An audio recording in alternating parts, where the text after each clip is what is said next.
weekend. So, Absolutely, and what a weekend it is.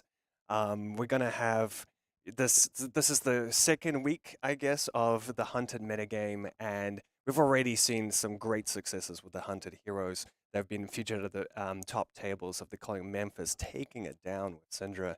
So yeah, I can't wait. yeah, really, really cool. So should we just go in and have a look at what the players are actually playing for this weekend? Absolutely. So there we see it, 10,000 US dollars on the line, including for the first place, that beautiful gold foil EA Stonewall Gauntlet. PTIs from first through to the top 8, and really nice to just have that in your back pocket, so you get that qualification, that roadway to the Pro Tour, to the World Championship. Absolutely, absolutely. And of course, the gold foiled legendaries for the whole of top 8, not just the Stonewall Gauntlet, but you get that randomized shot at getting maybe some new legendaries, maybe some of the old school ones. So yeah, it's always a sweet prize as well. Yep. But I love the fact that all the way to the 24th, someone's getting something. 600 USD, third to fourth, 5 to 8th. We have 400 USD and 250 USD up to the 24th place, which is pretty sweet. Yeah, I don't know about you, but I love seeing people doing those videos of cracking open the gold foil legendaries and, the Absolutely. slow roll and flip it over. I saw someone open like a flick knives the other day, and I'm like, Yeah. damn, that's a pretty nice one with how the meta's looking at the moment. Absolutely, absolutely. I know that Mache opened one of the flick knives in the world premiere calling, which was awesome to see. But yeah, that is amazing prizes to play for. And this is just the beginning of the Hunted Season World Tour. So if you guys are out there thinking about kind of other tournaments you can play, there's definitely will be some local ones as well. Yeah, so yeah, if we have a look at that, $1.5 million on the line for the World Tour, and there's choice tournaments sort of absolutely everywhere around the world. We've got a whole lot coming up in the next few months. I'm really excited to see how the metagame adapts over time as well, and of course a new part of the competitive scene this year, the Player of the Year race. So the Yeah. Flesh and Blood Player of the Year is a player with the most World Tour points from the season, and both a $100,000 prize pool. $100,000, Kieran. It's a lot of money. That is amazing. I love that we kind of, as LSS, have seen this as a reward to give to players to strive towards, which is it's great to see for sure. Yeah, and I feel like it's already resulted in perhaps like a few more people being quite interested in traveling around to events and making sure they like get out there to start stacking up these points because it's not just one player of the year as well. There's it's across multiple regions. Yeah, absolutely, absolutely. And then looking at the World Tour in general, we have, of course, the World Championship that's going to be held in the US. We've got Pro Tours in London and APAC. And something I really want to focus on is the increase in battle hardens, callings, and we have 50 national championships this year. That's so cool, like 50, like Yeah, just a nice, beautiful round number, like 50 national championships. It's something I can brag to my friends and family about. I work on a game. We have nationals in 50 different countries. absolutely. 60 battle hardens, 22 callings. Like, Yeah. if you want to get out there and play competitive Flesh and Blood, there's a lot of opportunities for you to do so. Absolutely. And that's the thing is like everywhere in the world, we're trying to get as many of these tournaments as possible, the callings, the battle hardens, just so everyone has something to do in their schedule for the year. Okay, now let's go ahead and have a look at where you can earn your World Tour points. So it makes sense, right? It's a scaling up system. So you go to your battle hardens, you can win up to 4 points, and honestly, those 4 points could be absolutely critical. That could be the difference between you making it into the top 3, even winning the whole thing.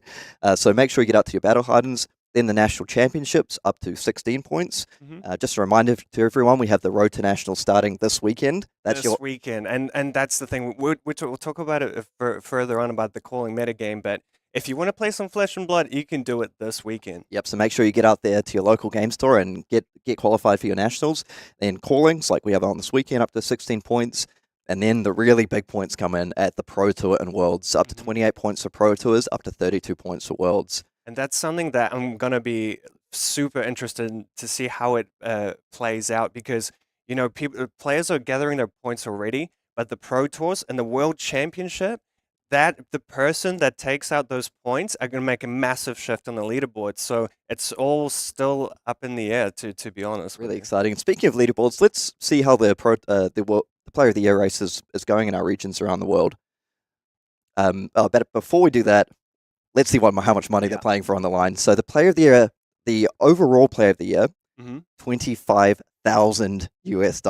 That is a big chunk of change there, Kieran. Yeah, but what I really like as well is that there's not just one player of the year. We split it across the regions. So hmm there's outside of that the 2 regional champions outside of the ultimate winner taking away $15,000 each, and then 3 second place $10,000 each, and then 3 third place getting $5,000 each. So there's a lot to play for. Yeah, that's my favorite part about it. Actually, it's not just one player that takes the whole thing.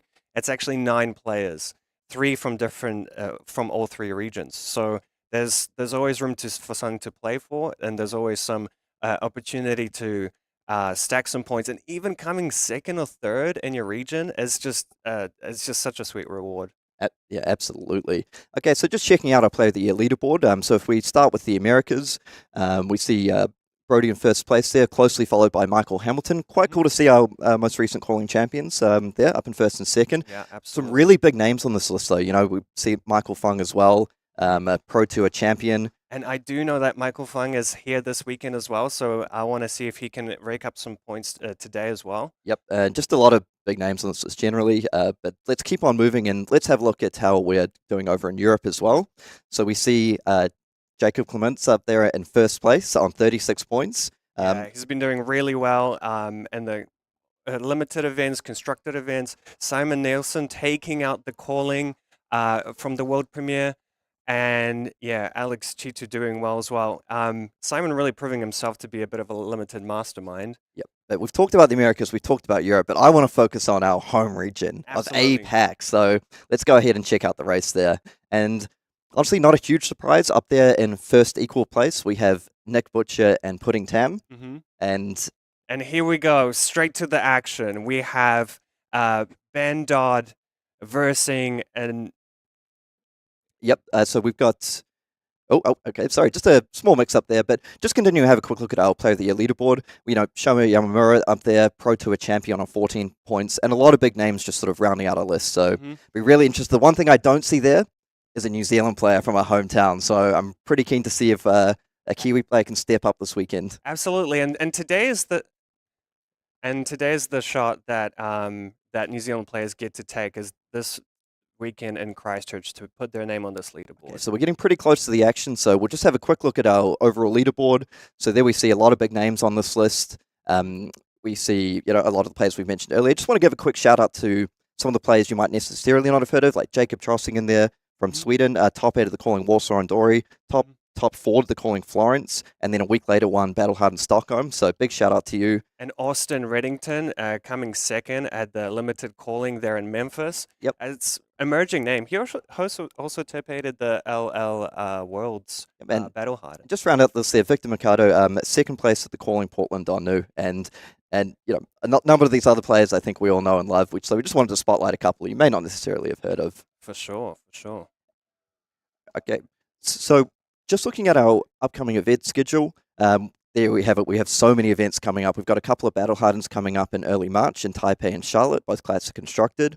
We have 2 calling. We have callings in Kobe, CC, a Battle Harden there as well. Big shout out, we've got our first calling in Brazil. I know that we've got a really passionate fan base over there. Yeah, I can't wait to see what the Brazilian players will put together and showcase there. Absolutely, and then we've got a Battle Harden, another CC1 coming up in Eindhoven towards the end of March. And then rounding out the March schedule, a team-constructed Battle Hardened. Honestly, team events are some of the most fun ones I've ever played in, so really, really excited to see how players react to that and some of the teams that form. The team constructed as such a fun format. I'm glad that the players in Milwaukee will get a chance to play that one. Yep, and just rounding out our upcoming event schedule, we have Battle Hardened in Dublin. Shout out to Ireland, my second hometown, I like to say. And then a CC Battle Hardened in Jakarta as well. Absolutely. Yep, so the players are just shuffling up and getting ready. We're just going to take a very quick break and be right back with you with all the action. Catch you soon.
Okay, so let's just jump right into the action. We've got Ben Dodd, a bit of an assassin master, won the Calling Melbourne on Viserai.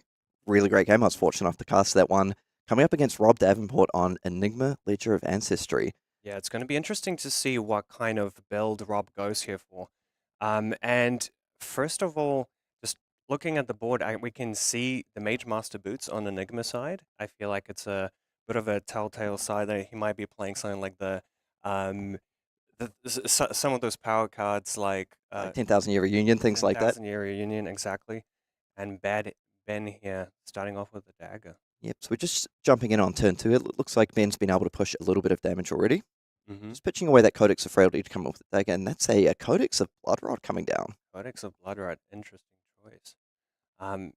Not something we've seen used by assassins in the past before. I'm keen to see some of the tech that Ben brings to the table.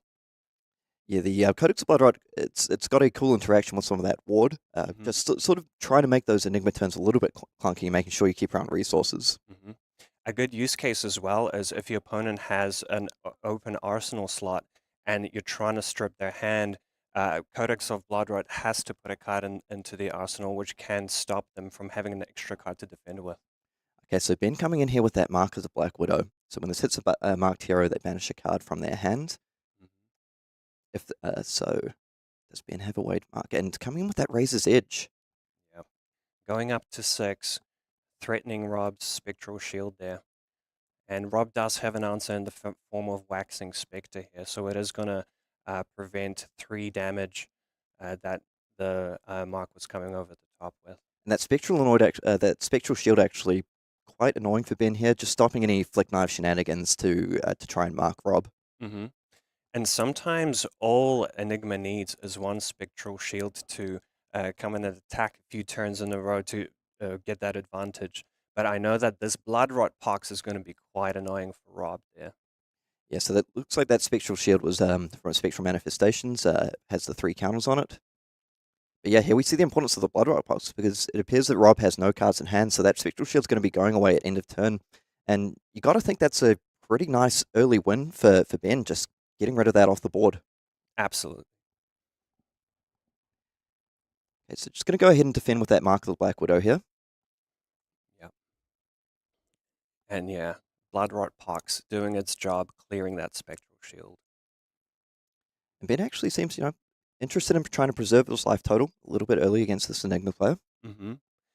Yeah, I feel like the go-to, a lot of players try to maximize their hand and they're ready to take all the damage, but we see that Ben, maybe he didn't quite have the whole hand to present with, so saving his life total there is a great move there.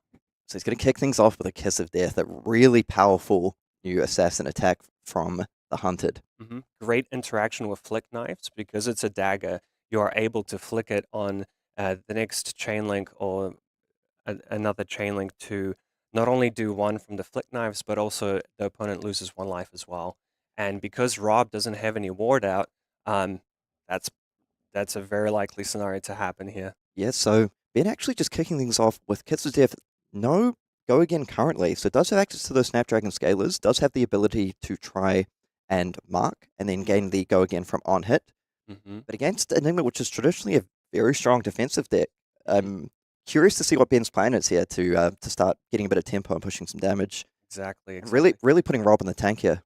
So there's always access to the line of Flick Knives, the Hunter's Clave to mark, but that is such a risky line against Enigma, who has access to so much ward and prevention. And another defensive tool in the form of a beautiful new defense reaction and Shelter of the Storm. Absolutely. So Ben's going to be very aware of that. Yeah, for sure. Yeah, there's multitude of ways that Ben can give this attack go again. Let's see if this is actually the line he wants to take. Potentially could even be playing things like Razor Reflex. We'll just have to see. Might have some Reaper's Calls, another way to just mark your opponent. Just while Rob is lining up the Spock with the Command and Conquer here, just want to draw attention to the 2 powerful headpieces on either side as well, the Traverse the Universe, which is going to form a core part of Rob's game plan, but also the Mask of Deceit over on Ben's side. Really important to use in order to... Oh, and the Stains of the Redback comes through. Stains of the Radback. Okay, so Rob is not marked, so Ben is going to have to pay a resource for it, but it does give his attack +3 and go again. Yep, lining up really nicely with the tunic there. hmm So that, And leaving his flick knives ready for some case of death flick shenanigans. yep. This is sort of exactly what you want to be doing as Arakni Marionette. Mark of the prey. So this is another way Arakni has access to marking your opponent. Coming in for 3 here, but at least it strips a card. Ooh, Oh, and a slight misstep from Ben there. Potentially looked like he passed priority and without remembering to flick the kiss of death there. So losing out on 2 life. Small little misstep, but let's see if it matters over the course of the game. yep, I mean Ben's a very experienced player. You know, happens to the best of us at times. First round of calling. And Kieran the Hunter just came out. This is a completely new hero. There's a lot of things that are going on here. So Okay, so Rob just gonna hit back here with the command and conquer. Makes a lot of sense why he decided to defend with that excess copy. definitely, and trying to strip some cards here. Arakni has a lot of 3 blocks in the deck, so it is most likely going to strip 2 cards here. But that could be enough to slow Ben down a little bit. Yeah, it looked like he had that Codex of Frailty in hand. So we'll see if he's able to get some use out of that this turn. Mm-hmm. So Ben just going to go ahead and tick up that tunic counter to 1. Yeah, so Ben, we've noticed that he's got a red pick to pieces in his arsenal, which is a crucial card in this matchup. Because when Ben activates an attack reaction, it gets +1 and the damage can't be prevented. So it's a great tool at clearing those ward auras.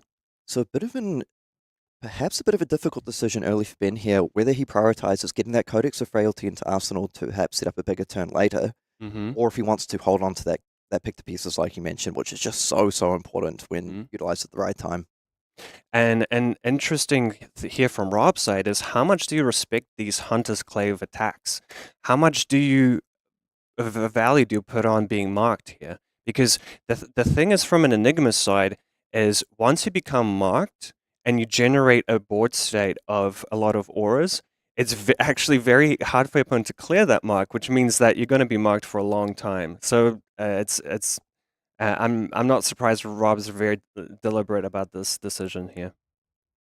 Yep. And the other thing is there, Ben may just decide to fire off this pick the pieces, get that Codex into Arsenal, because the great thing about Codex is you can always get whatever attack you want back anyway. Exactly. And here, finally, we see the mark. Arakni Marionette is now kind of pumping up these stealth attacks. So this is not only coming in for 4, the pick to pieces, but it also has go again on hit. Still has the Flick Knives available if he wishes to use it. Mm-hmm. And not only is it 4, but on hit go again. Mm-hmm. And this is exactly what Ben wanted. Do you go for a Codex play here? Do you arsenal the Codex? Because Rob seems very happy with his hand, keeping the 4 cards in his hand and the card in arsenal. Oh. Ripple away. And I love how quick Rob was to throw that thing down and stop the Ponder, stop the Frailty. What a play. Yeah, I saw that on the Calling Memphis stream as well. Just like such a nice tempo play here. Mm-hmm. Mm-hmm. And Pain in the Backside, another new card from Hunted. It's a great choice to get back into your arsenal with a Codex because it can allow Ben to remark his opponent if that attack hit. Yep. Now, I think Ben's going to be a little bit disappointed about how that turn ended up, with that Ripple Away just crucially getting rid of that Ponder token. Mm-hmm. And here we have Rob with a solid attack, Emerging Metamorph. 7 damage. Sometimes that's all you need, just raw damage to get your opponent low in life. Yep. So Ben, picking up the early life lead here. Mm-hmm. And looks pretty interested in preserving that life total. Very happy just to throw away 2 powerful attacks in the Kiss of Death. And despite losing the Ponder to Ripple Away, it still stripped a card from Rob's hand, so it's actually on the surface quite an even exchange. Is that a 3rd Codex in Ben's hand? I think so. They're just coming in with the Leave No Witnesses here. Now, just hoping that Rob doesn't have that defense reaction in Arsenal. And But there it's it actually in is. hand. There it is. Shelter from the storm. Just one small thing, Ben. It's probably, on a very small level, probably happy to see the shelter used as opposed to a sink, because it just means as the game goes on, he has less of those sort of instant speed discarding shelters to play around. Yep. As soon as Rob uses all of those, he can potentially be quite exposed to the flick knife shenanigans that Ben has to offer. Okay, so coming in with a Phantasmaclasm here, and we see a hand of 2 Savor Bloodsheds, Mark the Prey, and Take Up the Mantle, a very powerful new attack reaction. And now he's a very interesting decision. Do you go for something like the yellow that denies the pitch to the dagger? Or, yeah, and that's what Rob goes for. But it does leave him with 2 Savor Bloodsheds, able to pump a dagger to some crazy attack value there. Yeah, so Rob's hand actually looking a little bit awkward there. He had the quad red with the Shelter of the Storm, 2 others in the Phantasmaclasm, able to utilize that tunic to fire off the Phantasmaclasm here. Now, we do know Ben does have that Codex of Frailty in Arsenal here, so does have the option of potentially, say, defending with 2 cards, double Savor Bloodshed into like a Kiss of Death could be quite interesting. That's definitely an interesting, like that's the beauty of the card is when you look at the dagger pumps, the +4 dagger pumps, they feel okay with the clave because you do have to put 2 resources. A 2 for 5 is a decent value. It's nothing amazing, but when you do pair it up with something like the Kiss of Death, all of the sudden you have an attack that's coming in for 11, 3-card 11. That's just great raw numbers, despite all the additional text of drawing cards on the head, etc. when your opponent's marked. Yeah, and let's see how Ben wants to navigate this turn, because it is a little tricky just trying to utilize all your cards and then empty your hand before you play out the Codex. Yeah. So it looks If like he did, is that a Plague Hive? I believe he drew a Plague Hive. that would be very nice here, being able to go Savor into perhaps like dagger into a Kiss of Death. Like, really, you want to be lining up the Kiss of Death so you're able to flick knives it. But it might be a little bit tricky here depending on what's in his hand. And yeah, pitching the Plague Hive and getting something like a Blood Rod Pox for Rob would kind of deny Rob the ability to play out ward attacks as well. Yeah, honestly, all of them are pretty good. The Frailty isn't ideal, but it does still... The good thing about Enigma specifically is all your wards are weapons, so they do get actually reduced from the Frailty there. And it is the Plague Hive. And we see a bit of a smile from Rob. I love this card. I love this card. So it looks like, are they going to shuffle the cards? They're going to roll the dice? Yeah, roll the dice. My preference is I roll it in alphabetical order, so 1 to 2 is the Blood Rod and so on. Yeah, I go for that one as well. Ooh. So if they follow my thing, that should be an inertia. Oh, it's the Blood Rod. Okay. The one thing is it is pretty face up for Rob. I feel like if that play got pitched later on in the turn, it could make Rob's decisions a bit harder, but now he's just has to think, okay, this is coming in for 5. I'm not marked. Maybe Ben is in a situation where he can flick the dagger. But let's see how much he respects this attack here. So I really like this line of play. So holding back a little bit of information, really important as an assassin. And it just splits up the attacks a little bit. So you're coming in for 5, which is a breakpoint, gets over the top of, say, like a shelter or a sink below to threaten that mark. And then if you're able to get 2 cards here, then going the second Savor into the Codex, into the Kiss of Death, I mean, sure, you don't necessarily get the flick value off the Kiss of Death, but it's still a monster attack. Exactly. Importantly as well, if you're able to mark them, getting that additional buff, coming in with perhaps a Kiss of Death for 8. Yeah, it's going to make it so much easier to connect. And I wonder if Ben is trying to maybe draw out something like a defense reaction from Arsenal as well, because getting your opponent to have an empty Arsenal slot makes Codex of Frailty so much more powerful as well. Yeah, and it looks like we may have missed the first turn, but from what we've seen, Rob hasn't transcended so far. So that really doesn't want to defend with that Traverse the Universe just yet. And he does get the 2-card block here. Respecting the Hunter's Clave on head here. So yeah, let's see if he's going to go for the Savor into Codex line. Does make a lot of sense. Yeah, and even coming in for 8 here with a Kiss of Death does present that annoying on hit. Yep, so it looks like it's going to be 7 at the moment, but with the ability to flick knives to get that up. And You're right. You're I right. just I enjoyed there just seeing Ben play the codex and go, okay, this time can I have my tokens? Respecting the ripple away there. You're right. Coming in for 7. If Ben decides to mark his opponent, it will go up to 8, and it will give the Kiss of Death the ability to draw a card Now, one thing I'm and going to go again. So, one thing I'd like to keep an eye on this game as well is how much retrieve Ben might be playing in his deck. mhm, So things like perhaps up 6 and run, pick up the point, to see how basically how much he's fine with like throwing away these daggers. mhm. And I like the way that he's been very conservative with them so far. He's been only trying to flick things like the Kiss of Death, not really prioritizing flicking the daggers just yet. And I wonder if it has to do with waiting for Rob to use up all his shelters, maybe getting some more information on what he has available. Um, yeah, the calming gesture on Rob's hand is also a nice tool to stop the flicks potentially. Oh, and there it is. There's the flick knives on the Hunter's Clave.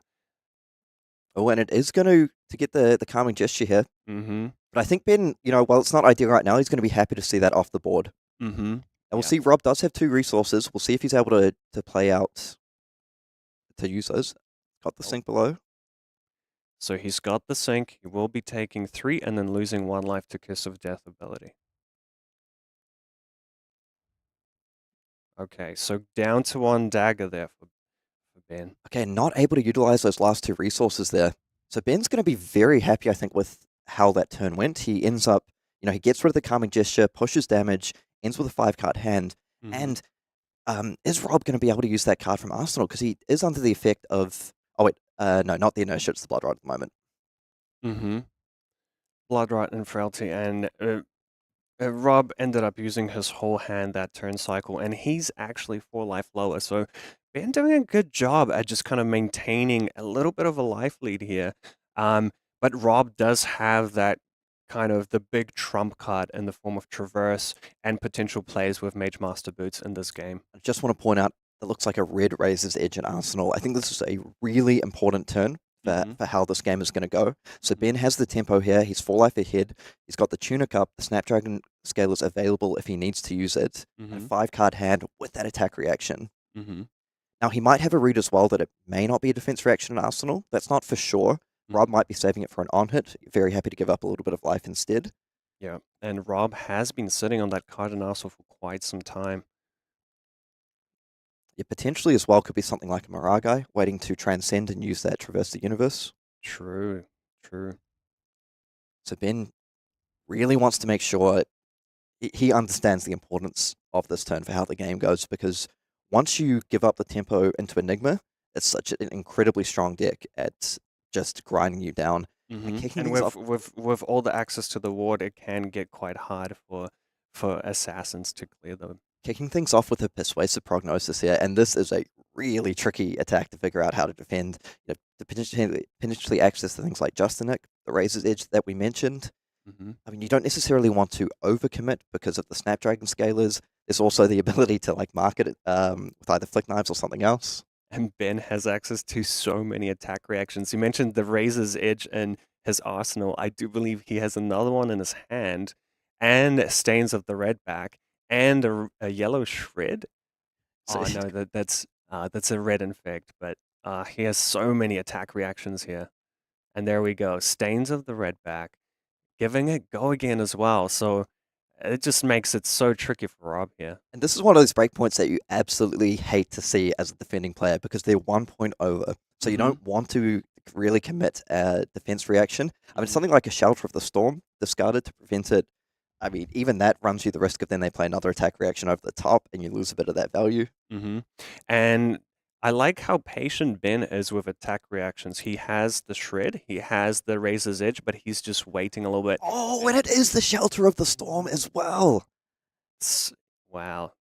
This is exactly what Ben wanted to see, I believe. I think Ben's going to be pretty happy with this because this looks largely like a single attack turn based on what we can see in hand. And that's the second shelter gone. So one more to go, and the coast is clear for Ben to maybe commit further to some of these flick knife Yeah, but shenanigans. Rob with a bit of a chuckle there. The shred comes down over the top. Ooh. 4 on 1 prevention. So 3 over.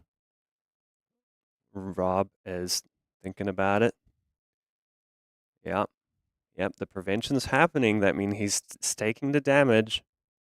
So Enigma does have access to, once you transcend that hero ability, being able to make spectral shields to prevent damage. Oh, and a nice response to the on-hit trigger from Rob, pitching that ripple away, going for a bit of a transcend play with a sacred art to get a spectral shield, trying to dodge the banish effect of persuasive prognosis. Yeah, but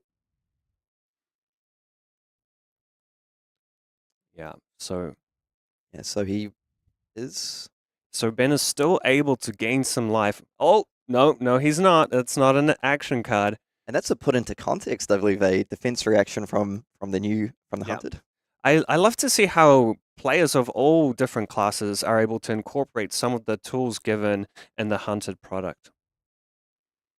And yeah, 2 more preventions waiting. There's a spectral shield, and Ben is ready to keep going. He's got the red infect, and that's just a nice tool to push through damage and present those blood rots. And I think he's doing a good job there where the attack is coming in for 3. Rob has only 2 prevention kind of tools to prevent that damage. So 1 is going to be coming over. Yeah, and the nice thing is here is for Ben is even through the defense reaction with the Razor's Edge, he'd be able to clear out that spectral shield. Mm-hmm. But very importantly from Rob's side is he did manage to get that energy into his pitch stack. Yep, So if your theory is correct, Kieran, and that is that manifestations, that could be a setup for a few more turn cycles into the future. I think Ben has achieved all the goals that he wanted to on this turn. He's managed to maintain tempo while pushing a lot of damage. Also going to end the turn with a Blood Rot Pox over on Rob's side. So if that is a manifestation, could be anything, but if it is a manifestation, it looks like that could be Rob's primary path back into this game. Currently down 11 life, and Ben still has access to that Mask of Deceit and the Snapdragon Scalers. Yeah, Rob falling over 10 life behind, 15 to Rob, 28 to Ben Dodd. My little theory, Kieran, is that maybe Rob is sitting on one of his combo pieces between the Spectral Manifestations and the 10,000 reunion. Maybe he's playing towards that. Because that is the kind of big play that he needs to get back into this game. It's Ben just kicking things off with a 13-point life lead. Rob all the way down to 15. That's not a position you want to be against Assassin, one of the best decks in the game at sort of pushing these attack reactions to get damage over the top. Definitely. And yeah, once you get to this life total, things get a bit shaky. And Rob so far has done a pretty good job of not getting marked, but it's pretty hard to just keep committing a card every turn to these Hunter's Claves, particularly when you're 13 points behind on life and you need to try and make something happen. Exactly. And here we have the Traverse play. He's defending with the Traverse of the Universe. He's going to get that Chi. Maybe this is the turn that Rob was hoping for to get back into the game. Now, noticeably, Ben does only have 1 Hunter's Clave. So despite his full grip, he might have some difficulty marking Rob. Yeah, depending on the makeup of the hand, could be a little constrained on action points here. We might see the Snapdragon Scalers committed this turn if there's a good opportunity to do so, particularly when he knows Rob has defended with the Traverse here. That can be a bit of a signal that you're looking to get active with that energy, perhaps with something like a Mirage. So Ben might see this as a signal to like go, like this is where I have to like really try close out the game or push as much as possible. Definitely. And he does ooh, here comes Bonds of Agony. Now this is a card we've seen the opponents agonize over time and time again since part the Misrael has been released. How do you play around it? On board, Ben already has 2 ways to present attack reactions in the form of Flick Knives and Snapdragon Scalers. All he needs is 1 more attack reaction from hand to activate to Bonds of Agony's ability. And Rob, I know that feeling. I've played against this card a lot of times, and it just puts you in the absolute blender sometimes. Like, particularly when they have an onboard go again, like Snapdragon Scalers. Mm-hmm. The last thing you want to do is commit 2 or 3 cards, and then they just snappies and have like another attack to follow up with here. So it's a bit of a gamble. If he thinks he can put Ben on just attack reactions and not follow up attacks, Mm-hmm. he might just want to make exactly this kind of block, defending up for 6 here. And that's one of the tricky things about versing Assassin is like it's very difficult to kind of get a good glimpse at your opponent's range. So something like Just a Nick plus the reactions all decided this is coming in for 10. So especially with a full availability of Ben's equipment, it's very hard to read this. And that could be something that Ben is playing into. Maybe he's happy to just strip 2 cards with that 1 card. And we see him lean towards that Snapdragon Scalers. This could be a Snapdragon Scalers sidestep play. That's the thing, like, if this is his 1 attack for the turn, it's a huge commitment to try get across the line. If you're just using the Snapdragon Scalers, okay, and he's actually just going to go ahead and pass there. Mm-hmm.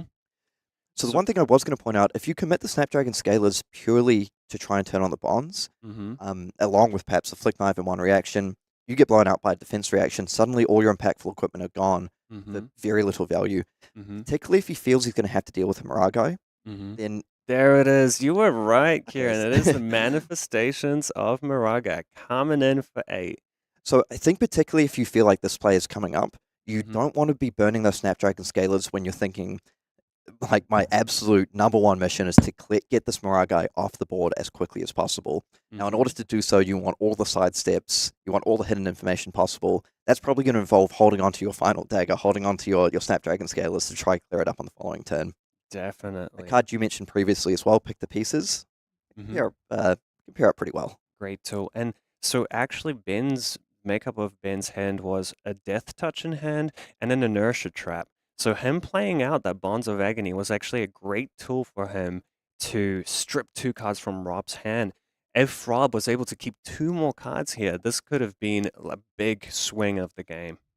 Okay, so Rob in the tank a little bit here after playing out this Manifestations of Miragai. Does look like he has a Sink Below in hand. Yeah. So that Inertia Trap could be very impactful. Exactly. He's probably considering, maybe he's considering whether to pitch it, to play around the Inertia Trap, but probably not. But here we see Manifestations coming in for 8 go again, and that's just such a huge chunk of damage. And there we have the Inertia Trap, giving Rob a little bit of information to what he could potentially do with his hand. So is that Astral Etchings he's got?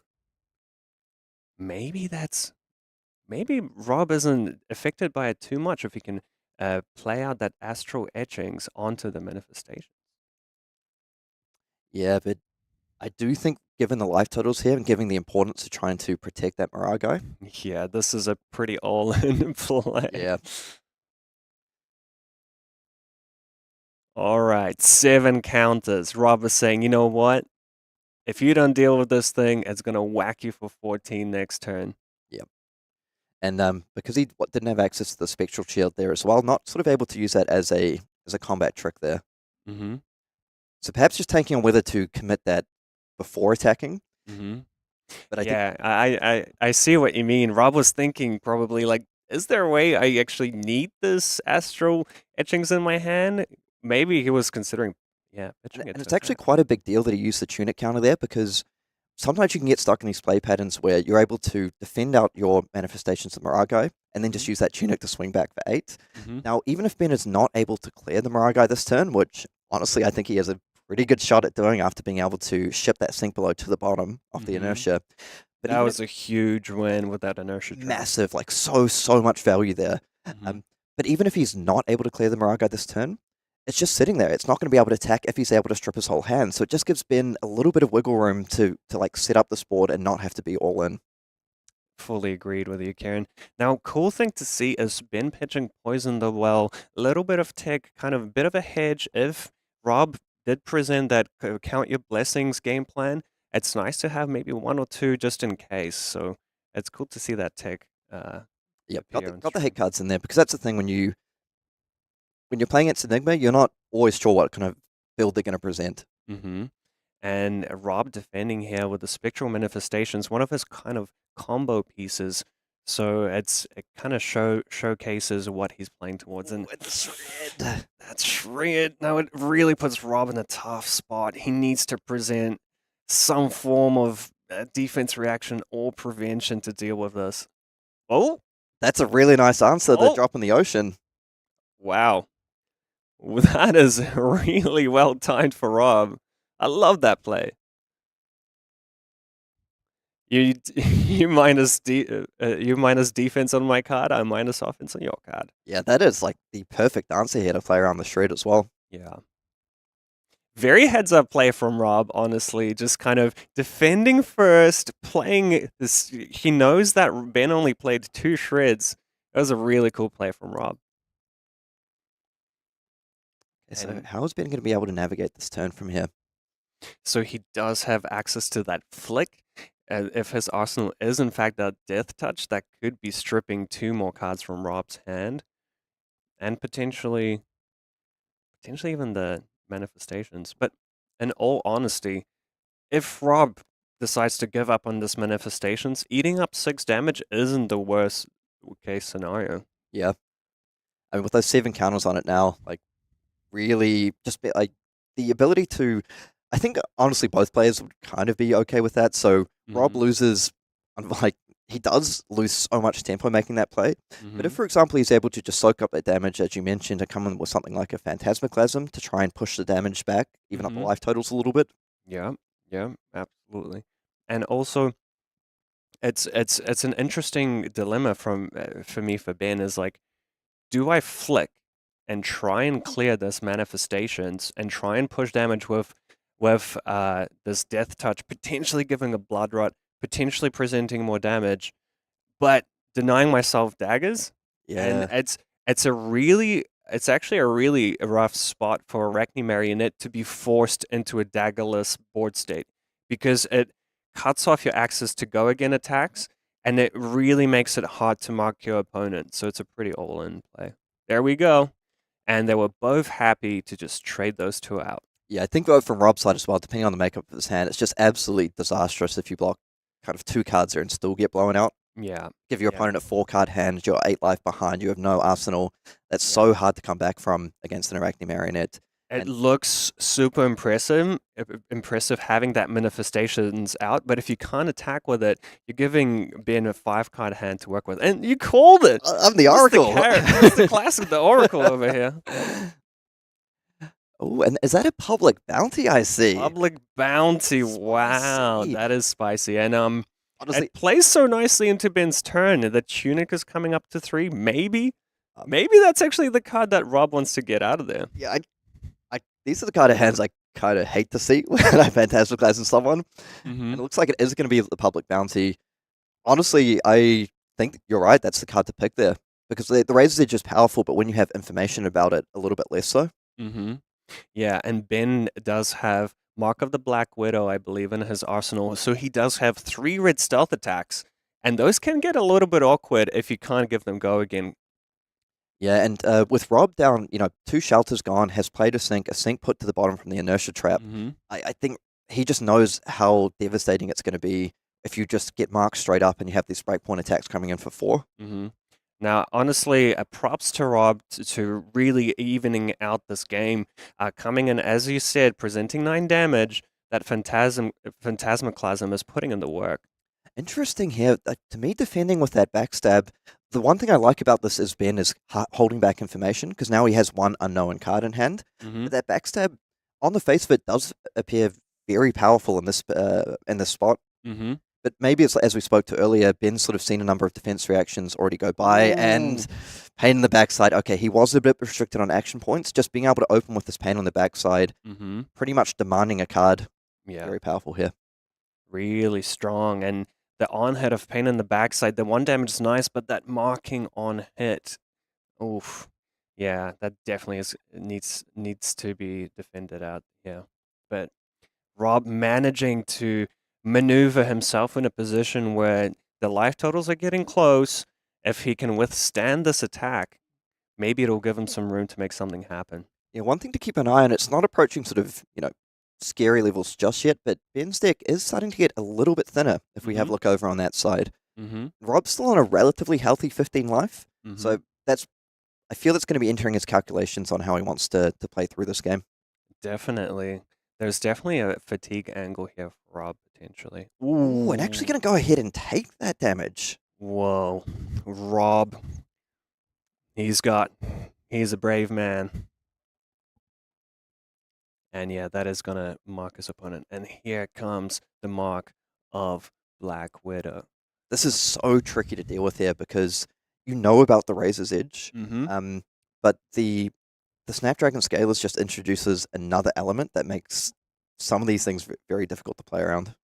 Definitely. For Ben, I believe from an assassin's point of view, keeping the snappies alive for as long as you can is just such a great way to put your opponent in that blender. Am I going to go tall and I'm going to react onto the attack? Or am I going to sidestep with the Snapdragon Scalers? And I believe it's a very important tool for assassin players. Specifically, Marionette and slip through the cracks as well.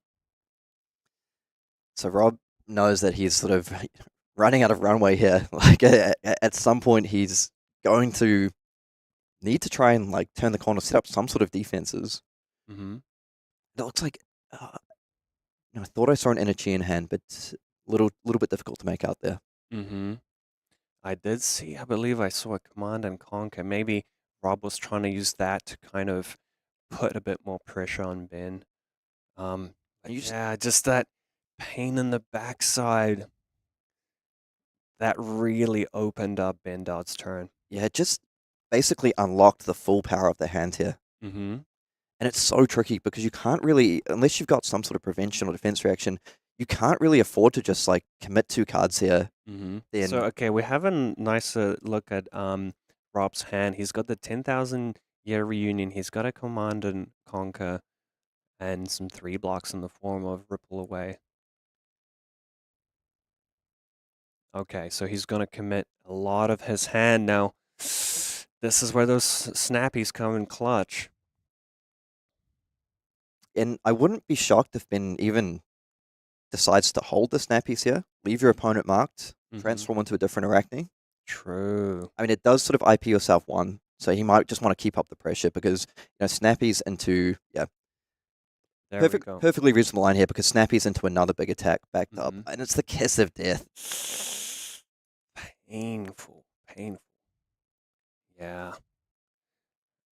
Rob can't really do anything with that 1 card, so he's defending out as much as he can, still losing a huge chunk of damage, going down to 6 life. I just want to point out some nice sequencing there as well. It's probably tempting to lead with a Kiss of Death into the Snapdragon Scalers so you're able to flick knives it at the end. But importantly, leading with the Mark of the Black Widow just demands multiple cards. Demands 3 because you know your opponent can't afford to have that card banished. You know they're going to overcommit to it. Exactly that. Exactly that. You can't, with something like Kiss of Death, it's okay to just kind of be like, you know what? I'm going to make you play your Razor's Edge. You can get your on hit. But the Mark of the Black Widow is the on hit is just so devastating that he had to respect it. And we see the Orb Weaver Spinneret come down, now being able to equip that Graphing Viserai and just lead off with the Infect, coming in for 6. No Snapdragons available here. Casual lethal. Ooh, the Tarantula Toxin and Shred in hand. Ben has all the tools to just... Ooh, and we see the Grimace. He's just going to full commit onto this here. Oh, Rob has the sink below and he's digging. Can he make some magic happen here? Nice. So it's, 6 damage. The sink below is defending for 4, so currently 2 over. Now Ben is considering going for the Dagger Flick. Now the Dagger Flick would potentially mark Rob, bringing that infect up to 7. He's decided to, this is the restraint that we can see Very disciplined play there, because it's Very got to be disciplined. really tempting to flick your Hunter's Clave, mark your opponent, Try and close the game out. get that Graphic Viserai online, Mhm. get transform into a different Arakni in order to have that attack reaction just always available. And the thing is, from Ben's side, is playing against Enigma, the thing is that Enigmas, if they've used their defense reactions, don't actually have too strong of one-card plays. The best one-card hand from an Enigma side is probably just to Arsenal a D-react. I'm going to open up with another pain in the backside. I've Mm. really enjoyed see Ben playing this deck, and to what is traditionally might be felt as quite a difficult matchup, playing Assassins into Enigma. Yeah. Lots of tools to again go again, and I think this pain in the backside for all assassins really opened up that kind of slot that used to be in, like, maybe Uzuri's used to use hurl, things like that, to go Yeah. wide, and now there's like another tool that really demands a card. But Ben is pitching a red here, so giving a little bit of information about the makeup of his hand.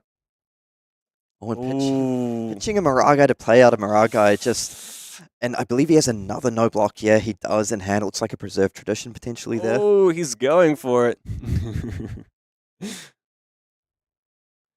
Yeah, so Rob trying to get that Transcendent, potentially to make a Spectral Shield, trying to use that shield to stop the 1 damage. But yeah, Ben is trying to work out possibly what step Rob is doing all this. Does he have a window to use Flick Knives for to kind of foil that plan? I will say one of the last things I want to see when I'm on 2 life facing down an Assassin is 3 cards that don't defend.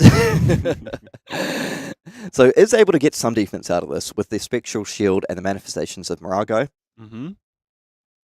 And yeah, does Ben have a follow-up? But now, despite the shield, it kind of looks a little bit like shields down here. Yep, going to go ahead and use that Flick Knives. Yep. All right. That's Shields down for Rob. No cards in hand. Ooh, coming into the backstab. Just for style points, has that take up the mantle in hand. Yeah, very difficult spot for Rob. And well played from both players. Ben Dodd taking it down. Rob ending up with that 10,000-year reunion in the arsenal. Yeah, and really cool to see that. Honestly, Ben Dodd, one of the Assassin Masters, going to go ahead and get that round 1 win. It'll be really cool to track him over the course of the event here. Definitely. I've had a quick chat with Ben, and he was saying how excited he was to play the new Assassin. We've seen his success with taking down the Calling Melbourne, I believe it was, with Uzuri, which was a massive kind of that was just like a came out of nowhere in a way. Yeah, it came out of nowhere. Blindsided a lot of players. No one was really putting Uzuri on the map, and now he's got access to a new assassin from the new set, Arakni Marionette, and he's already managing to put in some work with that. What a game! What a game! Yep, we'll definitely try line him up for an interview at some stage. Not sure if we can grab him now, but anyway. But I just love seeing how some of their meta is adapted. I do believe over in Memphis as well, there was an Arakni Marionette that was very close to top 8ing. Maybe just 1 win off or something like that. So cool to see that just players being attracted to this. And speaking of Memphis, should we just go ahead and have a look at what the metagame was at Memphis, and then we can compare it once we get a few metagame statistics from today? Yeah, let's look at that. Okay, so there was a lot of Viserai, most represented hero, 53 players on that. And I do personally expect quite a bit of Viserai today as well. We have 31 Zen players, 27 new. So also the new hunted heroes were kind of still, that was the release weekend. So we have 15 Arakni, 11 Cindras, and yeah, 6 Fangs. So Kieran, what is your take from this? How do you feel like the metagame will evolve into something like the call in Christchurch? Well, there's a couple of things that I'm really interested to see how the metagame adapts. Maybe not necessarily just at this calling, but also going into the Road to National season, which is starting this weekend. One of the big things to me is Enigma, because Enigma sort of casts this long shadow over formats at times where you want to play players who fans of Victor, like myself, but your Yaos, your Bravos, things like that. When you want to bring those decks to try counter some of these more aggressive decks like Cindra, there's always a threat of like, but what if I run into Enigma? What if I run into Enigma? I was talking to Kale McCreath earlier, a long-time Bravo fan, and who is playing Bravo today, and I asked him, are you worried about Enigma? And he's like, I'll just try to dodge them all. Yeah. But one of the adaptations I'd be interested to see is we've seen Cindra be played to a lot of success. It won the calling. It came second at a Battle Hardened, I believe, as well, being taken down by Prism. So one adaptation that's going to be really interesting to me is the metagame's going to start tilting like even more aggressive than it was. We see decks like Zen, Viserai, Cindra. If that happens, is there going to be a response? Do I now start looking at bringing decks like the Xiaos to slow down the sort of very red heavy Cindra deck, my Victor decks? But I have heard some players bringing Yao, and also, other than the kind of disruptive guardians, I do feel there's a way for something like Prism. We've seen Prism take out the Battle Hardened, beating the Cindra in the finals of that event in the Battle Hardened Memphis. But also, I've talked to a few players around the room yesterday, and there's a lot of momentum for Cindra. There's a lot of momentum for Cindra after that win, and the calling Memphis. That hero's definitely picking up some steam. I definitely saw a few people when we were playing Sealed yesterday, sort of scrambling around the room trying to get cards. I had a couple of people come up to me, "Hey, you open any Ignites? You got any of these?" But the other part is the adaptability of Enigma as well. Like, I feel like I'm focusing on this a little bit, but just because it is one of these central decks which can like force the format to rotate around a little bit. And a few players I've spoken to feel that they've figured out that Cindra matchup, saying that we actually feel, now that we've seen it, now that we've had the opportunity to test against it, we actually feel we have the opportunity to like be able to defend and fatigue them out or adapt our game plan in order to beat them. Yeah, and as we have seen in that game, Enigma did pick up some tools. Shelter from the Storm, I mean, great card to kind of deal with those breakpoints. Quick Dodge Flexors as well from the Hunted we haven't seen it in that particular matchup, but it's another tool that a lot of these kind of more control-y decks got access to. Yeah, so one thing that's really cool about these Fab metagames is that, there's levels. There's levels to this. Sure. Because, you have like the first of like, okay, the Cindra deck is doing really well. What beats that? And what is the deck that beats the deck? And can the deck that beats the deck then turn around and adapt their deck enough in order to be able to compete with this as well? And then, you still keeping up with me here? Yeah, for sure. But then you still have these heroes that you might not necessarily expect to be strong into some of these, like Arakni Marionette, for example, into Enigma.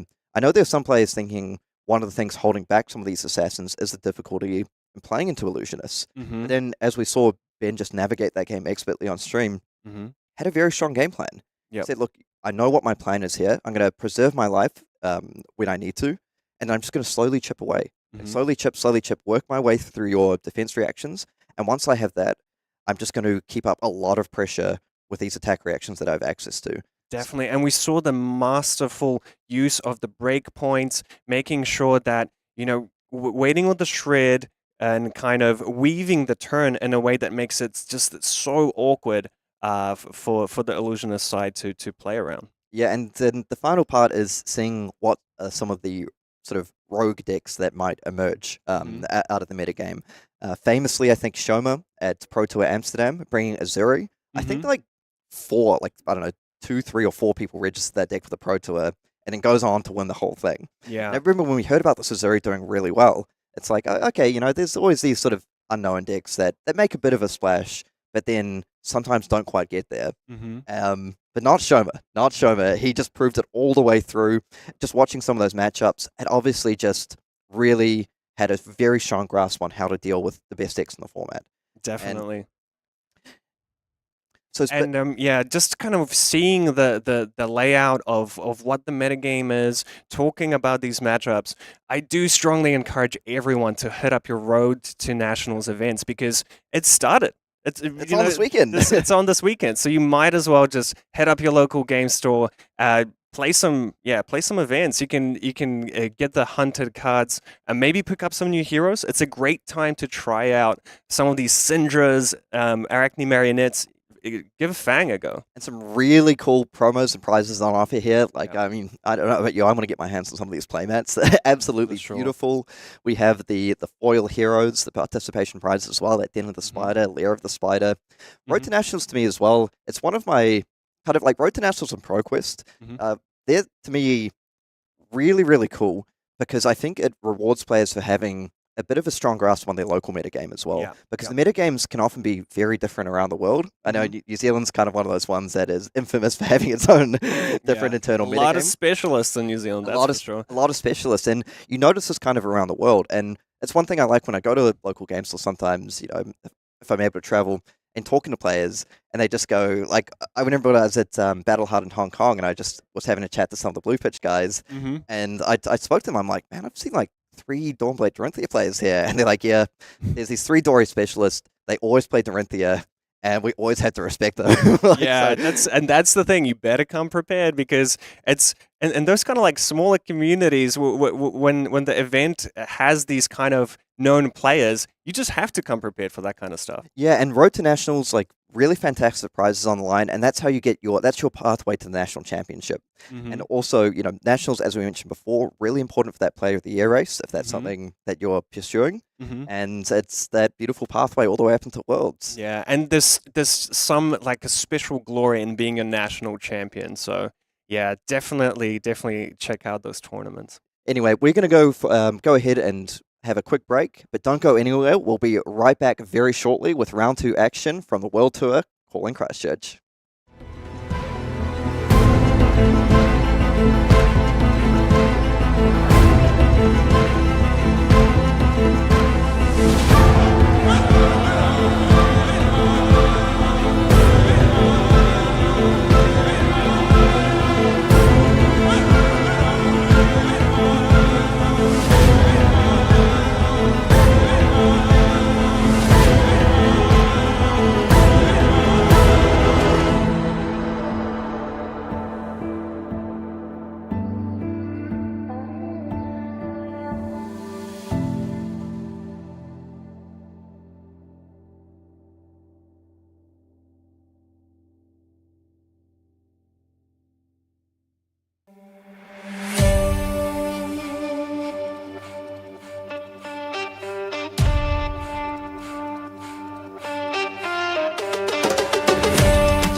Welcome back, everyone, to the World Tour Calling Christchurch. My name is Uhyoung. I'm one of the devs on the LSS team, and I'm here to cast the games today with my friend Kieran. Oh, we're friends. Yeah, we're Okay, friends. new to me, but I I'm love sorry, it. the camera's on, so I forget You were just contractually obliged to say that. contractually I obliged. Yes, see, I James see. White warned me before coming in to be like, "You guys are friends." Good. That's the best type of friendship, the enforced one. Exactly. But we were just talking about how the New Zealand meta can get a little bit spicy, and we have a bit of a spicy matchup lined up for this one. I did not believe the names that I was seeing. So You're like, did they register the correct Arakni? yeah, And they surely that was an error, right? Because when you try to register your hero, the first one that comes up is Arakni slipped through the cracks, which is on feature match table today, currently going 1-0, piloted by Isaac Olssen. Yep, Very and exciting. slipped through the cracks, aka Slippy, as some of the Slippy, players yes, like to yes. call it. And we have Edward Kim here on Ira. So And just going to kick things off with a Kadachi into a Kadachi for 2. very annoying. And this game, my allegiances are split. I want to support Edward, my Korean Hyung, my Sambe in the TCG industry. But I mean, Isaac's rocking Slippy. That is exciting to see. So Really, really cool. And just kicking things off with a double Kadachi into a standing order for 4. nice standard clean blocks to start the game off. Arsenal. And that's actually going to take up the mantle there. So Edward's going to be pretty happy to see one of those out of the deck already. Yeah, an absolute power card in these Arakni decks. And yeah, so Ira, kind of the hero of the moment in recent times. There was that Zephyr Needle banning recently, and a lot of players, Edward included, just going to go ahead and say Ira's still a very good deck with or without. Yeah, Kadachi's very, very annoying to block. Very powerful at turning on that Mask of Momentum, which will be key to draw a card and gain value in this matchup. Okay, so that Artist's Eye body coming in for 3 with Go again, thanks to the hero ability. Oh, so the Razor's Edge countered here in a way by the That All You Got. That All You Got also really nice in this matchup. If you want to prevent yourself from being marked to stop those daggers. Very clean blocks so far. And then pick up the pieces coming through. No blocks, just takes the damage. No on hit here, so comfortable taking that, keeping some gas in the tank to throw some attacks back. Now, Ira seems to me as one of those heroes very good at utilizing these 2-card hands. Very, very powerful. Your classic pitch blue, Kadachi for 1, CNC for 7, and kicking it right off, Kadachi for 1. Let's see where this ends up. I don't know how you predicted that. Just taking a quick look at the equipment here as well. We see on the Arakni side. Oh. A Knives Out. Okay, let's go straight back to the action. Yeah, never mind. All right, 2 damage on that Kadachi. So I would assume the other Kadachi's coming in as well for 3, of course, off of Ira's ability. Maybe not value loss necessarily, but that coming in for 3 does just give you the option of a nice clean 1-card block for 3. Yeah, and this isn't necessarily the ideal turn you want to be throwing out as Ira, but that is a very powerful blue just being played out for some value. Now, do we have a 1-caster? We're going to see Flick Knives use. Oh, we are. And this is a really cool interaction with that Blood Spatter Vest. So I'm just going to see if Edward wants to use it here. The ability to generate a resource, if he chooses to do so? No. Oh, Stab Wound. All right, just really all in on this sort of dagger heading package. I'm liking it. So just really wanting to ask Isaac the question, how much damage are you willing to take?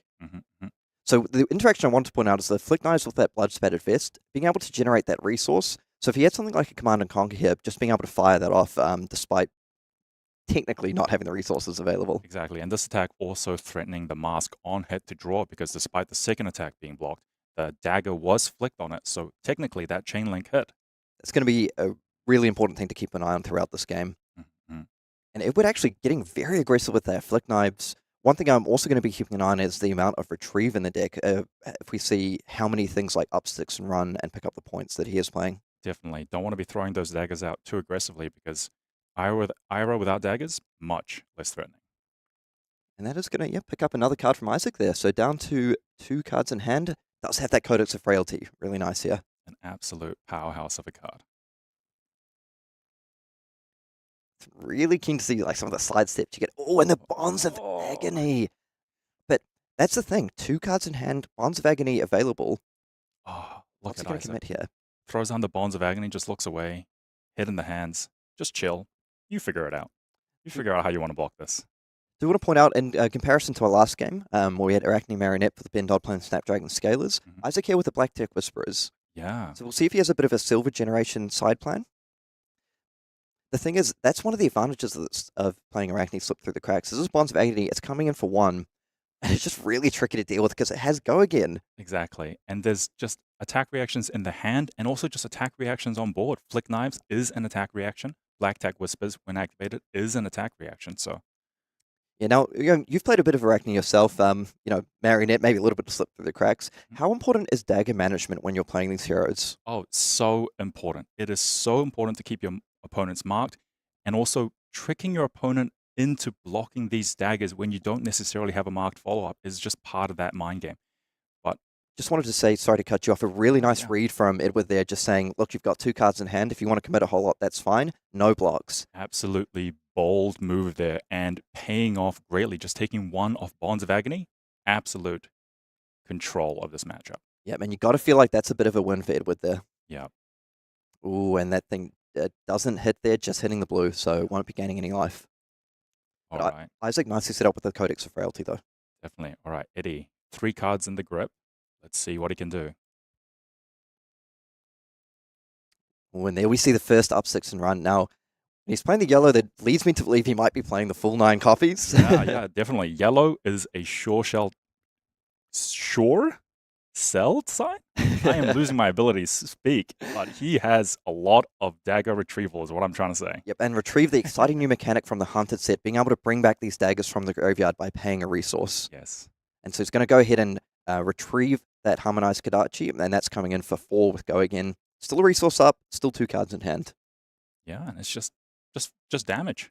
Yep, and Edward, to me, it demonstrates that he knows his deck really well. He knows sort of the percentages and odds, being very happy to commit the Flick Knives onto that Kodachi right off the bat, just to threaten a mask and an extra damage on Stab Wound. Just confident that, look, I know I'm going to draw the retrieve, and I want to make sure I get the absolute maximum out of my deck. Definitely. And Isaac just going to go ahead and take 4, and here we see the first Blood Spattered Vest usage. Terrifying. So let's see what this follow-up is. 2 resources, a lot of powerful cards. Oh, okay, but Kodachi for 2. Flick Knife still available.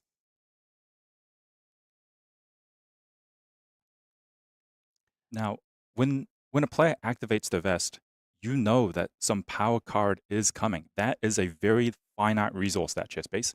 So this Kodachi for 2, very difficult to block because your opponent is signaling that he has powerhouse cards coming. So sometimes you just got to let this through, but he is calculating whether it's worth blocking this as well. Really tricky as well, as we saw in a previous turn, between that Mask of Momentum and Flick Knives interaction. Like, quite often you want to just be able to defend out this Kodachi. Hey, I'm going to shut off the mask, but you don't know, like, maybe your opponent wants you to do that. Flick Knives, mask still active. Exactly. So Isaac really sort of tanking on this one. Just that dynamic of wanting to pressure the amount of retrieve in your opponent's deck and shut off the mask through, but not getting blown out in tempo. In your mind, is this a bit of a tempo-based matchup?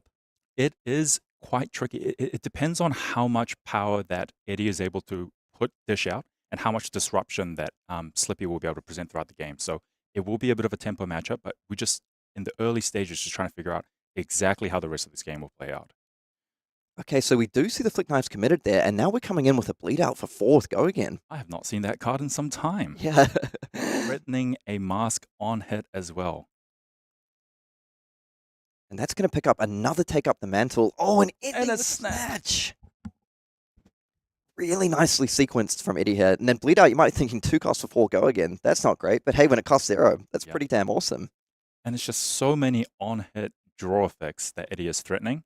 Very difficult to block out and very annoying to deal with. I do wonder, so is he going to get both cards here? He is, including the Codex of Frailty. And the Codex is gone.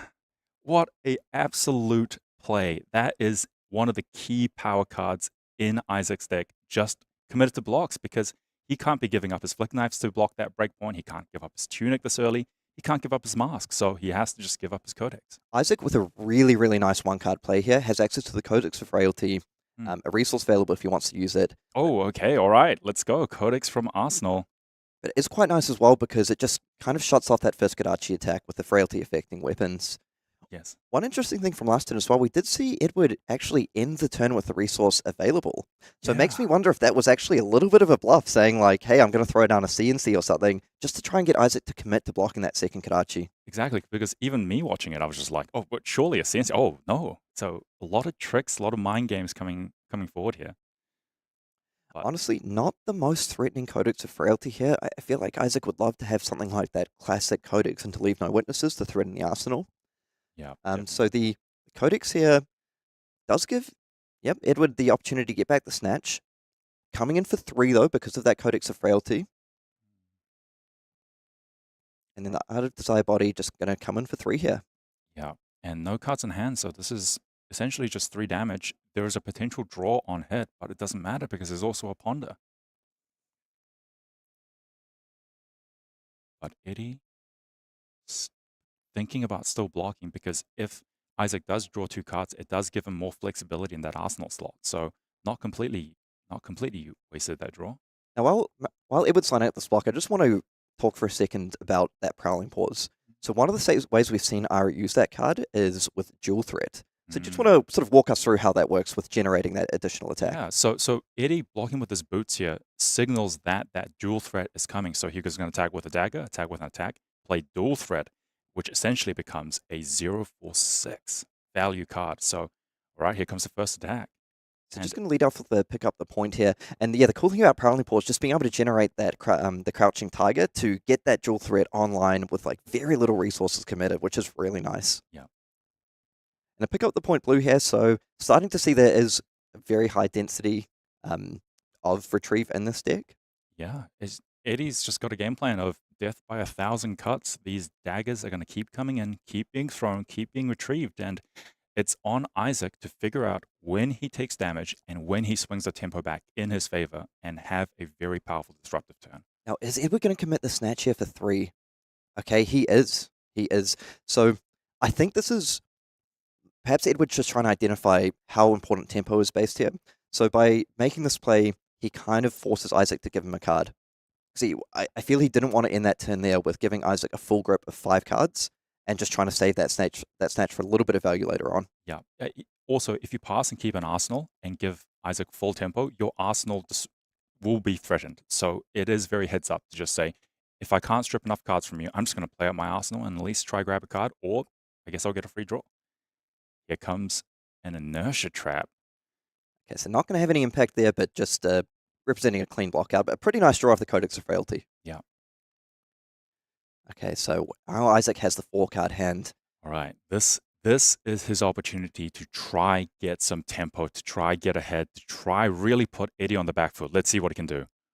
And that's a nice opener here, the backstab. Defense reactions not being able to be played to it. Coming with the backstab for go again, very threatening. Yeah. Eddie, cool, chill, casual. That's just 3 damage. I'll pass on blocks. Takes 3. I just want to comment. Oh, and I followed up with a command and conquer. A CNC. Oh, I'm seeing the red pitched there. So despite Isaac getting the full grip, it seems he was a bit resource strained. So unfortunate, but CNC is still CNC. It's still 6 damage. And as you mentioned, a heads-up play from Edward there, just sort of recognizing the fact that Arakni slip through the cracks is a hero that has access to a lot of arsenal disruption. Yeah. So hey, if it's all just vanilla damage, I'm pretty happy with that. Exactly. And yeah, especially against sort of these assassins who have access to a lot of disruption, sometimes the heads-up play is just send everything. If I have no arsenal, you can't disrupt my arsenal. A really nice back and forth game so far. Life total is very even. I feel it could easily go one way or the other. One of these players is probably going to try break the game open with a bit of a spike turn, and that, in my mind, I'm looking towards a dual threat on Edward's side, or perhaps on Isaac's side, something committing the Black Tech Whisperers, perhaps the last copy of Take Up a Mantle, something to just push a lot of damage through. Yeah, so this game so far, just 2 players jockeying it to try get ahead. Nothing crazy, no crazy tempo plays made yet, but this just means they are gearing up, and we'll see who sort of breaks tempo first. As you mentioned, Isaac being a little bit constrained on resources in some of his turns, not being able to get the daggers active, and we see the second use of Blood Spatter Vest here. I think Edward recognizing, okay, oh wow, Prowling Pause. All right, so this signals dual threat is coming, which is an absolute value play. So here's a tiger, a pouncing claws, yes. Here is Crouching Tiger for 1, thanks to Ira's ability.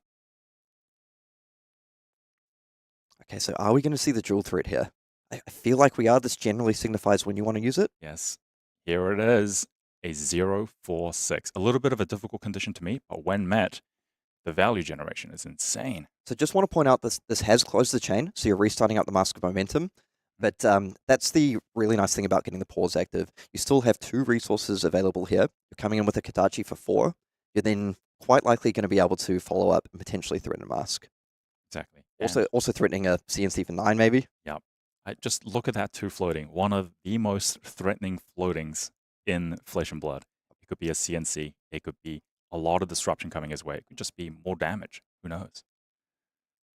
I mean, honestly, something like a pick up the point would be beautiful here as well to pick up another, to combine with the flick knives. Yeah. And Isaac, I mean, the shelter from the storm that we saw in Flash there could be a pretty heads-up play. Just a nice clean block.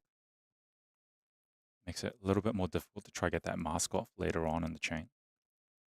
Are we going to see a flick knives? No, the CNC for 9. 9.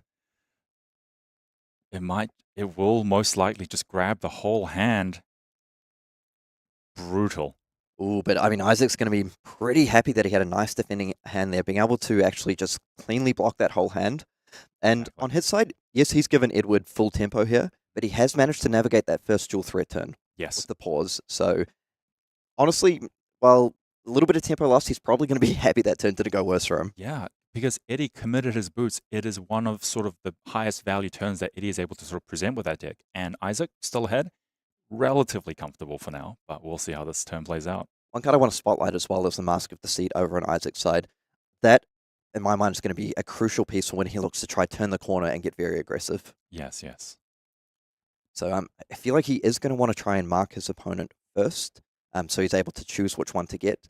Because when you're able to choose it, it just opens up a world of possibilities. I mean, in a pinch, you can even switch into Trapdoor, for example. Yeah, keep you very safe, but he's just opening with the classic Ira turn again. Kodachi for 1, Kodachi for 2.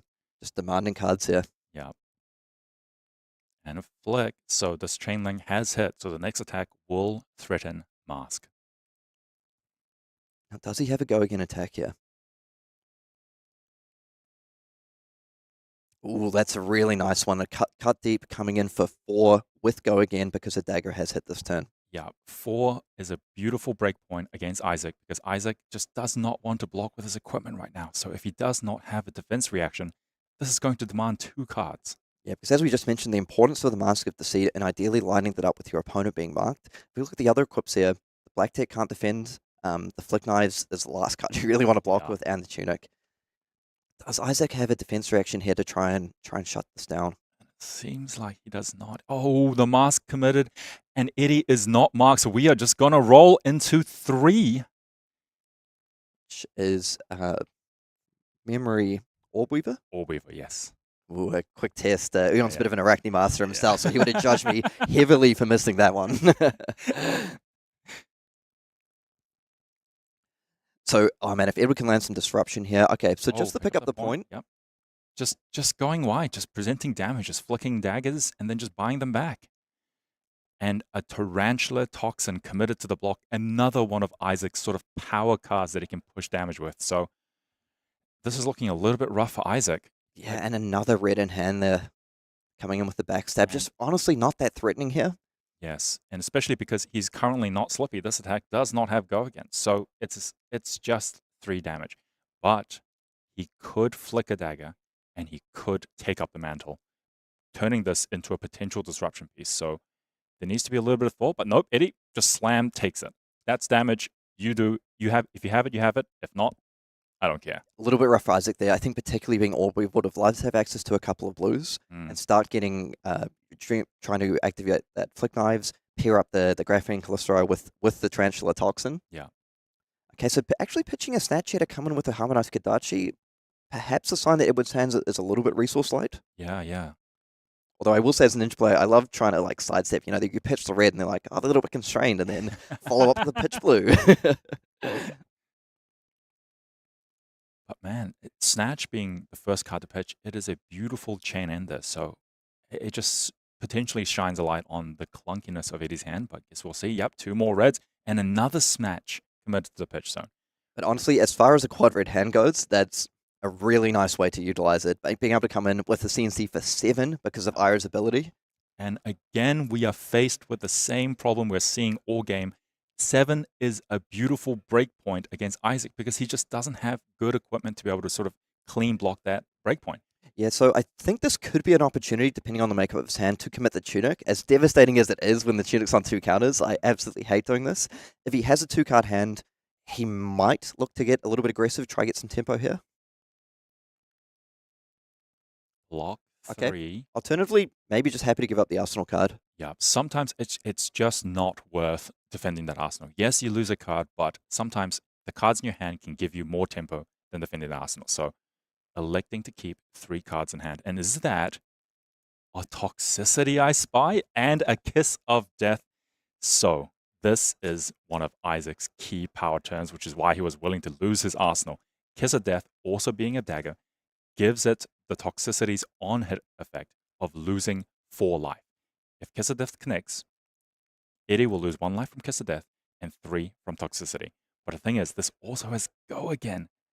So even if this is blocked, Isaac just needs to throw out 1 more attack, and Flick Knives can flick Kiss of Death and deal 1 damage for the dagger being hit, Kiss of Death dealing an additional damage, and then Toxicity still dealing the 3 damage. So it's actually a yellow copy, so it's going to be 4. Oh, 4 yes, life of here. course. Yeah, wow, this is exactly what Isaac needed to try and get back into this game. Yes. Does he have shelter? Oh my god, he has Oh. shelter. Not like this. Yeah, the shelter! Oh, I was just about to say, if he has shelter, no, not like this. He lost his Arsenal to make that play. That is an absolute hoser. Okay. That just saved him an absurd amount of life. I love how you struggle to do the math for a second. Yeah. And I am struggling to do the math right now, but oh no. Okay. Can Isaac recover from this?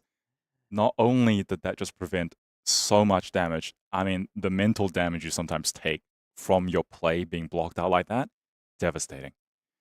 Okay, but I mean, another good opportunity for Isaac to grab that tempo here. A full grip, and what can he make happen with this? He's got the Black Tech Whisperers available. Gonna Yep. kick things off with an Infect Red coming in for 3 with Go Again. Yeah, and despite that turn being blocked out, Isaac is far from out. This is an effect. Go Again. Slippy, very powerful given that first stealth attack. Go Again. And so you just don't know what attack's coming next. You don't know whether the reacts are coming on the first attack or the second attack. Let's see how this goes. Just sort of shout out as well. These players obviously know each other, and a bit of a smile there when he discarded Yeah. that shelter. And one of the first dagger attacks of the game actually coming through here. Yeah, Eddie might have wanted to discard that shelter, try clean block that dagger, but all right. Now, notably here, there are 2 shelters gone, so perhaps Isaac will be a little bit more confident when he looks to try line up, the Kiss of Death Toxicity combo Yeah. again. Wow. Okay, CNC to finish the chain. And Eddie, honestly, the bravery of this man to just go, oh, is that a marked dagger? I don't care. Take it for 1. If you have it, you have it. If you don't, you don't. I don't care about being marked. And he is correct because it's just a CNC follow-up. The mark has no relevance on this turn. And a nice heads-up play, not getting greedy with that shelter from the storm, committing it early, just saying, look, I'm going to try play around some of this Arsenal disruption. Yeah, Eddie has no arsenal. Doesn't care about the marked. The marked isn't paying off. Just beautiful, beautiful heads-up plays by Eddie. Okay, so we're down 14 to 15 life. Okay. Yeah, Edward looking to try and get aggressive here. Oh, and there's the 3rd copy of Shelter from the Storm pitched. Oh, and pitched as well. No fear. He doesn't want that in the arsenal to sort of defend against potential attack reactions. He just wants to be all in. And that, as I understand it, is the 3rd use of the chess piece. So it is going to destroy itself, but still generate that final resource on the way out. So perhaps a big opportunity for Isaac, depending on the follow-up here. Has access to the Arsenal, a 4-card hand, still actually has a decent amount of life to play with. Yeah, here's a Kodachi for 2. Now, what is going to be the follow-up? It's got to be something threatening for Mask. Are 3 cards available in hand? Okay. Yeah, but that shelter being pitched signals that the hand is most likely 3 reds unless this is some kind of bluff. Okay, they pick up the point coming through for 3. No retrieve here, just going to be threatening the Mask. It's just going to be a clean head jab. I would not be surprised at all to see a Flick Knives committed here. Yeah. No. Okay. So a big opportunity here if Isaac wants to get active just to take this. Yeah. Does drop down to 8, but does get to keep that 4-card hand. Yeah. No arsenal for Eddie, so can't activate the ability on standing order. But you know what? Sometimes a 0 for 4 is a 0 for 4. All right.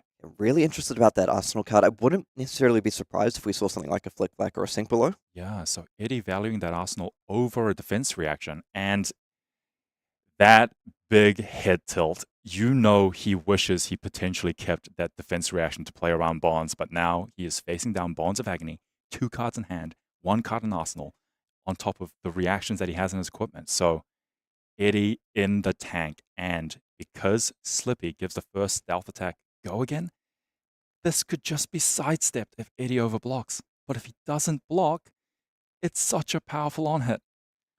Okay, just going to give 1 card here. Now, is Isaac going to punish him this time? Last time Edward got away with it. Okay, so we're coming in with Edge. And Tarantula Toxin, immediate punish for blocking, shredding 3 defense value from that blocking card. And the Flick Knife's been committed here? As the 3rd reaction, he's thinking about it. Because if he flicks this now, I think he has a lack of retrieval in his deck, so this means he will be down 1 dagger and potentially not being able to buy it back for quite some time.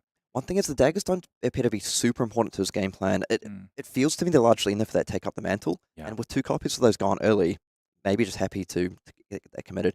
Now this, once again, I'm going to struggle with the math a little, but it's coming in for, as we say in New Zealand, heaps of damage. Heaps of damage. More than 2, I believe. More than 1.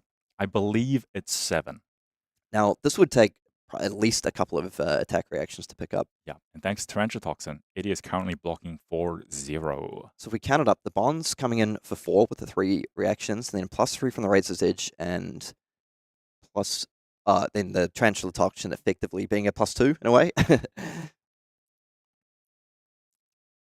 So does Eddie have 2 D-reacts to block this out, or is this devastating on-hit going to connect? Particularly if he has like multiple copies of something in his hand. You know, we've seen a lot of pick up the points red and blue. Yeah. We've seen multiple up-6. If he gets 2 cards out of his hand here, All right. devastating and out of Eddie nowhere. takes 7. No longer marked. Let's see the hand. What is Isaac gonna take here? I saw a throw deck.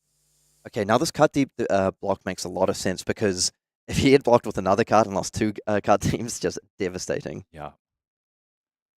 Yeah, getting rid of that throw dagger. So I really like that, just starving away the resources as well. Now he has 2 reds in hand. Yeah, and Eddie has seen a lot of reds this game. He's not going to be happy about that. And now I'm super curious what that Arsenal card was. Like, a little bit greedy to potentially not Arsenal, a defense reaction, but Eddie must have calculated that that Arsenal was critical to him winning the game. So let's see what it is. I'm wondering if it could be something like an up. It was a D-react. Okay. It was a D-react, so it does make sense that he pitched 1 to keep another one. The Yeah. shelter is more valuable to have in deck because of that discard prevention. Yep, and Eddie's just going to try sync 1 to find a blue resource. Let's see if he gets one off the top. Blue would be massive here. He needs a blue here to try claw back some tempo. I'm seeing some smiles. Ooh, It is a blue. And it looked like Let's that last go, card. Eddie. Looked like that last card in hand was humble. So it was actually a disastrous hand because you could go pitch cut the attack for 1 Arsenal humble, which Yeah. is just awful in this fight. Like it's so bad. That sink below effect, so critical here. Putting Eddie back in the game. Okay, perhaps not the humble, maybe a sensor like a 1/5 or something. Or actually he got rid of that and kept the cut deep. Oh, yeah. Let's find out. Just as a bit of a hedge, honestly. I don't hate that play at all. Yeah. Man. But Isaac just completely, I mean, the game, it was quite close all the way through. Yeah. But when Eddie managed to, fade that Kiss of Death toxicity play, it looked like he'd picked up a major advantage in this Yeah. game. But Isaac coming back with that Bonds of Agony. Yeah, and a lot of people underrated Slippy, but the ability to give your first stealth attack just go again, just because you can, like Bonds of Agony for 1 go again with a full grip is terrifying and near impossible to block. Okay, and now we give up the tunic. Yeah. Again, just want to shout out as well the Spike with Blood Rot. Another sort of cool interaction with the whole Kiss of Death thing, being able to Spike with Blood Rot it and then flick it later. So we might not see this game, but it is one of the cool interactions. All right, 3 cards. Let's see what's going to happen. And it is Infiltrate. So, It's a card I haven't seen in a little while. yeah, if it hits, Isaac's going to be able to play cards from Eddie's deck, but nope. It's going to be blocked into a Leave No. All right, just vanilla damage here. Yes, he might get a silver, but at this stage, not too relevant. It is just damage. The question is, can Eddie... Oh, fair enough, just wants to stay on higher life totals because it's important to be proactively higher on life, especially against assassins in these endgames, because you never know how much attack reaction damage is going to come through. So you just want to be as high on life as possible. He's making what I like to call the block when you defend with your Master Momentum and Ninja. Yeah. When that mask comes out the block, you know the game is ending very soon. Okay, so let's see if he has access to some retrieve here to pick up that second Kadachi. Because on the face of it, Isaac's still looking okay here. There's no Master Momentum to threaten anymore. I think Edward just doing the math really and deciding, hey, if I hit 3 times in a row, you're probably dead. Yeah, So yeah. it doesn't need to be as threatening at this point. Indeed. And wanting to give himself just a little bit of a buffer on life total, I actually think 4 is very relevant, so you're not just kind of dead to a react. Yeah, because a lot of Arakni's reacts is +3 damage, just to be able to be on 4 and just say, if you have 1 +3 react, I'm going to be okay. Although I guess in saying that, the flick knive's kind of that pseudo 4. You're right, you're right. All right, Kadachi for 1. Let's see what the follow-up is. Eddie really needs to do some damage here. Oh. And that's a nice one. The Bittering Thorns coming in for 5 with that on-hit as well, representing lethal here as well. And one thing to keep an eye on in this endgame is you basically look at the player's life total and kind of -1 because they both have that flick knives available. Indeed, indeed. And something like a pick up the point would be really nice to end this. Just being able to retrieve that last dagger. Yeah. Or honestly, any other 4-power attack. Because if this gets 2 cards, that 4-power attack is going to demand 1 more card. And suddenly, go again for the first attack of your turn. Not so relevant when you're stuck with 1 card in hand. Yes. All right, is that a shelter from the storm? All right. Blocking for 4, but the on-hit will go through. Take 1. Okay, a lot of it's going to come down to what is the last card in his hand here. It's only 1 resource, so it's not a CNC. What is... Oh, it's the bleed out. Massive. 1 card 5. All So right. Isaac does have the option to defend with 1 card here, go down to 2, not dead on board to flick knives. Yeah. But then that puts you really close to a Kadachi lock, even with 1 Kadachi, because of the ability to flick knives. Isaac, not happy to see that. And if I'm seeing correctly, Isaac has a toxicity in his hand. So ideally, he wants to keep 3 cards because he wants to go toxicity, stealth attack, into stealth attack, throw a dagger. Yep, I think makes a lot of sense why Edward decided to commit the Mask of Momentum. This is a very, very powerful 3-card hand.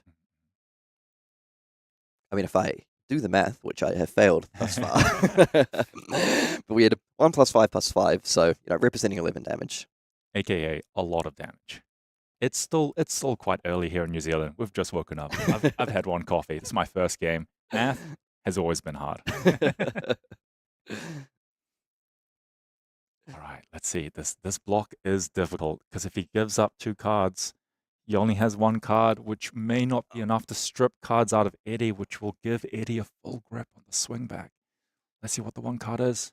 It is a toxic. I mean, so he is all in. So he arsenaled and kept toxicity in his arsenal. So he is saying, I need to survive until I get given enough space to be able to toxicity and throw the attack that toxicity is on at Eddie to try close out this game. I mean, that's a big commitment. He did have access to the Mark of the Black Widow flick knives play as well.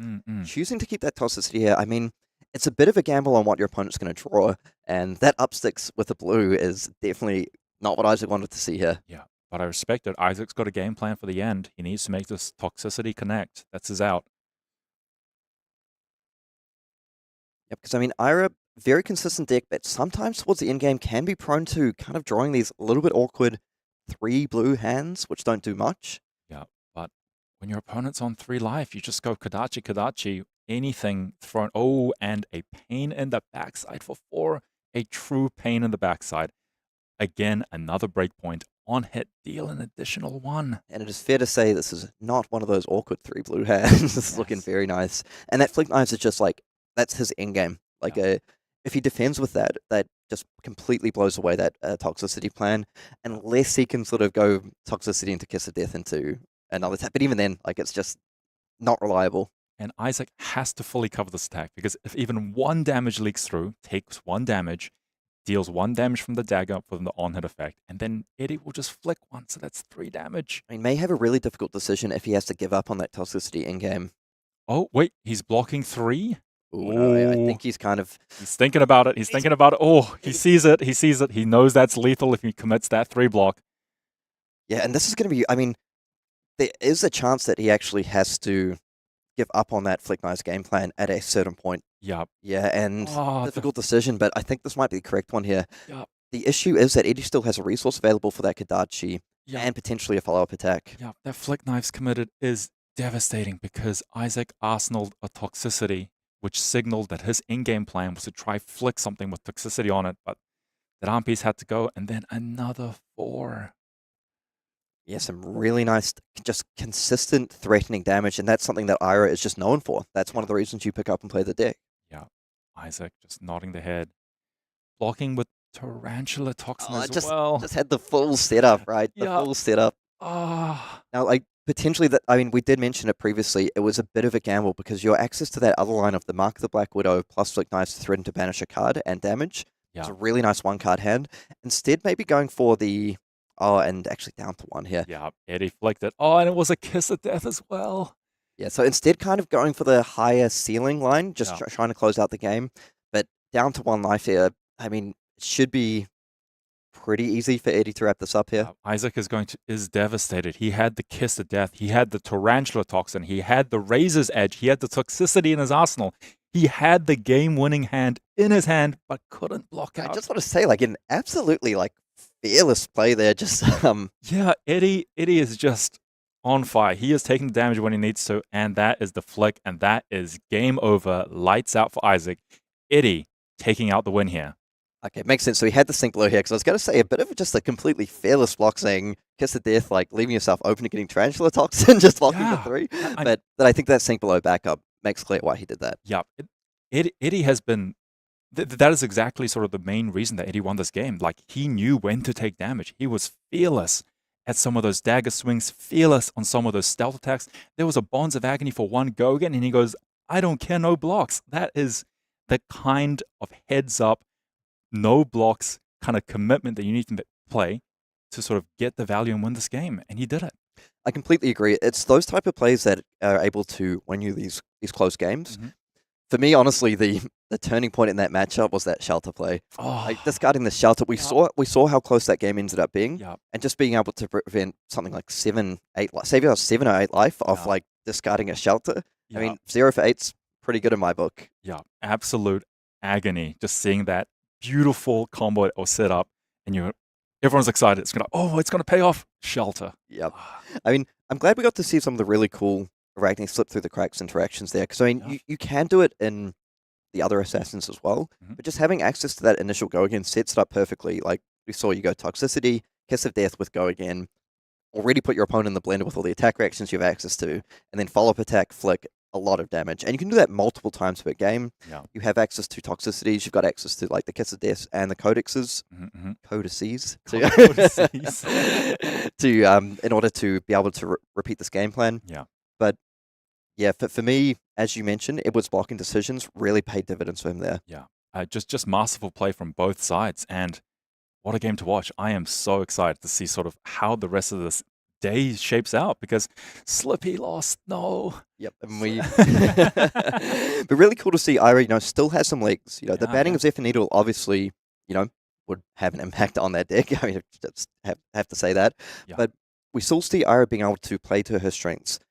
Utilize a lot of chip damage through daggers. Really cool to see cards like Bleed Out seeing some play. Yeah. Bleed Out, Cut Through. Just all these really annoying, efficient attacks that come in. Being able to utilize Flick Knives, the Blood-Spattered Vest to generate resources from nowhere. Yeah. Your spike turns in the form of dual threat, and then just the sidestepping Flick Knives, Mask of Momentum. It's kind of got it all. Yeah. And throughout that game, Eddie actually saw quite a number of reds that were sort of clunking his hand, but still Ira able to still push out efficient numbers even when the deck doesn't necessarily go his way. Yeah, and the other thing was there were a lot of that game was so close. And just thinking of all like the turning points at shelter. The other key moment in that game for me was that sink below. That's when you throw it out of the sink and you kind of throw one up to the bad gods. Please, one time, give me the blue, give me the blue. Yes. Because hitting that blue here just completely unlocked that hand. Yeah. If you hit something like a red 1 cost, devastating, absolutely devastating. You're basically just attacking for 3 and passing. There's no Blood-Spattered Vest at that point, but being able to go Dagger, Flick, Thread, and Masks just stripped multiple cards from Isaac there. Yeah. Particularly, I believe the life totals were something like 6 to 8 at that point. Yeah. I mean, if Isaac's just able to, take a couple of points of damage, have that 5-card hand, it's massive. But Yeah. that's why you play cards like Sync Below. Yeah. Would you say that was really a game that was on the razor's edge? Absolutely, I would.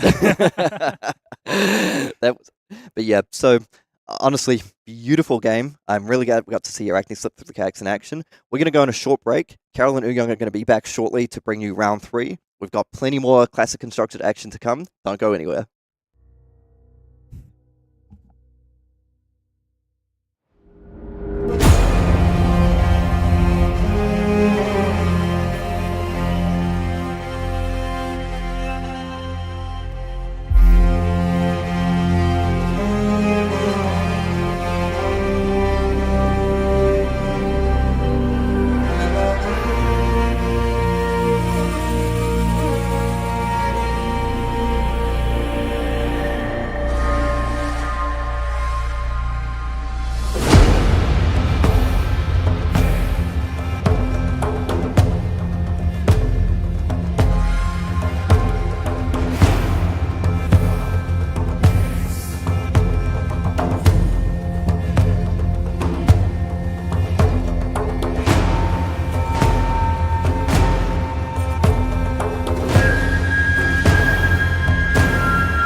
Welcome back, everyone, to World Tour Christchurch when we're watching the calling here. And it's round 3. We've got a special one for you.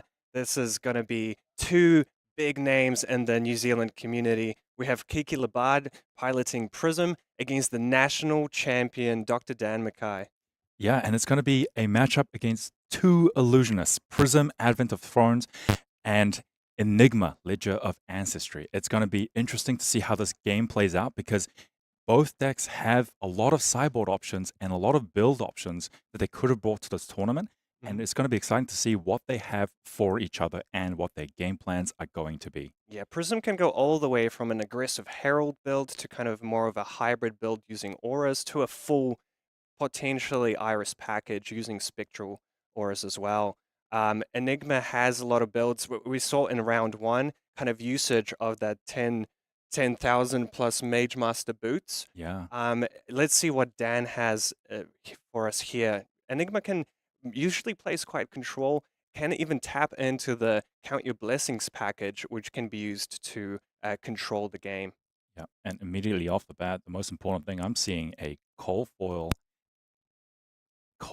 Prism. So I know who I'm rooting for in this game. Yeah, and first of all, we can see a Vestige of Soul. That already gives us some idea to what Kiki wants to do this game. And it's, yeah, maybe they're going to tap into more of these Spectral Shields. We already have, we already have Pierce Reality on the board. Yeah. And which is a great start for Kiki on the first turn of the game. Dr. Dan here playing out a Spears of Surreality coming in for 5, go again. And that's just a very efficient attack. 5, go again, especially when Kiki can't Phantasm pop this attack. Yeah, very efficient. Kiki straight away taking the damage, going down to 27, and now perfect curve for Dr. Daniel here, coming in with a Command and Conquer for 6. Yeah, and one thing to note is the number of poppers that Dr. Daniel is going to have in his deck, and that is 2 CNCs down already. So Yeah, good point. theoretically in this game, he might not have many more poppers, and that kind of gives Kiki free reign to start really aggressively pushing with these heralds, trying to push their on hits without fear of being popped. Yeah, exactly. And the Pierce Reality just kind of ignored by Dr. Dan here. He's not afraid of that Spectre on the board. And yeah, let's see if Kiki can generate advantage from that. Yeah. But just a classic attack for 6, threatening the arsenal. And yeah, Kiki, big member of building the community down in Wellington, starting promoting Rainbow Pitch League. Yeah. Which has been getting a lot of traction. So yeah, good on them for doing that.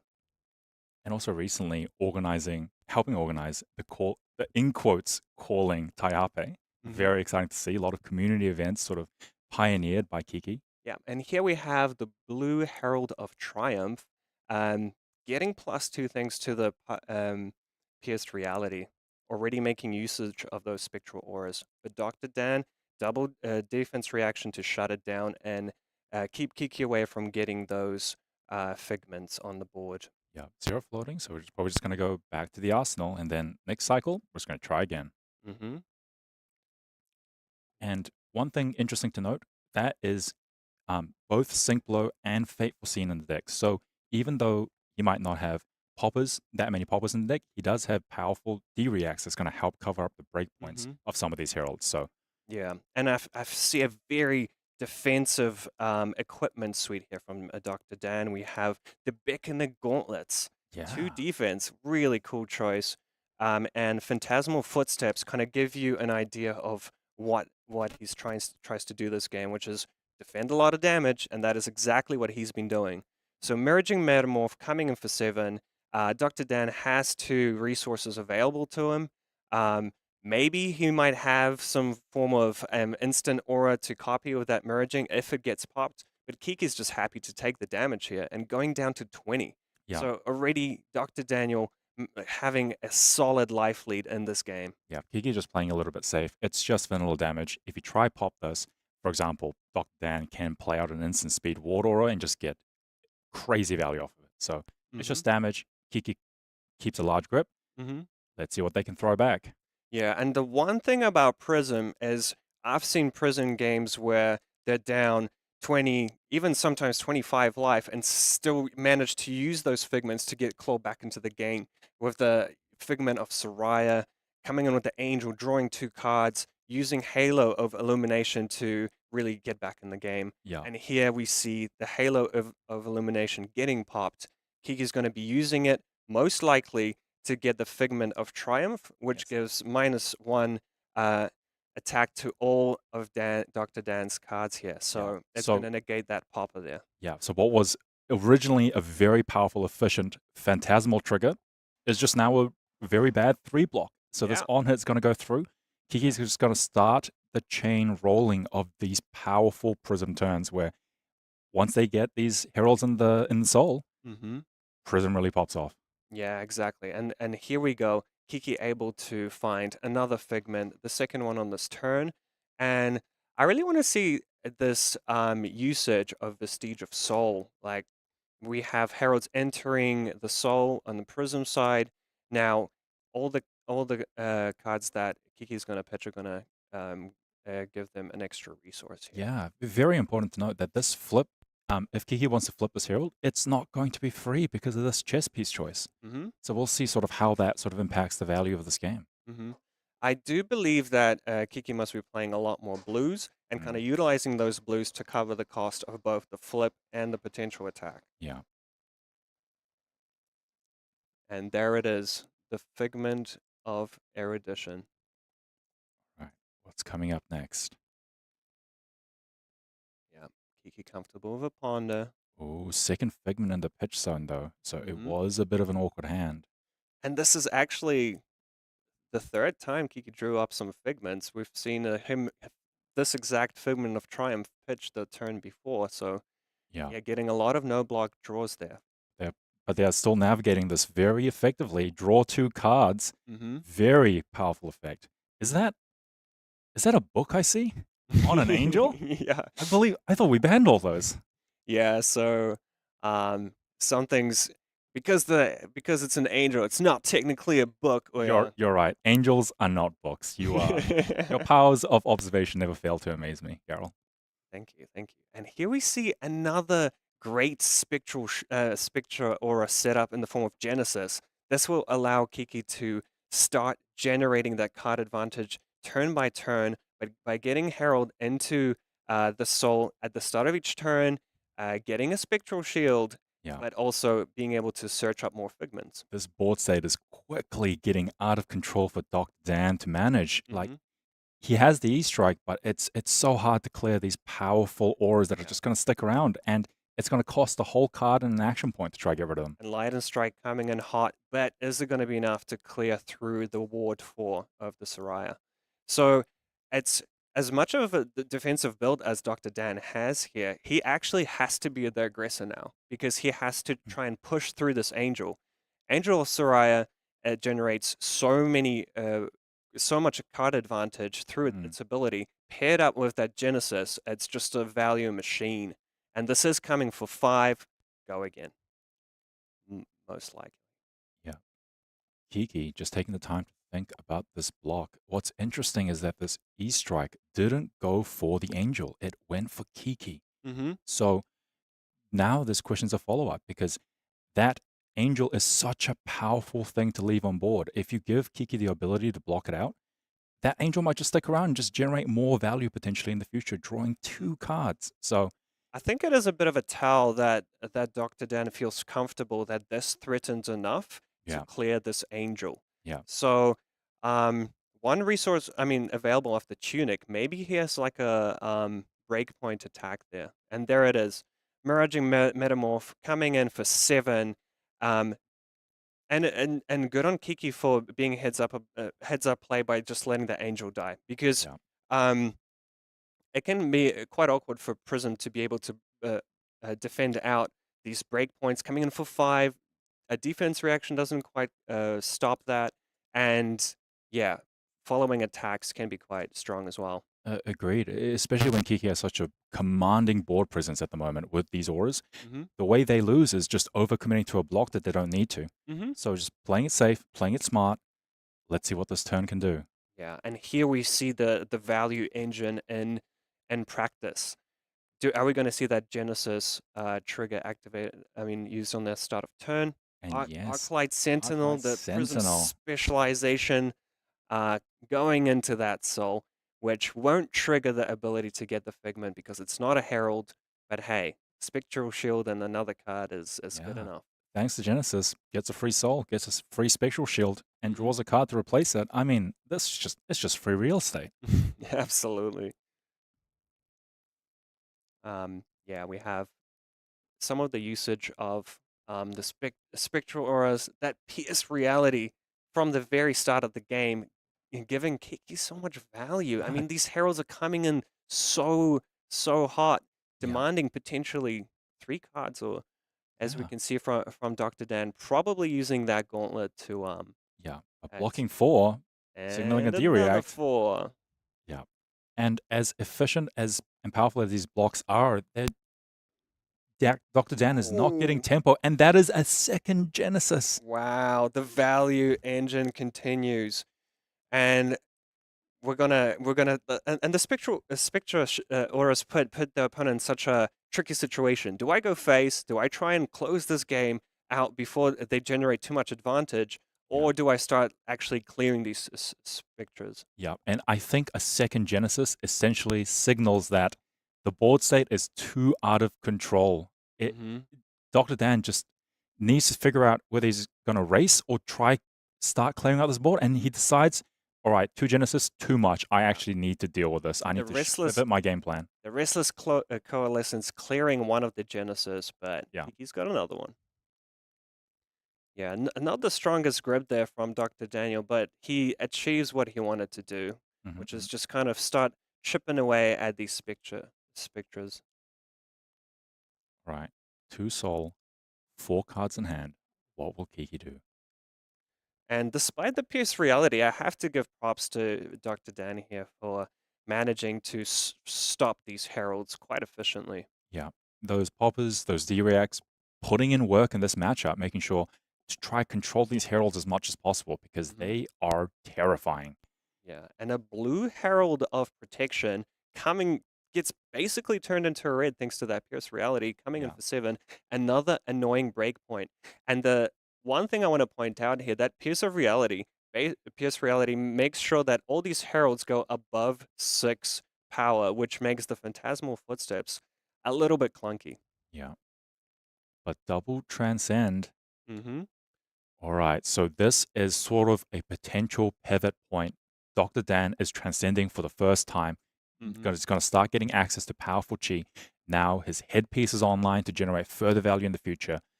Let's see what he can do.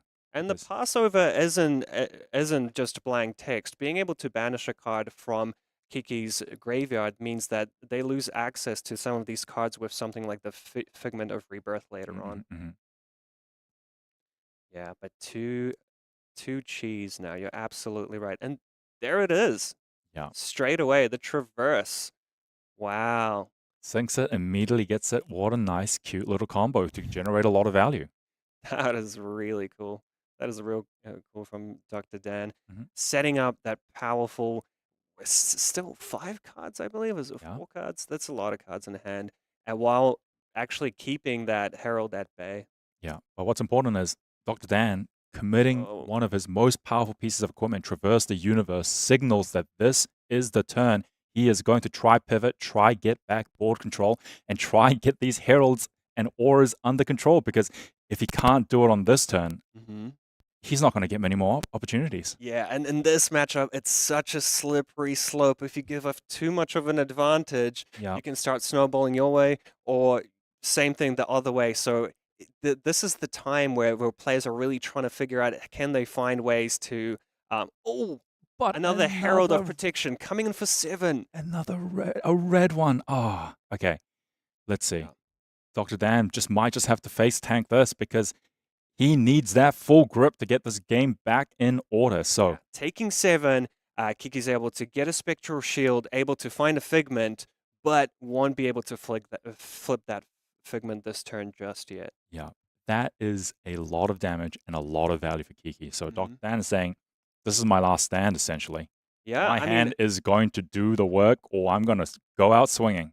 and Kiki's coming to war, getting the Figment of War, going to get a Courage for next turn, and yeah, lots of Spectral Shields. There's a little bit of defense there, and I'm really excited to see what Dr. Dan manages to achieve Another with his transcend card. 5-card hand. Yeah. Is it going to be a Manifestations of Mirage? Is he going to try and push and go for Kiki's life total? Is he going to try and manage some of these Spectras?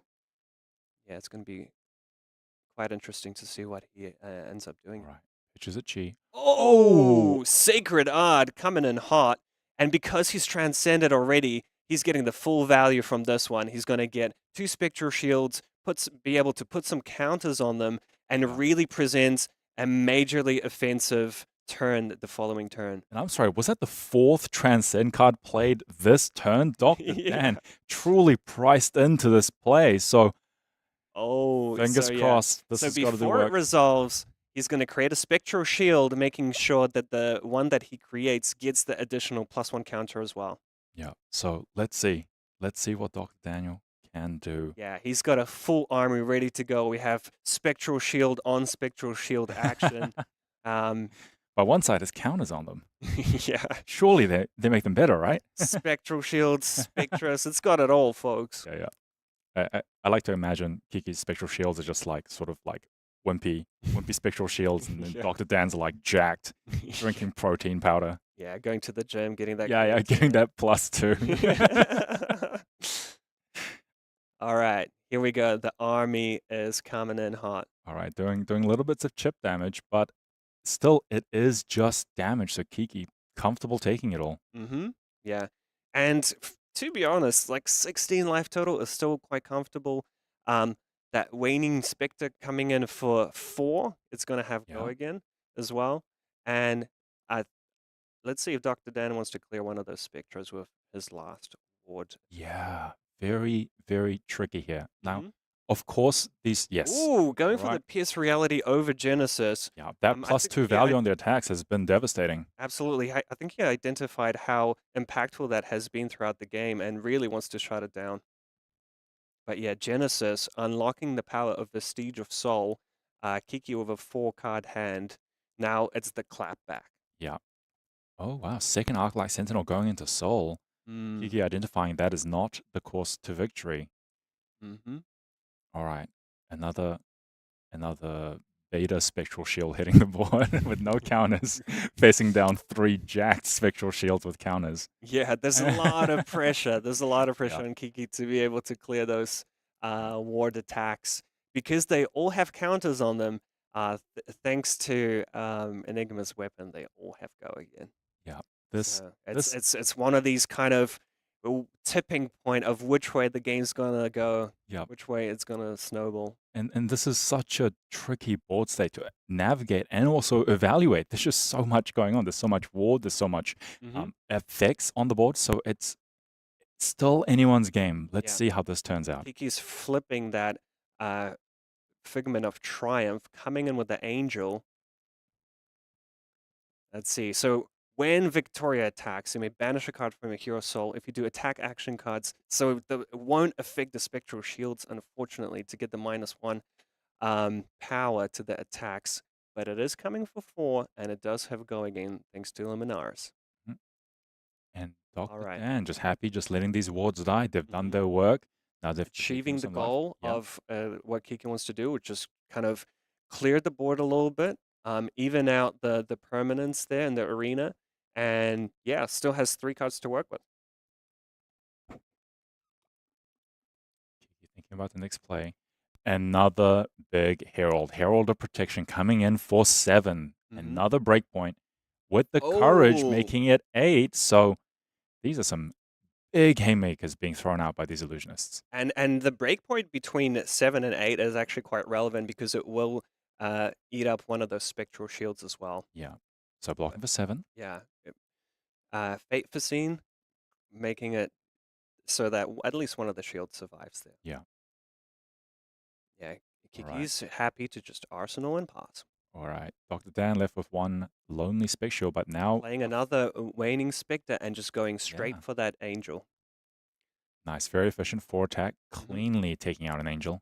And the most important, game, which is getting your opponent down to 0.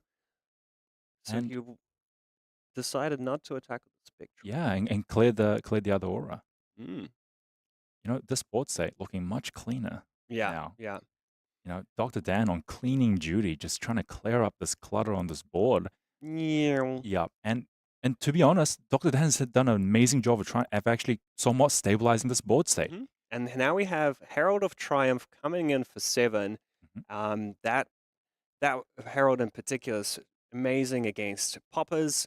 So it's a great play to just kind of guarantee, force your opponent into kind of like presenting that annoying breakpoint of 7. And Yeah, yeah, and and Dr. Dan's neutralizing been, poppers. been using so many defense reactions. So he might be running low now. Eyeing up that tunic, using the tunic, Ooh, the and using Phantasmal Footsteps to cleanly defend it for 7. yeah, trying to negate these on-hit effects as much as possible. Mm-hmm. Great usage of his resource, being able to get another count on his tunic. Yeah, clean block. Oh, Dr. Dan just doing a little stretch after all that back I work think that he had to he's put in feeling sweeping. happy. Oh, Oh, and no. the Angelic Wrath coming in over the top Yep. to force one of the wards down. Yeah. The +3. Yeah, nice little tick from Kiki there, making sure that they clear some of Dr. Dan's boards as well. Mhm. Okay, here we go. Has go again. Unfortunately, those wards do stop the on-hit from Herald of Triumph. Let's see if Kiki has a follow-up. Okay. And seems like that's it. That's it. Being a Good bit pass. stranded with a card in hand. And yeah, the Spectral Shield that could, coming in for 3. Yeah. And has go again. And sometimes that's all you need to just kind of gain an advantage because it has that natural go again. The cost is reduced by 1, so it's a nice little free attack there. Yeah, it's so free. Clearing out that wimpy spectral shield. Yeah, Kiki And- taking 2 damage, getting low on life, and Phantasm coming in hot. For 9, that is a big number. And what is that I see? Is that the Grand Library of Solana? Yes. And it's Signed. signed yeah, by Frederico himself. Wow. And Phantasm coming in for 9, but it also gives Dan so much information about the texture of Kiki's next hand. Yeah. Really pressuring the life total here. Yeah, this is gonna be a big hill to climb for Kiki to get back into it. Question is, did Kiki draw a second yell to try help turn that library on? Mm-hmm. And as library, it feels a little bit late for that library to Yep. come on board because if Dr. Dan keeps on maintaining the pressure, it's going to be hard to get those 2 yellow pitch cards in the pitch to get an extra intellect. Yeah, and let's not forget, this is an attack for 9. And Absolutely. Kiki's on 10. Attack for 9, and the pressure is still on Kiki to try and clear that spectral shield that's just sitting there comfortably. Yeah, block for 6, leak 3. I mean, the board state has just taken a huge turn. Mhm. I could have sworn that Kiki had such a lead that I thought Dr. Dan was out of it. But no, he has found the avenues to claw back this game, and Yeah. he's almost ahead on board state. It is impressive, the Yeah, navigation. slow and steady. Yeah. Defending the heralds where it mattered, denying Kiki the hero ability trigger to get figments when it mattered, and then finding that 5-card hand that let him play out that sacred art, generate an overwhelming board state, and Kiki did a great job at clearing it down, but that spectral shield is still there and it's coming in for 3, and Kiki is now down to 4. Yeah. We have 4 to 24, and Dr. Dan with a comfortable lead, and Light and Strike coming in for 7, I believe. Yes, there it is. And that's threatening lethal. I mean, that spectral shield is putting in so much work, just generating so much value each turn cycle. It is really carrying Dr. Daniel to this victory right now. Yeah. Imagine just having a head jab on the board that keeps on attacking for 3 each turn. It's so much value. Yeah. And also just having the ward 1 is always nice. Yeah. Yeah. Kiki on the back foot now. Yeah. Gonna have to commit at least a card or 2 to this one. But all is not gone. Kiki does have 2 soul, does have library, does have arsenal. So Mm-hmm. they do have the tools to try claw this game back, but this is rough. Mm-hmm. Yep. Definitely. It's gonna be that's the kind of like tricky things about playing out something like Library of Solana. It's very restrictive on your defenses. You can't pitch it. It's locked into a very specific play pattern. If you don't find it early enough, it can be a little bit of detriment. I do want to see if Kiki is going to be able to use that value. Defending with Stonewall Gauntlet here, defense for 1 reduces the attack by 1. So being able to survive, taking 2 damage, and going down to 2 here. So nice play from Kiki, maintaining their cards in hand for the next turn. Yeah. It's important to just be alive and just have enough in the tank to throw something back. Life totals 2 to 24. What can Kiki do? But first, to work with, yeah. first they have to clear that spec shield somehow. Herald of Erudition. Now that's a nice way to try and clear it. Oh, And there's the weakest link. Oh my God. Oh, what a Those sequence of events there. Weakest link coming in to pop the Herald. Celestial Reprimand trying to reduce the attack Reduce value the so it attack can't value. pop. And then Yeah, and D-React then- just comes in over the top. wow, Dr. Dan with all the D-reacts. Yeah. They did not hesitate. It was just straight bang, bang, bang. Yeah. So Kiki unable to clear the Spectral Shield, but managing to flip the Herald and get 2 yellow cards into the pitch and drawing up to 5 this turn. Yeah. So yeah, Spectral Shield that could, coming in for 3, threatening lethal. Yeah. And still, Dr. Dan has 3 cards to work with. Yeah. And Kiki drew an extra card. It's +1 intellect, but that Spectral Shield on the board is +1 intellect every turn as well. It's just a head jab. True. That's free. Is that Spectral Shield the true Library of Solana? I mean, you just got to frame that Spectral Shield after this game. It's putting in work. Yes, it is. And this E-Strike is coming in for 7. Now, Kiki does have the Ward 4 from the Angel, and some tools, little bit of equipment there to work with as well. It Yeah. still has 4 cards in hand. Let's see if they are able to defend this. Yeah. The important thing is, can Kiki survive and try pitch 2 yellows to try get the library's effect? But at this life total, it's just not going to be possible. Mm-hmm. Yeah, it's going to be a tough one. Because even with yellows, if you pitch it to a Herald, you still need another outlet to pitch the other yellow too. So yeah, this is going to be... Oh, so that Enlightened Strike was coming in with Go Again, and the Spears of Surreality coming in for 5 here, and really putting Kiki in a bind. This is stripping at least 2 cards or a Vestige and a defense reaction. So this is definitely going to limit Kiki's ability to clap back on their turn. That's a lot of damage, and it's just going so wide. Kiki's struggling to block this out. This is just a lot of pressure. Yeah. And Dr. Dan's been maneuvering very well between offense and defense. He's able to defend in the spots he needs to with the defense reactions, but also has tools to go again with the Spears of Surreality and things like Enlightened Strike and the big attacks like Phantasmclasm to actually pressure the life total when he needs to as well. So yeah, very heads-up play from Dr. Daniel. Yeah, showing us why he is the national champ of New Zealand. Absolutely. All right, Kiki in the tank. Chess piece comes out. Okay, yeah. Throwing in all the equipment, pitching a...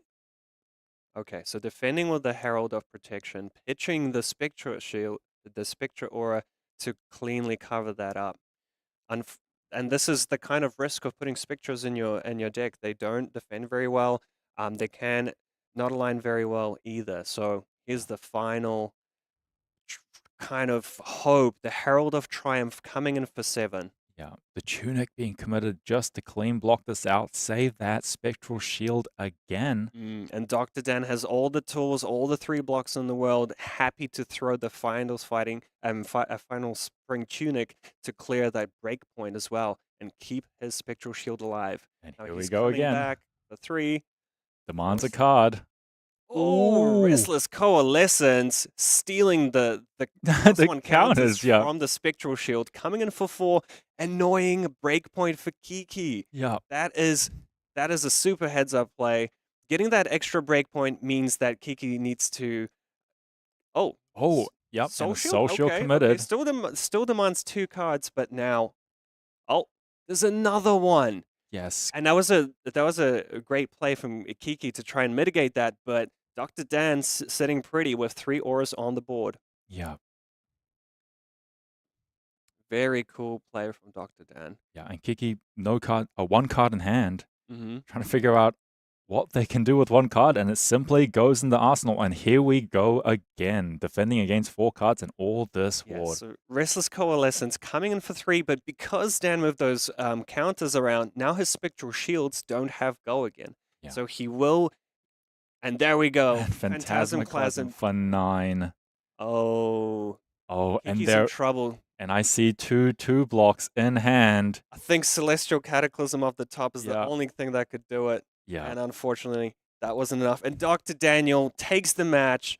Enigma showing who the superior illusionist is and going for the 3-0. Yeah, truly putting on a show, giving us the illusion that he was behind on board state. But no, finding the precise avenues and the plays that he needs to make to reclaim board, pressure life, and get a commanding control of the game. Very impressive to watch. I thought for sure that Dr. Daniel was out of it. Yeah. And he's a Christchurch local, so it's great to see representation of the local community here in the spotlight. And yeah, this is definitely a player I'm going to be watching for at the top tables of this tournament. Yeah, and it's been interesting, especially with some of the recent calling results. I was just expecting a lot more aggro, a lot more redline decks, but 2 illusionists coming out showing us why they're still king, why illusionists are feared, and the crazy devastating board states that they can present, and the ways that and the tools that they have to also navigate out of it. So very impressive to see. Yeah, it's cool to see how much Hunted kind of added tools for the ninjas, for the assassins, and on the surface, it seems like it could be quite tough for these illusionists, especially Enigma, to kind of keep the wards. We saw that in round 1, but also, hey, the illusionist got some tools as well. So Enigma is looking really strong in this tournament. I'm curious to see how Enigma kind of converts in later rounds as well. Yeah, and it will also be interesting to see sort of their cyborg packages and plans that they have for the meta and how they adjust to different opponents. Because in that matchup, all these D-reacts, all the poppers, and just the ability to tank out, block, wait for the opportunity to swing back, and then despite the board state just being lost, finding that critical moment to commit the headpiece, draw the chi, and just go all out. Exactly. And yeah, basically we saw that Dr. Dan was able to just kind of present the numbers through normal attacks, things like the Spears of Surreality and Light and Strike to present kind of big numbers without reliance on the auras. And then when the time was right, bam, the border was swarmed and he took control of the game. Yeah. Yeah, now let's have a look at some upcoming tournaments and what we got in store for you in the world of Flesh and Blood. So the big one coming up is the World Tour London, the first Pro Tour of the year, the culmination of the Hunted metagame, and that is going to be kind of the climax of what the Hunted metagame is going to be like before we have the next set. So super exciting stuff. Definitely try to get to that tournament. It's not just the Pro Tour, there's the calling, battle hardened side events. It's going to be a blast. It's going to be action-packed, and don't forget, there's going to be this very exciting, and from what I hear, controversial art for Sink Below with the ordering of the jam and the cream, if I hear correctly.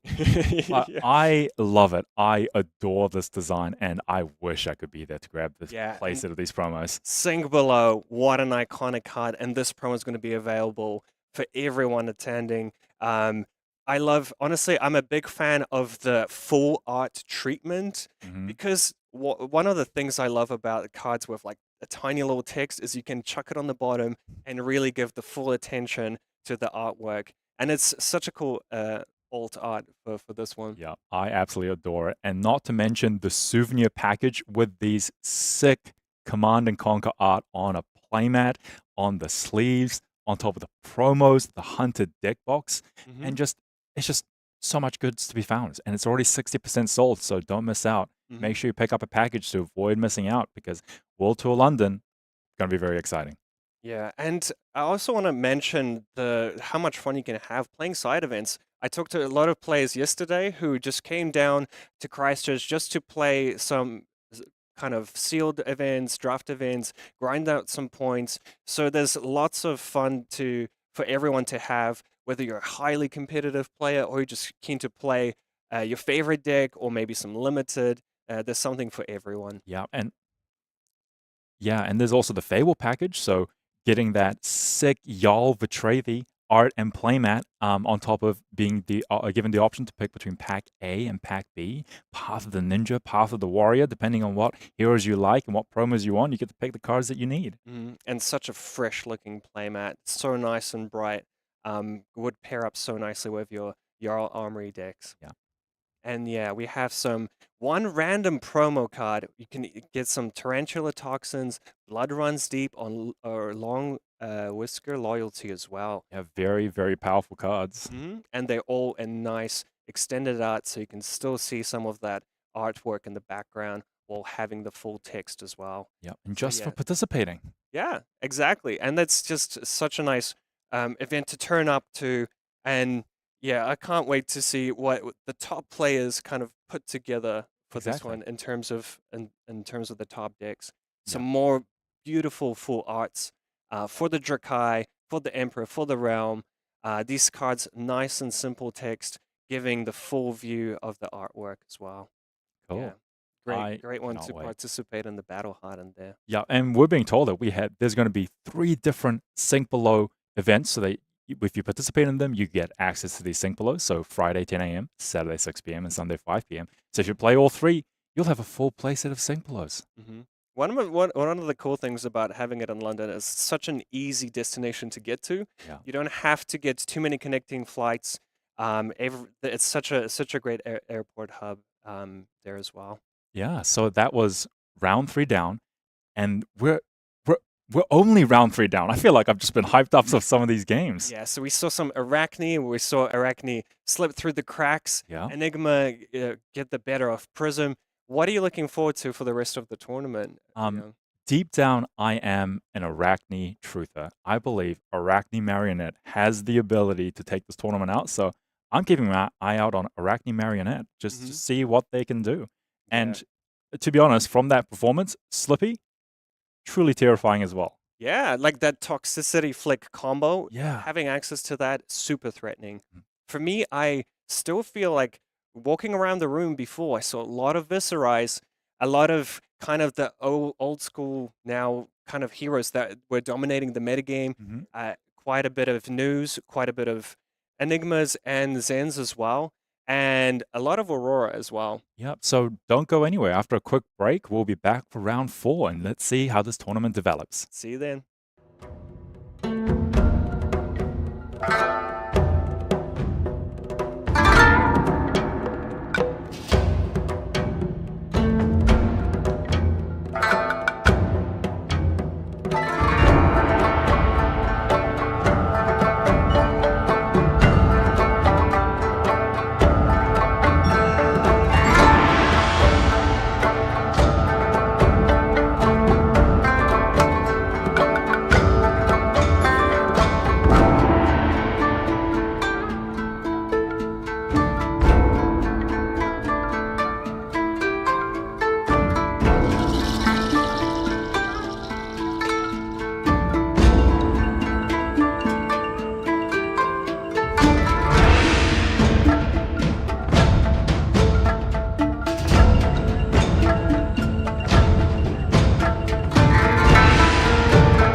back, everyone, to the World Tour Christchurch, and we're continuing on with all the calling action. And we have a bit of a Battle of the Ninjas matchup coming up this round. Yeah, we do. We have Cindra versus Ira, and we're going to see who is the superior ninja. We have both of the decks tend to play in a very value-based game plan and really kind of using that flick knives with the daggers to thread and mask of momentum. Now, so I'm expecting a lot of back and forth offensive play lines to kind of trigger the mask, but also like trying to stop the mask on the other side. So it's going to be a doozy. Yeah, and I had a look at what Keegan was playing last round. It looks very much more that very red-heavy Cindra deck. Oh, cool. He won an absolute thriller game against Bravo, so that was a cool one for me to keep an eye on. And we've got Oliver Berry on the other side. So for people who may not be familiar, Ollie is a New Zealand national champion a couple of years back and actually was the runner-up last year. So a very accomplished player, has some decent results on the international stage as well. Yeah, and Keegan is an old school player from back in the day. I remember Keegan doing really well in the first constructed calling ever in Auckland in 2020. And yeah, he nearly missed top 8, but he is known to be the dash control player. And now the cool thing is he went from playing dash control, super grindy deck, to playing the super hyper offensive Cindy list. I remember Cindra list, sorry. all the way back in that first constructed calling, I think he was one of the few players playing Reiner, actually way back then. Yeah. Which was like really cool to see back in that meta when it wasn't maybe as respected as it should have been. And you're right, it's quite cool to see the adaptability of players. As you mentioned, Keegan's sort of famous or infamous, if you will, for playing these very grindy, controlly dash decks. He played it for a long, long time. I actually spoke to him on the Friday and just said, what are you playing this week? And he's like, I'm thinking about Cindra if I can get all the cards. I'm like, bro, what about the dash? He's like, I brought that as a backup. But obviously, always with the dash in the back pocket. But obviously, that Cindra choice working out very well for him so far. I think some of the key cards that I'll be looking towards in this matchup, on Ollie's side, I think it's got to be the dual threat, one of the big spike turn enablers for this Ira hero. Being able to line it up for that like 0 cost plus 6 damage if it's done at the right time. And over on Keegan's side, I mean, funnily enough, I'm going to point out the defense reaction loyalty. Oh, yeah? Loyalty beyond the grave. Just the ability to, particularly against a hero like Ira, which is able to have some amount of disruption and be able to threaten that mask over and over again. I'm just going to look to see that if those loyalty beyond the graves actually come up big, just being able to net that additional card. Great tool to stop the mask of momentum hits, and then when the time is right, cashing it in for that extra card to swarm your opponent. And here we have the blood-splattered vest on the side of Keegan, a key card in this kind of red line Cindra build. Right off the bat, a really interesting choice here, the Stonewall Gauntlet over on Oliver's side. So traditionally, we've seen these Iras really lead into that flick knife style of gameplay in order to enable the mask of momentum. But actually electing to go with that Stonewall Gauntlet here. Yeah, exactly. And we see the blood splattered vest on both players' sides, so it's very interesting for Ollie to opt out of that flick knives, this kind of traditional build that we've seen be very popular to trigger the blood splattered vest. He's just happy to swing those daggers and get those resources that way. Yeah, and Stonewall Gauntlet, I mean, very effective at combating sort of the spreading flame style of deck. See how it does into this more sort of very red aggressive. And Keegan swinging the dagger for 1. Ollie is just happy to eat 1 damage. And also, Art of the Dragon coming in for 5. Just kind of great way for Keegan to adjust his hand and make sure that he draws a decent hand next turn. I mean, we saw the drop of Dragon Blood and a Breaking Point. So 2 Chain Enders and a card that doesn't really work well with Chain Enders. And he's just setting up that hand for next turn. Yep, looks like he, wasn't able to retrieve that dagger back on the first turn, but, managed to push a couple damage. Yeah, and we see that card you were talking about, Kieran, dual threat in Ollie's hand. Let's see if he's able to get it off this turn. Yep, really nice to try and line it up with the pouncing paws like we saw in a previous game. And another cool card that I've seen in these Cindra lists is the Wax On. Being able to cover 0 cost attacks for up to 5 damage. Now, unfortunately, isn't going to cover that Bittering Thorns coming in for 5. So, oof, it's a tough one for Keegan to deal with. Oh, there's that loyalty. Okay, that's a really nice pickup to get that into the graveyard early. So now you're only sort of one copy away from having access to a bit of an additional spike turn, potentially up to 5 cards in hand plus Arsenal. 2 chain links hit. There's the dual threat. Ollie's ready to just close that chain, say goodbye to the Moscow momentum threat, and keep that damage rolling. Thanks to the Bittering Thorns and that dual threat, this is coming in for 5. I do wonder, so the Mask of Momentum, the chain has been closed, so we're resetting the combat chain here. I do wonder if we're going to see something like a Snatch to finish things up. Yeah. Maybe some of that leg equipment, the Pouncing Paws, can create a Crouching Tiger if need be to extend the chain link as well. Yep, a little bit of a value loss not being able to defend with it, but we'll see where Ollie wants to go with this. And Keegan actually adopting a bit more of a defensive posture so far. Actually just throwing that on the heels. Maybe the hand doesn't quite line up nicely. The nasty surprise coming in for 5. And the Wax On covers it up nicely. It's a pretty good usage of the Wax On, but that dual threat just generated so much value. Like you were talking about, already a life lead, 35 to 38. So one thing to keep an eye on for the Cindra deck is, while it's on a turn-by-turn basis, it can do a lot of damage and is generally very consistent. One downside can be the hand that we saw there. If you don't get that Draconic starter, if you're not able to line things up nicely, it can sometimes get a little bit awkward. And here we see the first blue on Keegan's side as well in the Warmonger's Diplomacy. And he eats a Kadachi for 1. And a Raise Face for 7.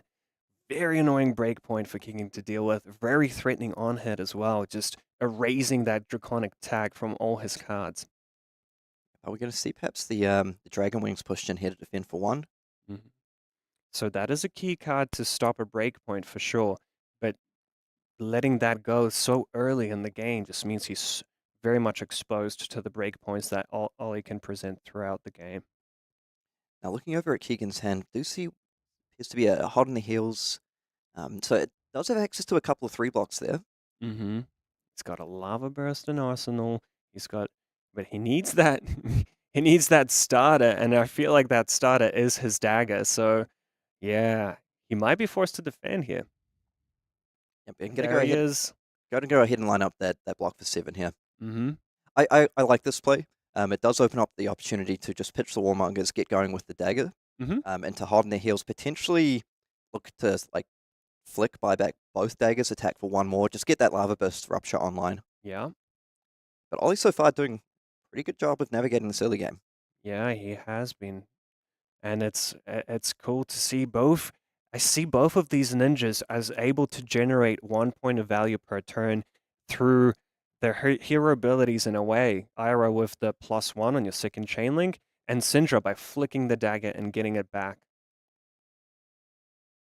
All right. Kick things off with a kunai coming in for 1 with Go again. 2 resources available. Yeah. I think Keegan really wants to keep a bit of a bigger hand than just 2 cards in hand and 1 in arsenal, but this is something. Okay, so Ollie getting a little bit aggressive, just really wants to try shut off this mask trigger. This is quite nice because you don't have the opportunity to flick another dagger at this stage. Yeah, good point. And also, it just opens the door for him to use those legs when he needs to, when he gets that another copy of Jeweled Threat potentially. Now, I'm going to look to see if the Blood Spatter Vest is used here in combination with Flick Knives to pick up a resource. That Fire Tenant Strike card is not actually a Draconic card, so it just makes the resources just a little bit not quite work on this turn. Because having to pay 2 to buy back the dagger, you need that resource to attack with the dagger into the Lava Burst. The other thing I noticed, the Stonewall Gauntlet, if it might be used against the Lava Burst here, it does set up just sort of a nice 2-card block. I think Keegan could opt to just get back the daggers and pass and just wait with that Lava Burst. He does leave himself exposed to something like a Command and Conquer. But yeah, it's Ollie is very happy to keep some cards here. So I'm expecting a big turn. I believe some upsticks and a run in his hands. Maybe we're going to see a dagger come in for 9 or even 10. And that the Pouncing Paws as well, when you see that being pushed into defend, potentially to cut off the mask trigger, but sometimes it's a bit of an early hint that there might be a drill threat being lined up because it works really nicely. Oh, and double upsticks and run! That is a big Kadachi hit coming in for 9. Wow. So, I mean, Anathos, eat your heart out. How about a Kadachi for 9? And you see Ollie just chuckling a little bit there. Wow. 1 cost, attack for 9, go again. No biggie.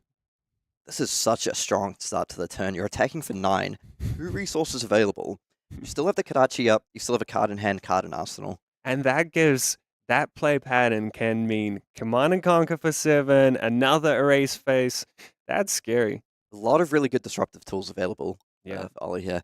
And Keegan, I agree. Just that it's vanilla damage, and you called it. Ooh, the erase phase. Oof. The one decent thing is like Keegan doesn't actually need to be draconic for this hand. If I look at it, it's only the display loyalty, I believe, that it really gets affected. But he still gets the lava burst effect from rupture. But I guess he can't get go again on the. Yeah, he wouldn't be able to get a go again on that threat attack. He might be forced to pitch it to a dagger. And one of the things about Ira, going way back to her days terrorizing the Blitz format, is if she gets a life lead, she's very good at like helping to close games. Just the threat of these constant Kadachi chips and everything. Generate a life lead and then get the game going slowly down on both sides. Happy to pivot between defense and offense to chip that damage through and generate value over time with the Ira hero ability. Yeah, just going to kick things off with the Ronin Renegade coming in for 3. You are right. I mean, if there was a turn to get a race face, it's probably this one with the access to the Rabble. Yeah, but Keegan falling behind on life, 18 to 34.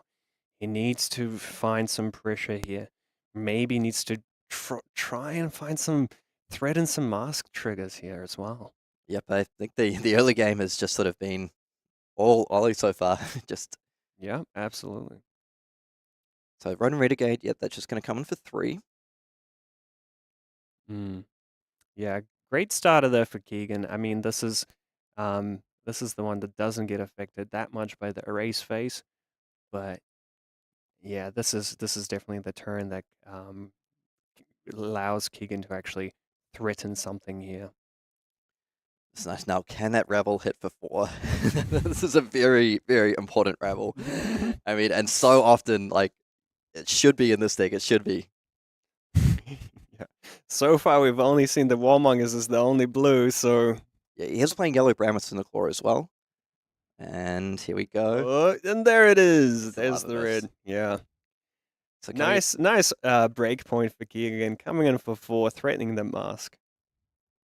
And I did spot in Keegan's hand there, access the Shelter to the Storm. So that might be able to give him a little bit of... Ooh, a yellow wax on. Nice play from Ollie, completely covering that Ravenous Rabble.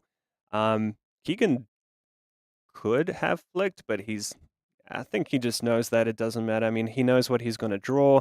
He knows that he has an arsenal card, so he's happy to just wait with that flick. Yep, still the opportunity to flick that extra point of damage on this chain link. But as you mentioned, I mean, yeah, he knows what he's going to arsenal. Yeah, exactly. And it's like a nice piece of damage there. Ooh, another yellow wax on. Ollie Berry is very much prepared for this matchup. I think after the Calling Memphis win on Cindra, a lot of players have been keeping Cindra in their mind for deck building and whatnot. So just a slight misstep there, not actually using that flick in the end. So just missing on 1 point of damage there. That's right. Keegan perseveres through, taking 1, going down to 17. Ollie on a comfortable 29 life. Just going to go ahead and pitch that Knives Out coming with a Kadachi for 1. I think that last turn kind of illustrated what we mentioned earlier. Ira is... and stop the press. A race face for 7. Just all the disruption in the world here. Always coming in that annoying breakpoint. Wow. Ollie masterfully managing the offense and defense in this game. Oh, the counter. The one great thing about Keegan facing an erase phase there and not a CNC is he can play his defense reactions out to completely cover that erase phase. So crucially here, that is the second loyalty from Beyond the Grave as well. So Keegan does have access to it. He may actually elect not to use it on this turn if the hand doesn't quite line up. I think it did see an Oath of Loyalty and a breaking point there. Depending on if he thinks he can get to Rupture by doing that, using that additional card, and I think that's what's going through his head at the moment. Like, this is such an important comeback mechanic for me. if I burn it now and don't get full value while I'm 12 life behind, Mm-hmm. it's going to be quite tricky. Yeah, it's very good on those big offensive turns to get an extra card from the loyalty there, but at the same time, he could just use it if his hand is a bit clunky. Maybe he needs a starter. It's another way to kind of try and dig for another sort of way to fix the hand. But he's happy to come in with Oath of Loyalty for 4 here. This is quite an awkward hand, though, only having access to the Lava Burst and the Breaking Point in hand. I Mm-hmm. mean, very difficult to see a line where you kind of end up with your daggers back in play. Like, you could flick here to get the resource off Blood Spatter, come with Breaking Point for 5. Mm-hmm. Maybe you pitch the Lava Burst at that point to get back your daggers. Or maybe just send it, throw the daggers, and say, you know what, I don't need them anyway. Yeah, just coming in for 2.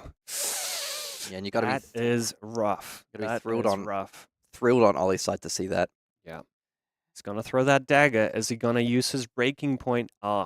Cashing in the blood-splattered vest. He's going to gain a resource to get but- both his daggers back. But no, I see. Yep. I was just going to say, no go again currently on that Lava Burst to line up the Breaking Point. Unfortunately not. Just seeing these last couple of turns play out, it just illustrates what we spoke to about earlier. Ira just having the ability, once you get this life lead, being able to actually play a little bit of on-off, pivot to a more of a defensive posture. We Yep. saw 2 yellow Waxons followed up by the Shelter, access to plenty of defense reactions on Ollie's side. Mm-hmm. And here we go, just pitching a blue, pitching that stab win, coming in with the Kadachi for 1. And the classic Ollie play pattern coming in for 1. Does he have a CNC? Because he ran out of those erase faces already. And bam. Oh, there and it you is. called it. Now, this is just kind of exactly how Ollie wanted the game to go. Build Yeah. up a bit of a lead, present multiple points of disruption, Yeah. and then, just use those defense reactions, use those things to start grinding out. And he knows how punishing that break point, thanks to Ira's hero ability, is. Keegan already cashed in his flight path block, so he has to give up 3 cards here, and that's exactly what he's going to do. And this is such good value for Ollie to generate here. And it's going to be rough for Keegan to get back into this one. Yeah, so Ollie just pulling significantly ahead in this game. Mhm. And Oh, pretty nice one-card hand coming with the Yeah. Blaze Headlong. yeah, respectable. To me, a lot of this is riding on how good that loyalty on the Grave Turn is. Mhm. The path I see for Keegan to get back into this game is where Ollie has a hand that, finally doesn't line up with this disruption. Yeah. And maybe just is a little light on damage. Still perhaps sitting a Mass Trigger, but, not one of these big dual threat, multiple go again turns. Yeah. And looking at his hand, he does have a Scar for a Scar. Not actually the best there with that big life lead. That is true. Oh, wait, that's a... That's a red Flying King. So- Ollie Berry pulling in the old school tech from the early Ira Blitz lists. This card was a powerhouse back in the day. Coming in for 7, 2 cost 7, no on hit, but sometimes damage is the best on hit, Kieran. Yeah, the song that comes to mind is Turn Back Time. Taking us all the way back to 2020 with the flying kicks. Yeah, and Keegan was taking all these damage, so this is actually threatening Mask. I'm not sure how much Ollie can make usage of an extra card here, but hey, cheeky sigil of the solace would be nice.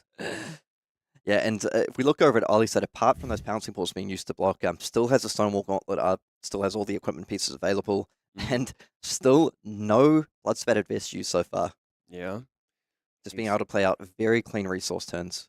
he's saving it for a later date. Yeah. Say that. All right, the wax on flying kick, playing around the wax on so well. No, but actually pushing in some damage, stripping Keegan's hand, and this is what we've talked about before. If he continues to pressure Keegan's hand like this, it's going to be hard for him to get to that rupture, get to those explosive, Musk-threatening turns. And we see Ollie has just picked up another Shelter from the Storm as well. May not even necessarily need to use it on this turn, can just set that up in Arsenal, keep chipping away. Yeah. Yep, and just pretty happy to take this first hit. Yeah, if I was Keegan, I'd be shaking in my boots, to be honest. The Burning Blade Dance coming in for 3. We'll probably see this one defended out. Yeah, this is a more threatening of an on-hit than the Rising Resentment, and here we see the flick. So Ollie choosing not to defend that initially. He does have a shelter, so he's thinking, does Keegan need this resource, or am I supposed to use this shelter as a defense reaction against this second chain link? So we'll see what he does. Yeah, that is one of the tricky things about using shelter as well, like just navigating when it's best to get that discard to prevent 3 damage. And here it is the prevention. So he's thinking to himself, you know what? Even if this burning blade dance does hit, and he does throw this dagger, hey, the shelter's going to eat it up. Yeah, now I do wonder as well, because we saw Keegan play out that lava burst just for 2 value earlier. Potentially like a really good read from Ollie that it might be something like a breaking point. True. And Shelter just getting really nice value there, preventing the 1 from the flick, preventing 1 from the burning blade dance, and then if he chooses to blow the stagger up. Yeah, look at Keegan. Hand on his head, realizing that he won't be able to play this breaking point, won't be able to retrieve daggers or threaten that mask or arsenal. So huge win for Ollie. We just see actually a really powerful aggressive hand from Ollie here. Has access to, looks like, Cut Through and Bittering Thorns. And that Kodachi is most likely not going to get defended. So yeah, enabling the cut through, really able to extend his turn. And with so many resources, he's got the blues, he's got a card in arsenal. The world's his oyster right now. Yeah, I think really the story of this game is just that level of early disruption. The the erase faces, the CNCs just like completely threw Keegan off what his deck wants to do. That's one of the difficult things about the style of Cindra deck is if you fall behind, it really wants to have access to like 3+ cards in hand. Once you're able to get rid of a couple of them, it just gets very tricky. Yeah, that's true. And yeah, really showing Ira's dominance in this matchup. And Ira is a deck that I feel has seen success ever since she's been released to the classic constructed format. Shomei Yamamura doing great job at kind of showcasing his style of the build, top 8ing a calling, even before Hunted has hit the stores. But with Hunted, the deck has gotten significant upgrades and can now do even more explosive things. Keegan dropping all the way down to 7 now. Mm. And the Bittering Thorns coming in, and It's kind of it could be a snatch and arsenal. This seems like a zero cost attack there. yeah, because the way this turn has been sequenced, if it wasn't a follow attack, unless it's a bluff, it could be a bit of a bluff tied information, but you might expect the Bittering Thorns to come through in order to get the bonus. So Keegan dropping all the way down to 3, I think he just thinks, look, it's now or never. And there is Scar for a Scar, a 0-4 turned into a 0-5. Very punishing spot for Keegan. He's facing down lethal. He can't keep too many cards in hand, and that breaking point has been very, very annoying in that arsenal there. So yeah, but bit of a heartbreaking point for Keegan at this stage. Yeah, so Keegan on 3 life here, facing down lethal. And look at Ollie, just comfortable in his position. Full equipment suite still available. Blood splattered vest on 0 counters. He can get those resources when he needs them.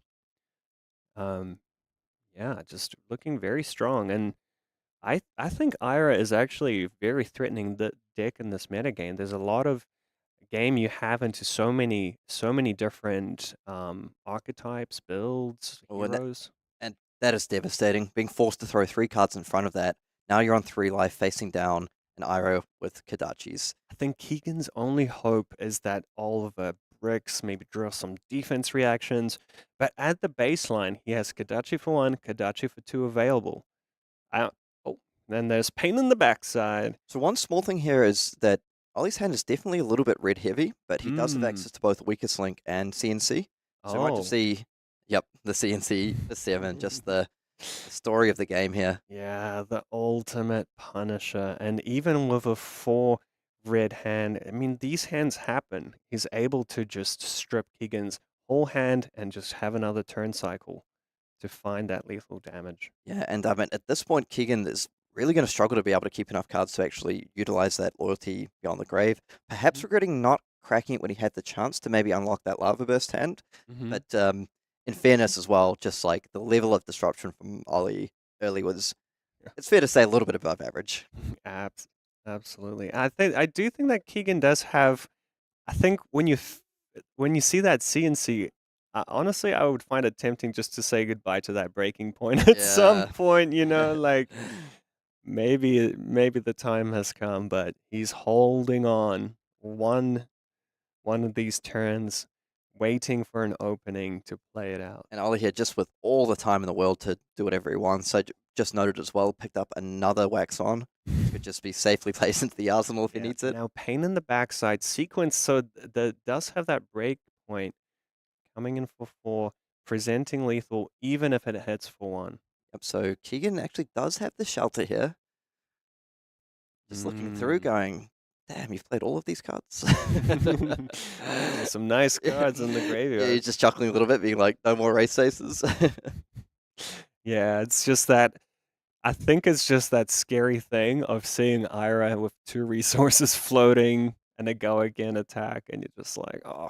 So we have seen 2 CNCs played in one pitch, so it's safe from that. Mm-hmm. I think maybe one weakest link because all the erase faces are gone. And I like this block here, just kind of recognizing you're not going to get the value from the Blood Spatter Vest. Another pain in the backside. And he has the wax on available, but what can Keegan string together with the remainder of his hand? So hear me out here. I think this is where... Okay, ignore me. Wait. So I was thinking, I can see the line here. Maybe just wants to clear out that breaking point, get the wax on into Arsenal, which seems perfectly reasonable. I mean, I was considering the hyper greedy line of you banish the loyalties, you pray you draw the Brown with Cinderclaw into Art of the Art of the Dragon. Is this the turn you cash in the loyalty and draw a card? I mean, that hand. I feel like maybe Keegan's at his breaking point, thinking that is the only play he has. I do like just throwing this out and asking the wax on. It just gives you like, yeah, it's kind of saying, yeah, this has been stuck here the whole game. I mean, I feel like this gives you just a little bit of potential for your opponent to, like, full brick, you can block a little bit and block the one relevant attack with the wax on. Okay, 5 damage is 5 damage. The problem is here is just the Kadachis at this point. Just like, I mean, we're basically 1 turn away from them stripping 2 cards a turn. Yep, he still has some equipment available. Eat up some of those early Kadachi attacks potentially. Not that it's super relevant, but there is stuff like Knives Out, which could just be like a lethal combat trick. Okay, going down to 1. So now we're very much entering the Kadachi lock phase. Whereby the Kadachi is just strip 2 cards a turn and it's just near impossible to come back from. Oh, the pouncing paws. Great usage of those breakpoints by Ollie. This is going to come in for 1. That's a really heads up play. I really like this here because it's just like, hey, you don't need to save a dual threat. It's just, I'm going to go Kadachi, crouching tiger. Okay, 1 is lethal, so he has to address that. And then the following Kadachi is just going to start stripping cards in hand or get that Mask of Momentum. But Keegan's holding on to his flick knives with everything he's got. He's happy to throw down a card and just hold on to that for a bit longer. All right, the wax on coming in hot. And oh no, and the upstick's coming through. So this is going to be a Kadachi for 5. Yep. It's going to get at least 2 more cards. Yep, 1 resource available to Ollie there as well. Does he have a follow-up? He's happy with just clearing Keegan's hand. Yeah, and he still has that wax on in Arsenal over on Ollie's side. So, you know, if anything was even remotely threatening, he can still. Here we go. He does have the 2 Kadachis, but I don't think he's got that much of an offensive potential here. Could this be the opening that Keegan kind of needed? He can put in the mask, stop that salt wound.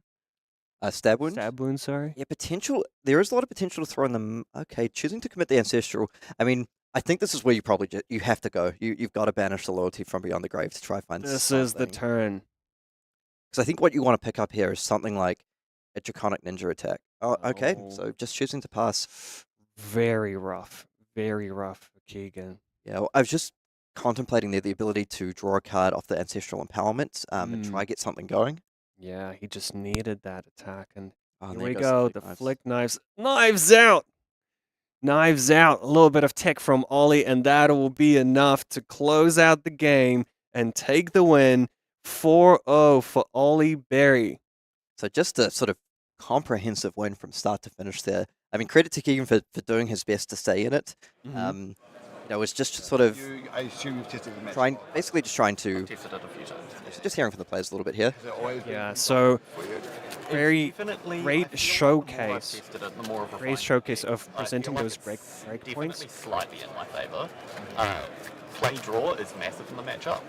If I get to go second, Yeah. And I'm yeah, in a much absolutely better showcasing the spot. erase phase for 7, erase phase for 7, command and conquer for 7, just threatening those breakpoints. And that is one of Cindra's, I believe, weaknesses, is that she doesn't have access to these huge fridges that other heroes have. We saw the defense on the boots early, and that's about it. Everything else you want to keep around. So Ollie, I think, did a great job at exploiting the weaknesses of the deck. You're right, because well, theoretically, all your equipment block, and like in a pinch, you could give up that blood spatters vest early if you had to. The flick knives and the mask of momentum are just so important to the game plan. The way those interact for you to keep continually threaten to draw cards off the mask of momentum there. We did just hear Ollie say as well that he feels the play draw like first or second is very important. I see, yeah. You can totally see that, particularly against this style of Cindra deck, which we mentioned. You have access to the defense reactions, but you do run like a lot of 2-block cards. You generally want to have at least 3 cards in hand to get those mass triggers threatening in order to sequence out your turns. Just Ollie kicking things off with disruption. Mhm. Built that life lead, pivoted to a little bit of defense when he needed to, and just never let his foot off the gas. Just like really put the pressure on Keegan very early and just never let it off. And you know, I was thinking that loyalty from on the grave blocking early.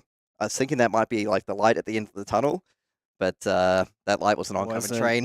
Yeah, it wasn't meant to be. Maybe Keegan's saving those for the next round, you know. But the one thing is that it's just showed that mastery of defending at the right time and presenting the 1 into 7 disruption, and the value generated over the course of the game. And as well, Ollie, you know, sort of a very experienced Zen player as well. He's played a lot of Ninja in his time, and perhaps some of that experience in the Ninja mirrors and that aggro versus aggro really paying dividends. And on top of some very timely disruption there. For sure, for sure. Okay, so we just want to also take a look at some of the conventions that Flesh and Blood is going to be featured at.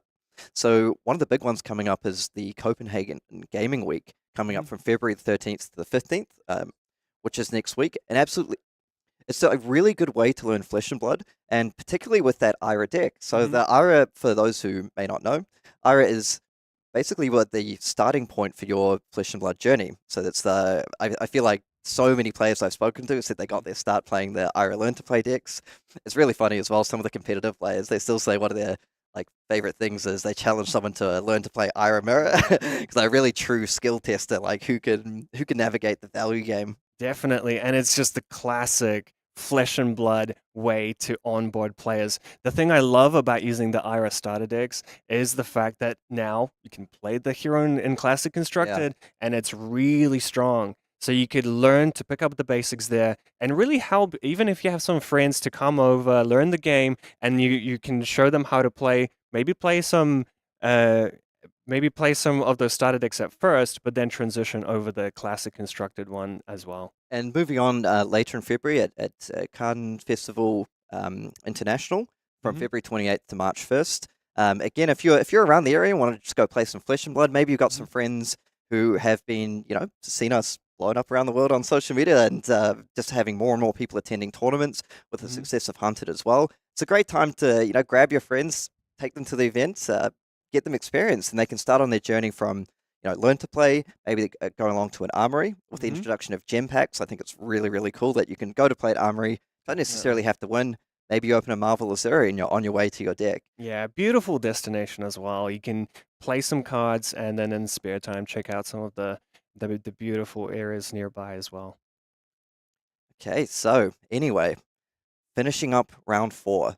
So now we're getting into the last few rounds of the day, and I feel this is where the players are really looking to solidify their position, moving into day 2, set themselves up strongly for a top 8. So Ollie moving to 4-0 here. Yeah, would strong position here. absolutely love to just rattle off another couple of wins. You know, there's nothing like ending 6-1, 7-0 at the end of the day, and then looking at your next day and being like, hey, now it's just, you know, now it's close to an extended armory event. I need to go 2-2, 3-1, and I'm on my way to top 8. Yeah, that's a great way to look at it. And from what I've seen at the top tables, we have seen quite a few Enigmas, quite a few Viserais. So those heroes are still kind of there trying to maintain their lead kind of in the pack of the metagame. One of the heroes as well that has been performing pretty well in the early rounds, at least from what I saw, is Prism. So I saw a number of Prisms sitting at 2-0 and then 3-0. So we'll have to catch up and see how some of them are going. As you mentioned, still a lot of Viserai. I've seen some Viserai players floating around the top tables. Seen a few slippies. Arakni slipped through the cracks. Yes, still you doing know, well. I mean, Isaac could feel the wrath of Eddie, but there's been some others.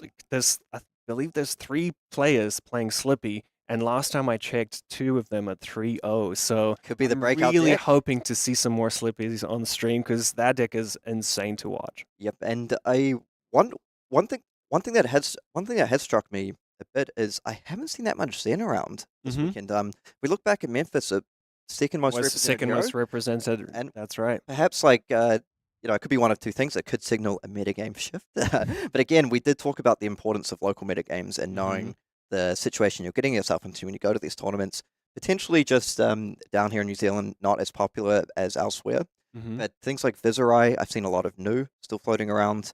So it'll be really interesting to see the heroes in the mix. And heroes like Viserai and Zen, like you talked about, these heroes have a lot of living legends points. Yep. So things like the Road to Nationals could be the time where some of these see transition to the living legend. And Viserai, 825 points, Zen on 895 points. Those heroes, all they need is to just pick up a little bit of the wins on those Road to Nationals, and they can be out of here as well. So I believe the Living Legend is actually going to create a lot of meta shifts within the Hunted season. Yeah, and some of the heroes I look to, the ones that have been sort of metagame superstars in recent times, we look at, our Zens, our Viserais, your Enigmas, all above 700 points. I mean, Zen's all the way up to nearly 900. I do want to give a little shout out. Someone mentioned the other day that Azalea has the chance to be like one of the first OGs to actually LL. That is true. All the way up here on 818 points. I think Yeah. that's so cool. As like, back when we started back in the day, Azalea was a bit of like the meme hero. For sure, One of for our sure. co-workers and good friends, Rohan, he was like back at Arcane Rising days, used to like just keep banging it. It's a real hero. It's a real hero. And then he'd like test against us, lose like 4 games in a row. They'd be close. And he's like, I'm right there. Yeah. So, And I really want to see kind of like the Azalea and Dash. Dash has been sitting on 940. Like, can Azalea pip Dash to the post for that one? it's cool. I've actually been speaking to a few players just in between rounds about Living Legend, about some of these heroes sort of on the cusp, maybe hitting this Road to National season.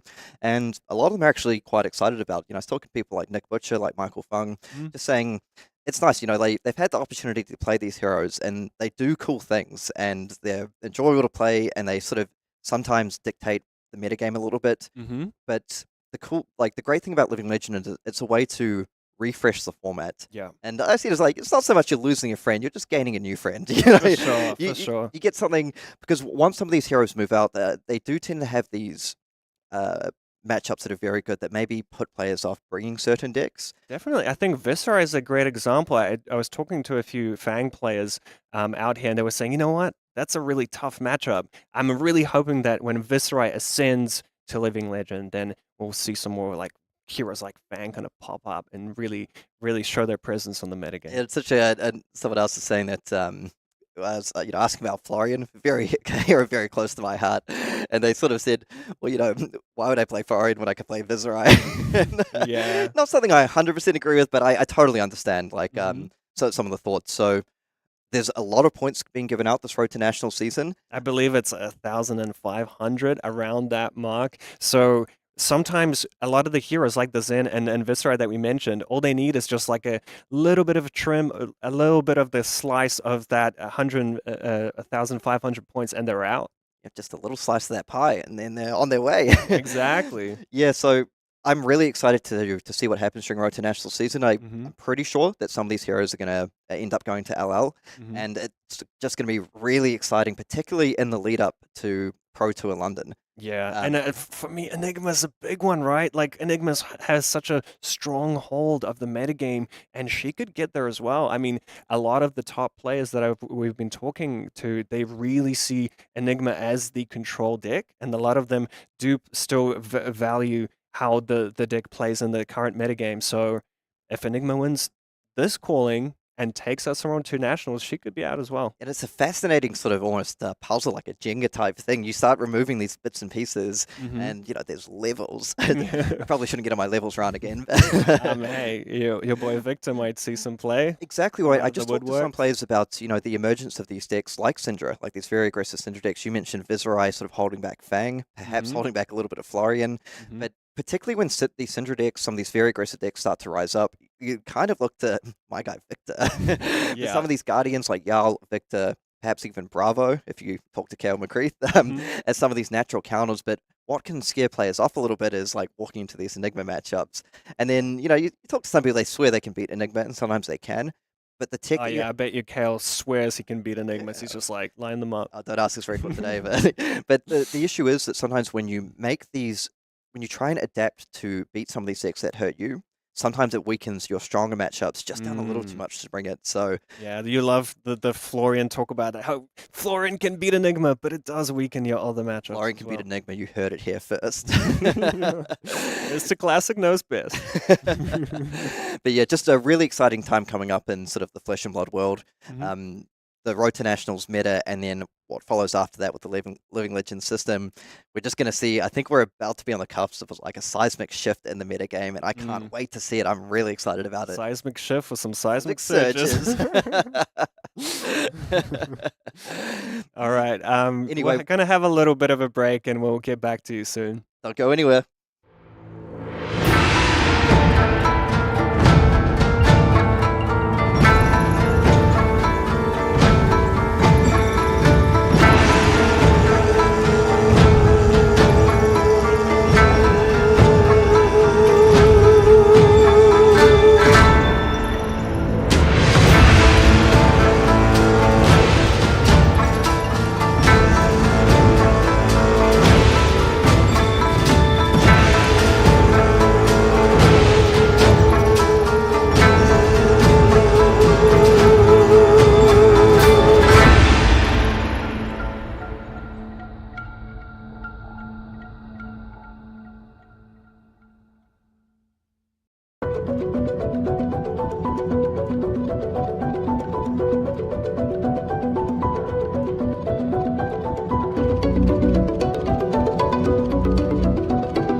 back, everyone, to the World Tour Christchurch. We're bringing you all the action from the call in Christchurch this weekend. And a pretty cool matchup we've got lined up. We got Viserai versus Nu. Yeah, it just is like such a classic Rune Blade, trying to go aggro, trying to combo off, versing a disruption deck, trying to slow it down, trying to sneaky push some damage and get the win. One of the cool interactions now, I'm not sure if the new deck is a COAB deck or more of the aggro disruptive heavy deck. But keeping an eye on the interaction between Reaping Blade and that life gain is, if there is indeed COAB, is going to be a little bit of a wrinkle to this matchup. Yeah, Reaping Blade, a very powerful weapon, cannot go higher than your opponent's life. It cannot gain life if you're on equal or higher life. Yep, and we're just gonna. Looks like we're just gonna jump straight into the game. We've got May playing Viserai and Ben Thomas playing on the new side. Now, you spoke to Ben briefly before the game. Yeah, Ben Thomas, a prominent Dunedin Flesh and Blood player. Shout out to all the Dunedin players out there. It's just very exciting that events like this get to bring all players around New Zealand on top of the world, just in one place. Yeah, Playing card games in the flesh and blood. maybe a bit of a city rivalry. I was talking to May. She mentioned she's from Wellington. Yeah. Actually made top 4 at New Zealand Nationals back in 2023. Oh, So very wow. accomplished player, numerous top 8 at Road to Nationals and stuff.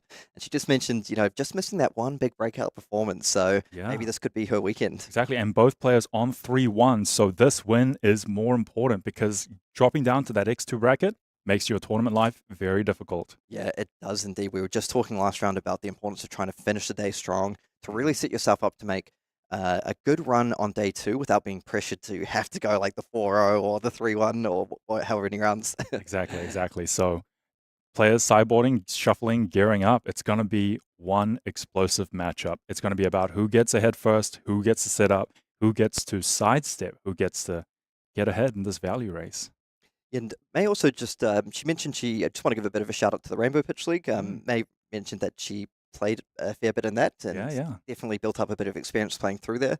And yeah, I mean, top four nationals, it's a great accomplishment. Yeah, I'm so excited to see this. It's cool that all these sort of accomplished New Zealand players are coming in, getting to the top tables, putting New Zealand back on the map. I know we do have a bit of a home ground advantage here in Christchurch calling, but we're killing it. Now, another little bit of trivia about Ben Thomas. I believe he defeated one of the game devs in a tournament yesterday. Jeff, would you like to speak more to that, Young?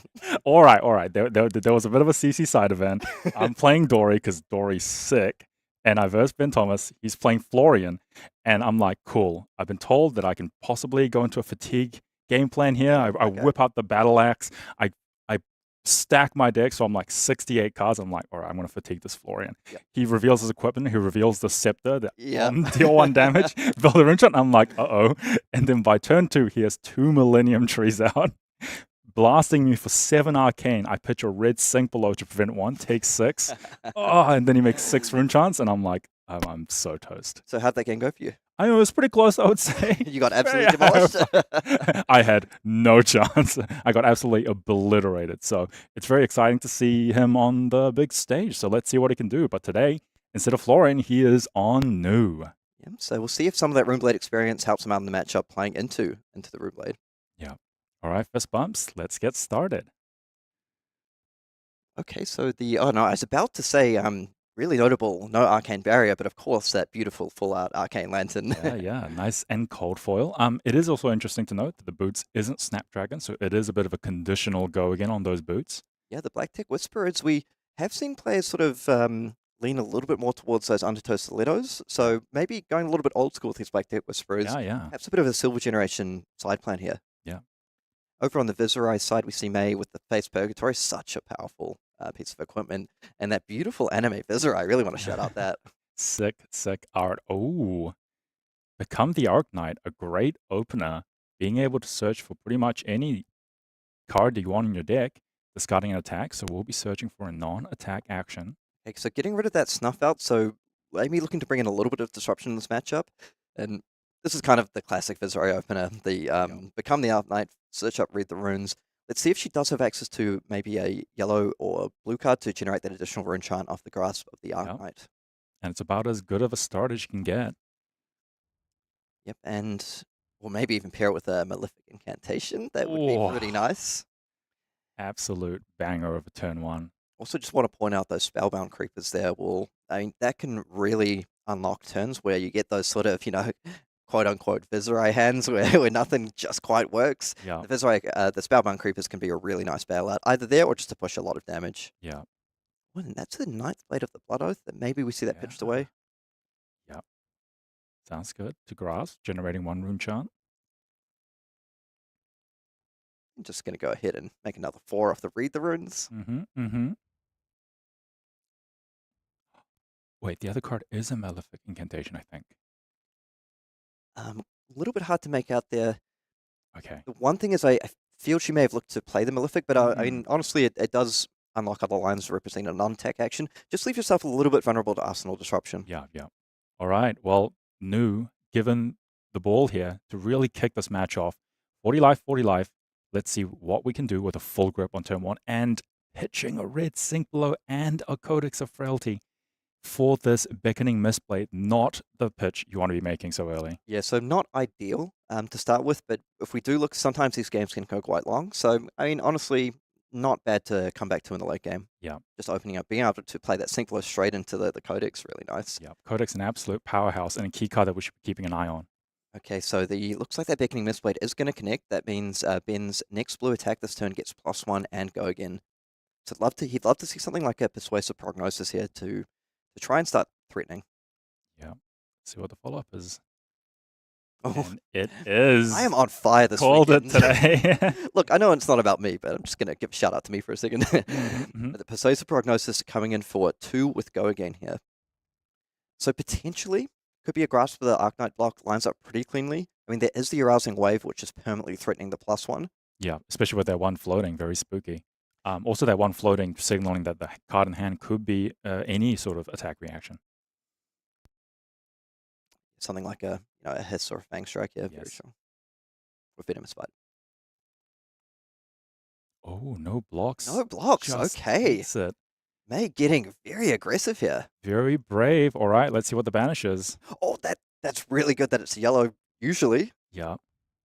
And also Succumb to Temptation, so... Let's see if there's a yellow in hand. And there is just 3 powerful reds and a blue. So we are good. Oh, May has got to be absolutely thrilled Yeah. with that. I mean, there's very few yellows in the deck. I mean, Yeah. there's the Night Blades, there's Succumb to Temptation, but being able to open up with, you've got your Rune Rager Swarms, you have Yeah. another become the Arknight. I believe there was a Rune Flash in there as well. Yeah, and if it is a non-attack action in the arsenal, she'll be able to just give all those Rune Rager Swarms go again. Okay, so May just navigating out the turn here. Now, one thing about Viserai is sometimes the sequencing can be a little bit tricky. You just want to make sure you get everything right so you're not burning Rune Chants or leaving yourself unable to play some of these discounted attacks. Yeah. Oh, and it was the It Malefic, was a you're yellow. right. Yeah, because this just gives an easy way to just start your turn off with a non-attack action, sort of guaranteeing it. Okay, so just coming in for 5 and 4 and go again. Going to go ahead and generate 2 Rune Chants off the back of the Malefic and the Viserai Hero ability here. And maybe like a very small gamble, like putting that in Arsenal to for the Arsenal disruption. But as you pointed out, it really is going to unlock this turn now. Yeah. All right, 5 arcane damage being taken, and then going straight to D-Reacts, blocking 4 against 4 of Rune Flash. But it does look like blue was pitched to prevent three of that. Yes. So some Taking good 2, defensive 3. tools here. But here comes the Rune Rager Swarm. 2 arcane damage, 3 physical. Now, one small thing to note is like this is a bit of a clump of the go again attacks, which are quite nice to pair with the Mordred Tide, but you still have plenty left in the forms, things like Swarming Gloomveil, potentially even Rattlebones. Yeah, and Ben just being comfortable just blocking this damage out, saying, all right, you're getting a big turn. I'm just going to block out and just wait for my opportunity later. Yep, very happy to go ahead and defend with the Hiss here. So much damage coming through. It is going Well, I mean, very being wide. presented, not necessarily coming through. Like Yeah, the thing about Nu does play a lot of blues, so is able to pitch and prevent these Rune Chants very effectively. yeah, a lot of blues, a lot of 3 blocks, a lot of D-Reacts. So taking this last one, preferring to keep that final card in hand. What are we going to see with the final card here? Just your classic Reaping Blade with 1 arcane damage coming through. So this is a bit of a sign to me that May might be looking to get quite aggressive in this matchup because Become the Arknight is a very powerful sort of unlocker. Very good at unlocking your hands, right? It just gets you basically absolutely anything you need. choosing to give that app to just come in and attack with the Reading Blade to put a little bit of extra damage. Maybe a little bit concerned about, if Ben might be playing the Count Your Blessings, saying, look, I have a limited amount of time to put you under pressure. Yeah. So, let's make hay while the sun shines. So very good turn cycle. Now its life is 37 to 31. Ben just arsenals and passes back. Let's see what May can do with a full grip. Go ahead and tick that Tunic up to 3 here. Could be a Rattlebones in hand. Taking the time to think. Got to sequence this correctly. Because if May can't push enough and strip some cards out of Ben's hand, Ben's got an arsenal, 4 cards in hand. It's going to start becoming very, very devastating. Yep, So that Tunic's about to tick up to 3 next turn as well. Let's see, read the runes. Drawn to the Dark Dimension here, so potentially a restricted action point hand. Yeah. Oh, Ooh. but a Mordred Tide. All right. So one of the power cards in this matchup being committed to the board here. Yeah. And it was the Rattlebones. Now, Rattlebones is such a nice card. Pitching another Succumb to Temptation, that's one of the benefits of this as well. Being a yellow, it does actually pay for a lot of your 2 costs or just creating rune chants. Yep. So that's going to be pretty nice here, perhaps to look to pick up that Rune Rager Swarm just to push a bit more damage. Yeah, and Rattlebones gets to generate 2 rune chants as well, so it's going to be sick. And the last card in that hand there looked like a Drawn to the Dark Dimension, so this is actually going to line up quite nicely. Making full use out of this hand. Right, 2 rune chants generated. So going to come in with the Rune Rager Swarm here for 3 and 2, generating 2 off the hero ability, 2 off the Malefic. Yeah, and it is always important to know it is just damage, but Ben electing to defend it, saying, I want this game to go a little bit longer. I don't need my full hand. And a D-React from Arsenal. Now, that is a 4 block against a 3 block, but what that signals is Ben's hand is more powerful. He wants to keep the cards in his hand instead. And a nice follow-up here with the Drawn to Dark Dimension is going to come in with 4 rune chants and 3 damage, drawing a card to set up that 5-card hand for next time. As you pointed out, Ben very happy to defend here, immediately pitching away these blues to prevent as many rune chants as possible. Mhm. Happy to commit the Fate for Scene just into the 3 attack. Does take the 3 additional rune chants, preventing 1. It's going to give this block, and then keep 2 cards in hand. Let's see what Ben can throw back. So does have access to a Sink Below in hand there.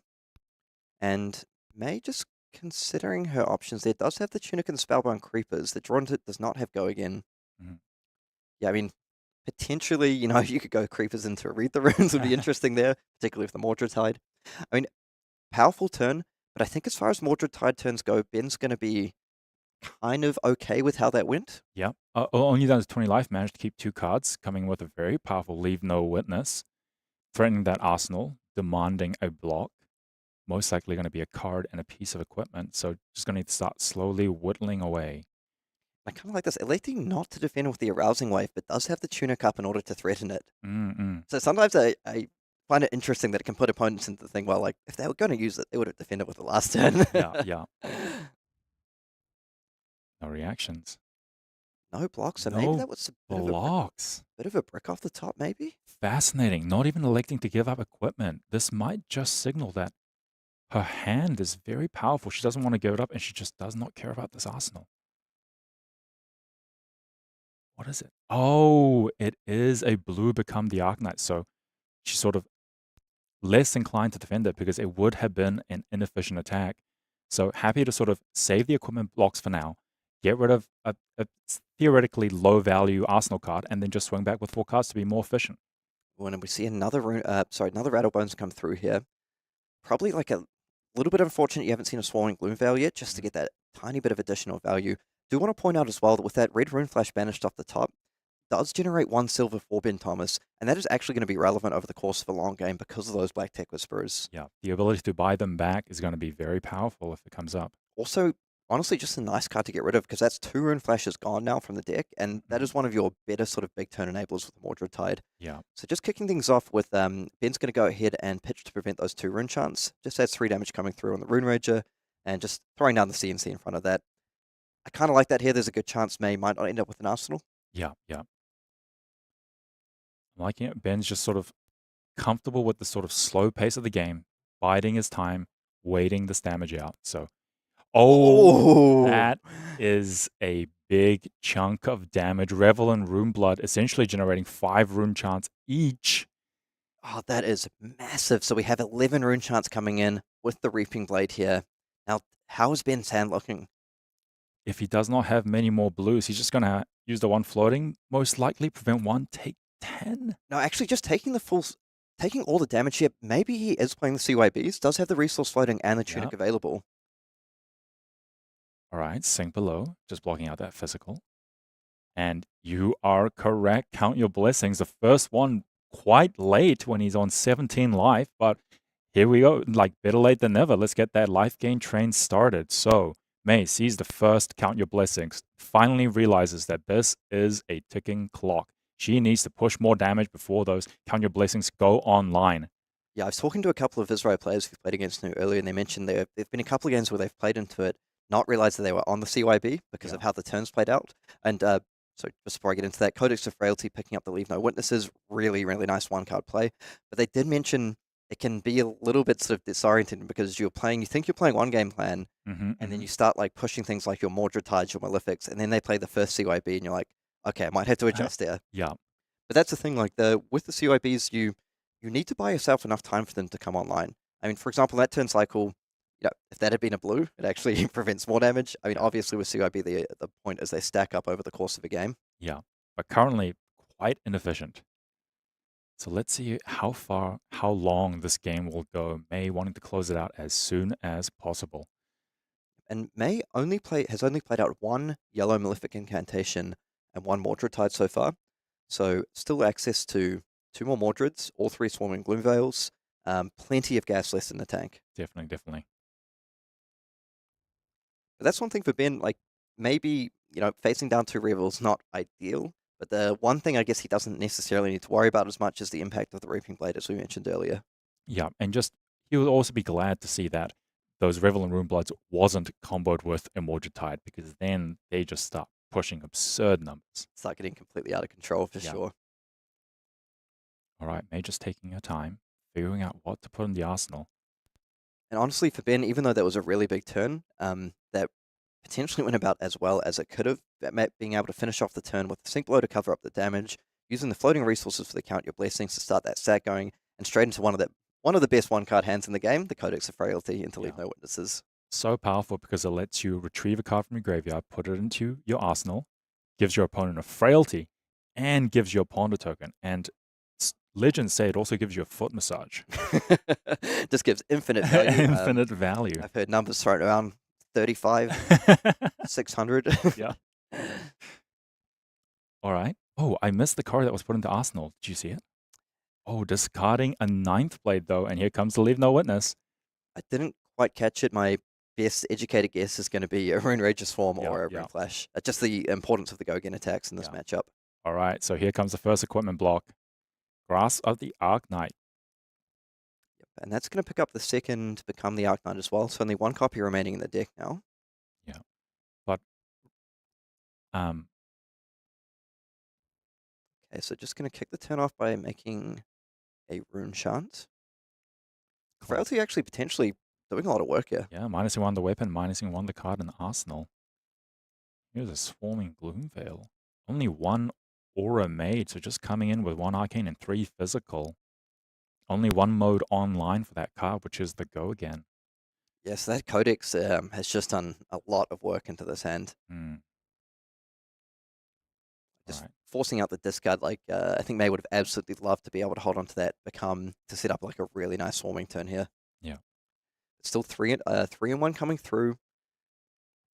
It is just vanilla damage. Ben thinking about the math in his hand. Is it better to block or is it better to keep it and threaten something on the kickback? Because I feel that Codex turn represented a sort of important momentum shift in this matchup. With Ben now considering I might have the ability to start trying to turn the corner and get the disruption chain going. Yeah, and that might be starting. Take the 1 Arcane, block 3 Physical. Ben comfortable just blocking out. Tunic.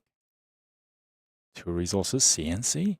No. Drawn to the Dark Dimension, gonna draw a card. May wants a different card in the arsenal for setup.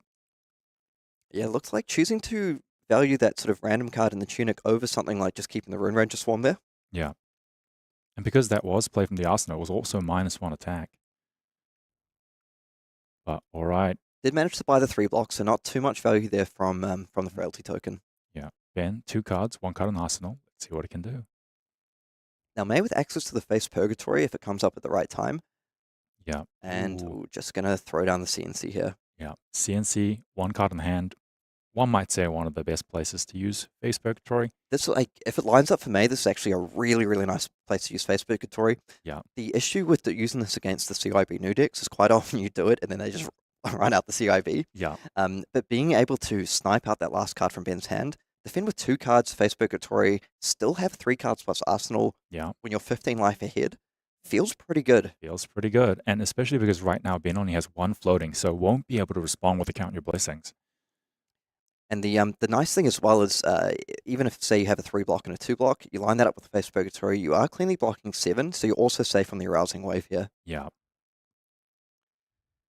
Now, but the thing with Face Purgatory is it does have conditions on the card. Sometimes you just don't draw the right hand to use it. Sometimes, like, it's your resource cards that you need to be defending with. But I am seeing 2 cards, but no face blocking for 6.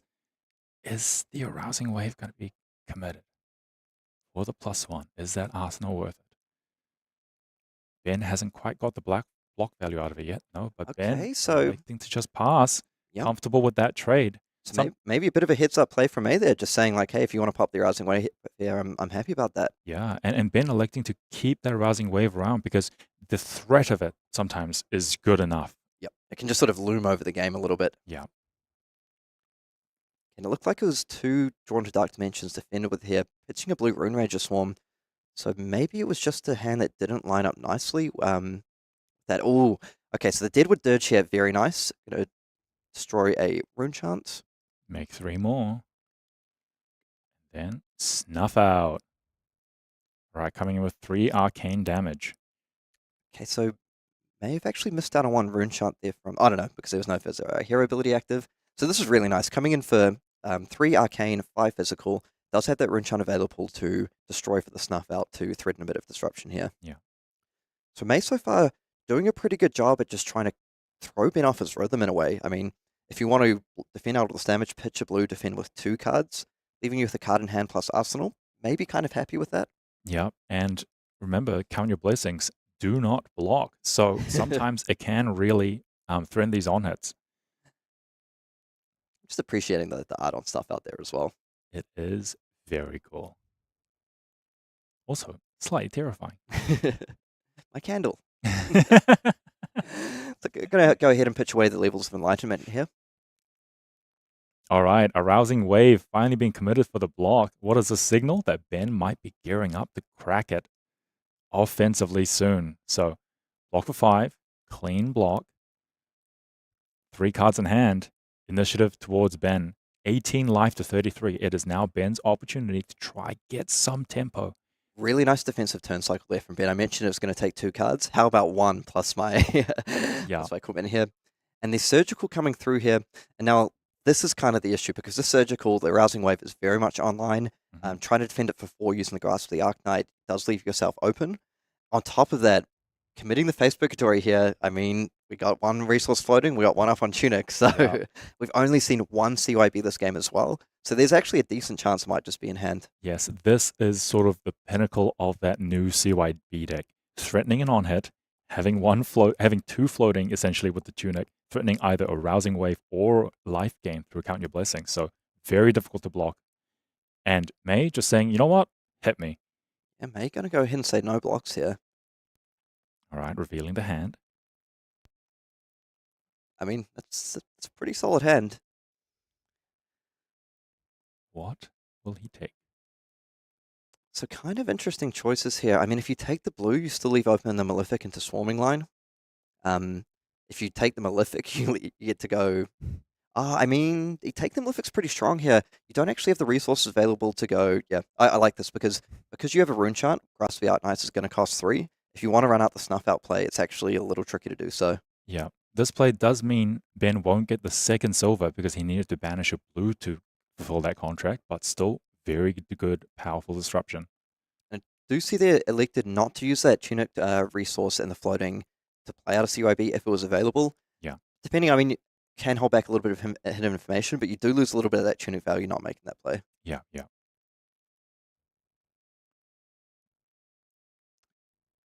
Oh man, having to pay the full price for that grasp is Yeah. Pitching 3, you make pretty 1 rune painful. chant just to give this attack go again. And there is also no tunic counter at the moment, so won't be able to follow up with a Reaping Blade for free. Yeah, would actually have to pitch that snuff out to keep pushing damage. And I mean, after a bit of an explosive start, it feels like this game has actually started to slow down a little bit. Yeah. So some of the key power cards May has used, and now she's struggling to sort of string together powerful turns. Ben given a little bit of free time to sort of block out, get through the deck, find the cards it needs. But it is also important to note that Ben hasn't found any more Count Your Blessings yet. He hasn't gotten the ultimate value that he wanted that fast. Yeah, and on top of that, that is now the second Swarming Gloomveil committed. So we've seen 2 Swarmings, 2 Red Rune Flashes, 2 Rune Rager Swarm Reds played out. So still access to plenty of Malefic Incantations and Mordred Tides. But again, we've also seen 2 of those Rattlebones played out. So starting to lose some of those key go again cards that maybe needed to push a lot of damage. Yeah, and pitching a whole card just a Reaping Blade. It is damage, but it is not efficient. And there we go, has picked up another Count Your Blessings. So that's going to go ahead and gain 3 life here. Yeah, Ben steadily starting to stabilize. Not fully safe yet, but beginning this journey. And he has also blocked with the Black Tech Whispers, indicating that he may be gearing up to put on an offensive show as well. 2 cards in hand, 1 in arsenal. That's right, not a lot of out hits outside of that snuff out. So Ben may be pretty comfortable just to get the value now. Yeah. So 29 plays 13 currently. Ooh. You love to see it. Bonds of Agony from Arsenal, 2 cards in hand. What will the number be? Look at Ben just giving a neck crack, relaxing, slight smile on his face. Here's a Bonds for 1. You figure it out. It looked like it might have been just a nick in his hand as well. Ooh, you love to see it. Unless you're on the other side of it. No, what is that? I know, It's a Count Your Blessings and another Bonds. Okay. Oh, wow. Almost a full bluff. No real attack reactions in hand. Let's see if May can sniff it out. Because if May overcommits to this block and he just Count Your Blessings in response, that's going to feel bad. Yeah, so this is something we saw in a game earlier today when we saw Arakni slip through the cracks playing into Ira. Yeah. And the Ira player in that one managed to spot it out and actually just take 1. Yeah. I mean, I think if May is able, depending on the hand, able to commit to just going no blocks here, that would be kind of a huge win. Yeah. I mean, just looking at what's on board, I mean, she is able to use it, in theory, committing the Arousing Wave, the Fang Strike, and the Black Tech Whisperers. Mm-hmm. So, I mean, honestly, it might be a bit of a damned if you do, damned if you don't moment. Yeah. And that's why New is one of these decks that is so good at playing Count Your Blessings. Yeah. May just taking a beat to read those boots. In fact, this hand actually, I've just realized, lines up absolutely perfectly because not only can you get the bonds online, you still have the resources available to play the Count Your Blessings. So, Yep. just an absolute monster of a hand from Ben here. Very Really important. tricky spot. Yeah, very important to remember that Arousing Wave, the arm piece, is actually 2 reactions in 1 because Yeah. you pay 1 to activate the reaction of getting the Fang Strike, and then you play out the Fang Strike. So And there's like potentially a purgatory angle here. Oh, actually, 3 cards committed. Ben just gives a slight smile, head nod. Here's Count Your Blessings. Here comes the value train. 3 cards out of hand, and he gains life on top of it. What a powerful turn cycle for Ben. just incredible value on that turn. And like that is really showcased the power Yeah. of New playing these cards. Like it just had like all the options in the world, right? Yeah. The other part of this is that is now the 3rd copy of Rune Rager Swarm Red gone. So Yeah, I mean- May is not going to be happy about that. down to 1 Revel, 1 Swarming, 1 Rattlebones. Still has access to plenty of Malefics. We haven't seen any red Malefic Incantation yet. Oh, but just a hocus pocus being thrown out. May electing to not Arsenal for a bigger combo turn because she knows, firstly, that she won't be able to strip enough cards from Ben's hand. So she is very vulnerable to Arsenal disruption. So playing it safe, just throwing the card out, getting the guaranteed damage, and not being forced to defend an Arsenal. Yep, and it's starting to feel like Ben is really being able to turn the corner here. Yeah, I think a lot of it just comes back to that single hand Codex of Frailty play, which is so powerful. yeah. Okay, going to kick things off with a Beckoning Mistplay coming in for 1 here. A very powerful on hit, but Will may respect it because it might just be a bluff. There might be no blue follow up. Going to go ahead and take the 1 here. Oh, no. Never mind. I believe she's saying she's discarding for the prevention effect. No, actually, she might have just blocked 4. All right, here comes Levels of Enlightenment. So that block on the Beckoning Mistblade paying off. Otherwise, that Levels would have gotten free go again. Yep.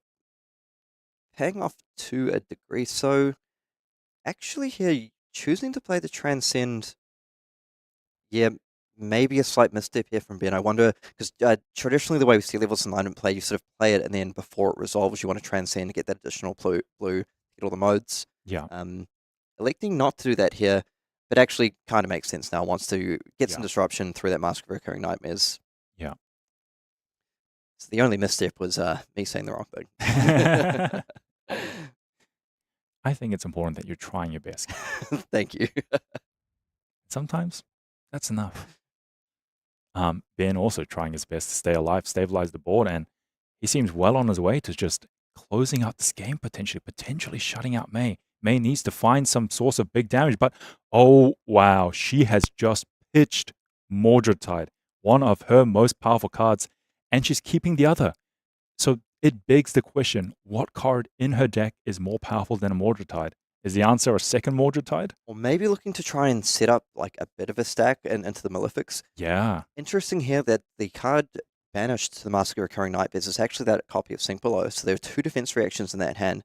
Defense reactions actually like very strong against new traditionally as well. Yeah. So I wonder if it was maybe something like 3D reacts in hand, something just like a little bit awkward to start up. If she did elect to Arsenal a defense reaction and pitch a Mordred Tide, she is saying her game plan, her win condition is actually playing for that second cycle. Surviving, and then going off on a big combo turn. But here it is. Persuasive Prognosis for 1, threatening another powerful on-hit with 3 cards to back it up. What will May do? Yeah, but just having a quick look at the decks here, it feels like May down maybe about half of her cards now between Banish and Graveyard. Yeah. So the clock is beginning to tick for May. How will she avoid all this disruption and still generate enough damage to cut through Ben's defenses? But first, she has to deal with this Persuasive Prognosis. So annoying to block, so difficult to figure out exactly what needs to be thrown out. You know, I just realized it's coming to now. I saw Ben play this matchup just the very end of it a couple of rounds back, the same one, Viserai and Tanu. Yeah. And he managed to get that one there. And the Runic Reckoning coming in on defense here. So he has a bit of experience playing into this matchup. Yeah, just a 3 block. So here comes the Venomous Bite. +3, create a Fang Strike in hand because the blue was pitched. Here's the Fang Strike, +4 in total, going up to 5. Very, very powerful. Let's see if this is the react. And you were right, it is a D-react in that Arsenal. She is electing to play more defensive and stacking her power cuts to the bottom. Now we understand May's game plan. Will she be able to get there, though, is the question. Okay, so we see Count Your Blessings number 4 played out. So 2 copies remaining, 1 red, 1 yellow. Yeah. All right, Ben passing the turn. So let's see how May plays out this turn. Because so it just seemed like a bit of an awkward turn on the previous one with those 3 D-reacts. Okay, Yeah. we see the first Malefic come down. Yeah. All right, Rune Rager Swarm, classic. Back to that Viserai aggression. Go ahead and generate 2 rune shunts here. Yeah, one of the Viserai ability, one of the incantation. Now we may see like maybe a bit of like a spicy late game combo with those. We did see Ninth Blades as well. Yes, So yes. it's possible if there's like a big enough Mordred Tide turn, pairing up some Mordred Tides, perhaps with the last copy of Revel, Creepers, Ninth Blade. This Yeah. way I can actually put out a lot of damage in a single turn. Definitely. And now we see that there's going to be an interesting little mini game with the life totals here as well, because of the interaction between Reaping Blade and the Count Your Blessings.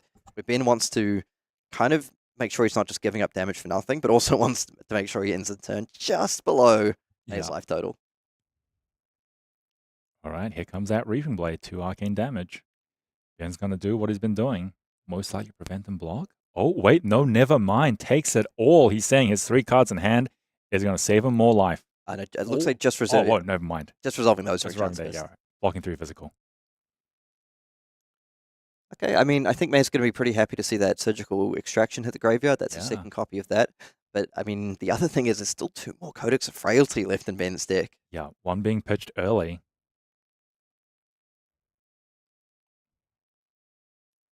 Oh, the Bonds of Agony again. Another Bonds of Agony. Tunic is up. Arousing Wave is up. Black Tech Whispers is up.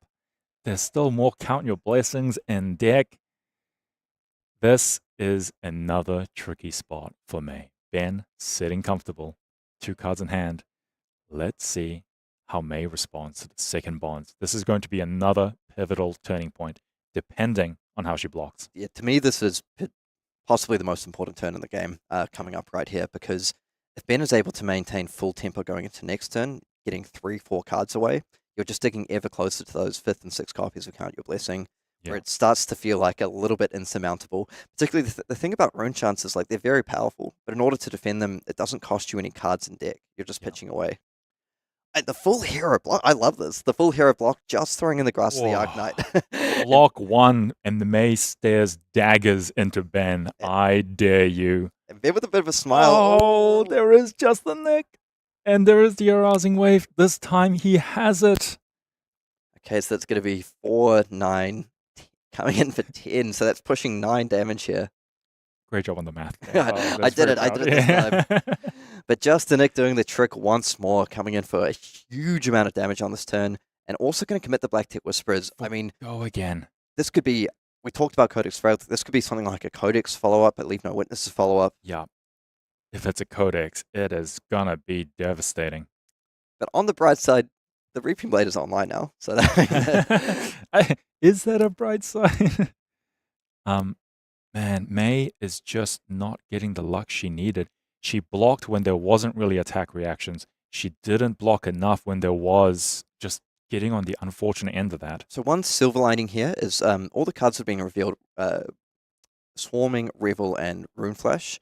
Those are the final red copies left in the deck. Now, Rune Flash may be a 6 of, so that may end up being the target here, depending on what Ben's priorities are this game. Yeah. Something like Revel is like probably the bigger power card, but if he's leaning more into the fatigue angle, it might be worth his while just to strip out 3 Rune Flashes from the deck.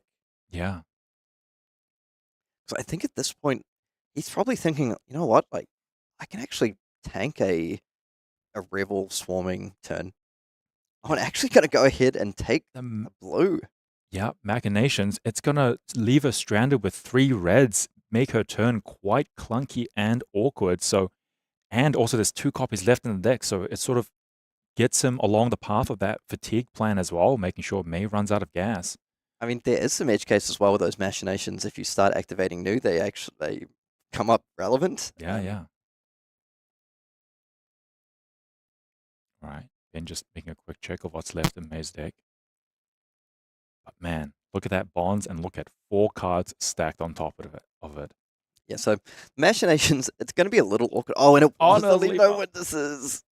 Oh, that is brutal. And a big smile on Ben's face there. Yeah. I mean, I'd be smiling too. This game is starting to go very, very well for him. Yeah, and May's going to not be happy because she did just commit the final block on the grasp of the Arknight. So no easy 1 block left on the equipment. Any more equipment blocks will destroy that equipment on her side. So not happy to see this 4-attack breakpoint. And I think now we start to see why he chose the Machinations for these, because he's thinking, look, I've got the Leave No Witnesses follow-up. 2 things happen here. Either I get the Arsenal and another card off the top of your deck, leaving you with, honestly, not the most efficient, like, there is no access to get Revel off on this turn. Yeah. I'm going to sort of make you pitch stack, buy me even more time, or you block with 2 of your power cards, and I'm thrilled about that. Yeah. Also, a potential minor point. If May had been setting up a pitch stack to try get this game closed, that Bonds of Agony just shuffled the deck. Yeah. So she's back to sort of randomizing her cards, trying to figure out how she can get this game plan to close this game out. And the last copy of Revel and Runeblood hits the bin here. Going to go ahead and pitch away that Swarming Gloomveil. Yeah. I mean, Revel represents one of your ways to actually win this game. Yeah. Oh, I'm just going to go ahead and transcend here. Yeah, but all is not yet lost. May does still have access to a very powerful headpiece equipment, Phase Purgatory. If used at the right time, it can generate so much value that may be what she needs to sort of get back in this game. The other point as well is when you start to set up these malefic incantations, you pair them up with 2 Mordred Tides. I think 2 Mordred Tides are still left. Yeah. If you're given the window and you're able to go, we talked about it earlier as well, those Ninth Blades, access to the Spellbound Creepers, perhaps a Tunic counter up. I mean, some giant combo turn where in theory you set up multiple malefic incantations paired with multiple Mordred Tides. Exactly. And it is also important to note that May is lower life, so Ben won't be able to gain life at the moment. So he won't be able to run away with free reign, just gaining all the life he wants. Yep, the Count Your Blessings a little bit stranded. And well, like, May potentially also presented more than 60 cards in this match. I mean, I can't be Yeah. certain of that, but it does look like that deck size is still relatively healthy despite all the banishes that have occurred. Yeah. But we're going to start off again. Art of Desire Mind, another blue attack. Activating the headpiece, having to banish a card from hand. These Chi's going to start putting in a lot of work, banishing key cards on that Fatigue Mill plan. Oh, and another Oh, Justin it's Neck. And this on-hit is again going to banish more cards from the deck. Yep, Over 6. And now this is where we have to be careful and that we're not banishing any crazy power cards. Okay, it's a blue. Does gain a life, draw a card. And then another blue. So least draw a card, gain a life. at least- No gain a life. No life because the Reef Blade at least, so that's something. Yeah. And also they were blue attacks, so that is some upside. Yeah, no, I mean, with the Machinations banished, we could start to look at some like weird edge case where you do something like Codex of Fealty to create some Yeah, targets and start getting the Machinations going. Oh, might have been a little bit of awkward timing here. The judges are in to sort of clear it up. Oh, is that a path? Well, No, that's a grain that tips the scale for +1. but it's a little bit late because we've Yeah. resolved Yeah, the damage here. has resolved, but it is still an attack on the combat chain, so it can still be used. And so it's just going to activate new here, banish the top card. Yep. Potentially. No, it looks like it's not a blue this time. Yeah. But Ben at this point can say, you know what, forget about the life gain. I'm 8 life ahead. It's like, Yeah, I want to start trying to close before you're able to get back to your pitch stack. Yeah. But 20 life, not that difficult of a number for Viserai to suddenly blow out of nowhere, potentially, especially when you've got 2 incantations on board. Yep, here's the second Malefic. Although, I mean, I said pitch stack, but as you pointed out, the Bonds shuffle the deck, so there Yeah. isn't really a true pitch stack set up at this point. Oh, and that's a Deadwood Doge as well. Well, we might be just taking a pivot to some kind of OTK plan here and pitching the Mordred Tide again. I am fascinated. Just chucking in that weapon, chucking that 1 Arcane, doing a little bit of chip damage, saving that Mordred Tide for later. Yeah, and this is really interesting to me. Starting to put, strangely enough, a bit of inverse pressure on Ben to keep running out Disruption. Because there's still 2 copies of CYB left, which aren't getting any life at this point. And May is starting to set up more access to 2 Mordred Tides, has 2 out of the 3 Malefics down, and maybe a little bit incentivized to not start throwing out attack actions, just wanting to save these Malefics. Yeah. And again, Ben is still higher life, so he still can't gain life off his remaining Count Your Blessings. We've seen a couple of Surgicals gone. I mean, still, as we've mentioned, 2 copies of Codex of Frailty left, which are, in a way, a pseudo-disruption, able to pick up those disruptive pieces. Yeah, and Ben also looking at May's Banish Zone to see what blue attacks he has access to throw out this turn, potentially. So Beckoning Mistblade connects. +1 and go again to the next blue attack. Oh, levels of enlightenment with +1 and go again naturally. And here is Stir the Pot, Shuffle, Transcend. And could sort of, in a way, get all 3 modes, like go again from the dagger. Yeah. Depending on the sequencing here, if that Stir the Pot is going to be used to get the levels online, or if it's instead perhaps just going to be used for Master Recurring Nightmare. Yeah. Very powerful sequence here. Oh, he's actually electing to use News ability over Mask because he sees some attacks in her Banish Zone that he wants to throw out instead. I mean, that's kind of what I wanted to mention earlier. If he has a Codex here, this is massive because the Codex creates the auras, which then unlock the Rune Rager swarms, Yeah. which then unlock the machinations to give you to give the other Runeblade attacks go again. We did see, I think, a blue amplify the Arknight banished early from Leave No Witnesses. Yeah. This is going to be quite the turn. May potentially running out of time, was trying to set up some powerful combo turns later, but Ben saying, you know what? If you're going to give me all the space, I'm going to push damage. Yeah, just really demonstrating the power of this deck to be able to pivot between offense and defense as needed. Yeah. And the Rune Rager swarms don't come in for a lot, but if you start coming in for like 1, then 1, and then into 4. Yeah. Okay, so electing to actually filter by destroying the silver here. Silver draws a card. Leave no. Okay. Gonna have to get 2 cards or a card and a piece of equipment. Otherwise, that arsenal is gone. And potentially a purgatory angle here. Yeah. Just happy to Does defend commit out. 2 cards.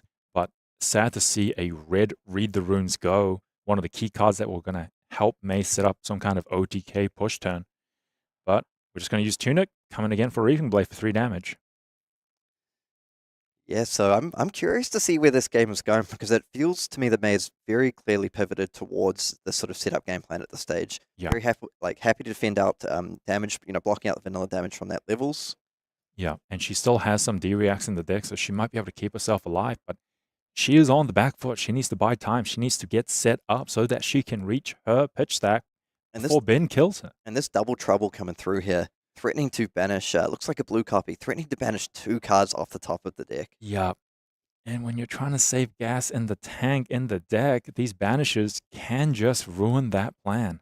Yeah, I remember seeing a game from, not quite the same, but seeing a game over in the Memphis Calling where a Reiner discarded his last Blood Rush Bellow from a Wild Ride. Oh, yes. I remember watching it. So, I screamed at the screen in pain. Yeah, I was devastated. Reiner's a hero close to my heart. Yeah. But not quite that situation here, but when you're setting up these Mordreds, you have to be like very sort of cognizant of the fact of where they are in the deck. Yeah.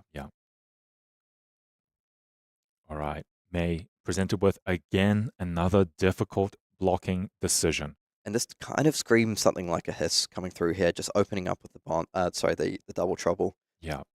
Just the fact that Ben didn't even swing the weapon. Yeah. Just throws out double trouble with 4 cards. What is the correct number to block? The answer is, I have no clue. Yeah. What do you block? Looks like that may be a hiss. So, hiss is so strong here because pitch blue hiss, get the slither, pump it up to 4 with go again, getting its ability online, still leaving itself with 2 reinforcers available as well. Yeah.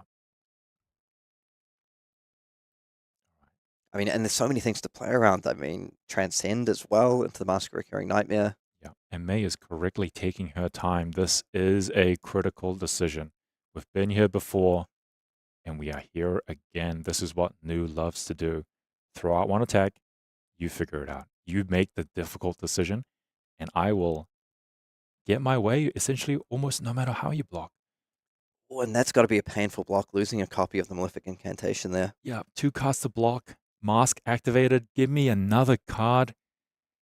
No matter what she does, she's just being disrupted right, left, and center. Yeah, because the triple Malefic setup is actually very important. Oh, and had access to the Sync Blow, and now that the Sync Blow is gotten rid of. Oh my god, right after she gets rid of the Sync Below, here comes the hiss. Yeah, so that's going to be coming in for 6 here. Ben just showing an absolute masterclass of pulling your opponent apart in this match, just presenting impossible block decisions and punishing every time, and a Codex as well. Straight into the Codex CNC if needed. Yeah. Oh my god, what a turn. CNC brought back 2 floating. Here comes 6 damage. Arsenal Disruption. May has 1 card in hand. Where do you go from here? And if that's an important combo piece in Arsenal, Yeah. very tricky to deal with. Here's CNC for 6. And honestly, just the damage is so relevant at this point. May Yeah. down to 9 life. Block for 3. She can't just commit all her equipment. Unhappy about that. 3 damage going through. Destroy the Arsenal. It is Deadwood Dirge, I believe. Yes. So that hurts a little bit. It's not devastating. It's not like that was the Mordred Titan arsenal, but just the clock is really ticking. Ben doing a very good job of sort of recognizing that May was pivoting more towards the setup style and just started getting very aggressive. Yeah. And we did mention, pitching things like the sync and the codex early on in the game. You're going to see them later on. yeah. And last turn, Ben happy to throw out Double Trouble with a full grip, but this time Double Trouble pitched for the Beckoning Mistblade straight into Mask activation. And now that you're coming back around to these sheaves, that Mask of Recurring Nightmares is exactly as it sounds, just this nightmare that won't go away. All right, Shelter played as a block.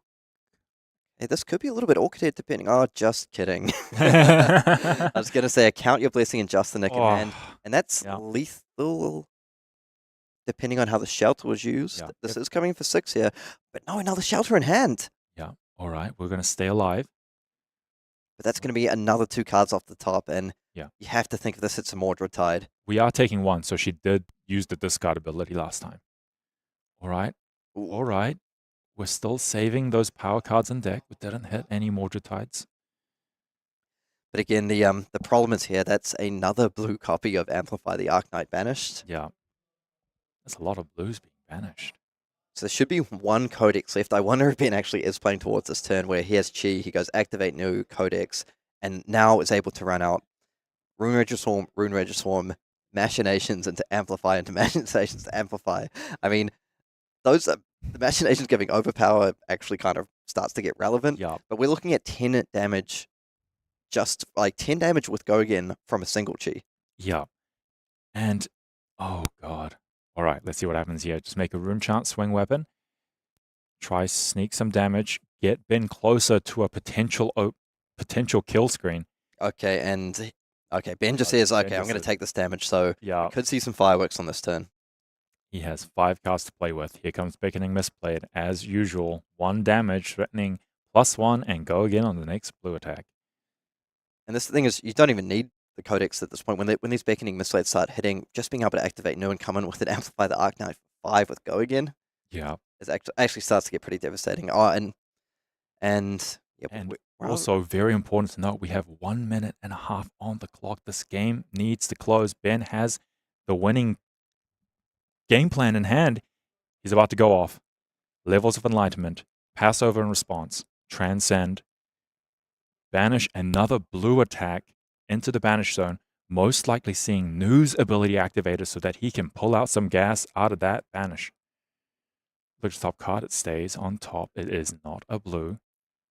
Yeah, so May down to about 4 or 5 cards left in deck at this point. Yeah, here is 3 Go Again, I assume. All right, 1 minute left on the clock. And at this point, it looks like May be forced to defend with some of those combo cards. Yeah.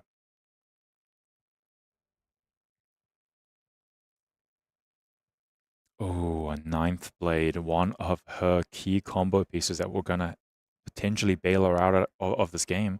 Yep, Mask of Recurring Nightmare used here. Another card gone, 2 cards. Yeah, and we are starting to play from May's Banish Zone. Amplify the Arknight for 4.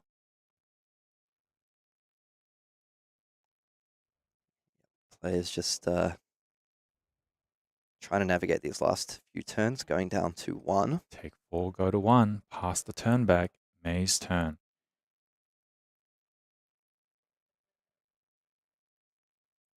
Two, 1. So we'll see. Is Ben going to be able to close the game on his last turn here? I mean, that is one of the things about playing the Count Your Blessings deck is, I mean, you have a very good long game plan, but you do actually need to execute it within the time available. Yeah, so now we are in overtime. Active player turn 0. Ben's going to have 1 turn here to close this game out. So May gets the first turn, Ben gets 1, and then May gets another.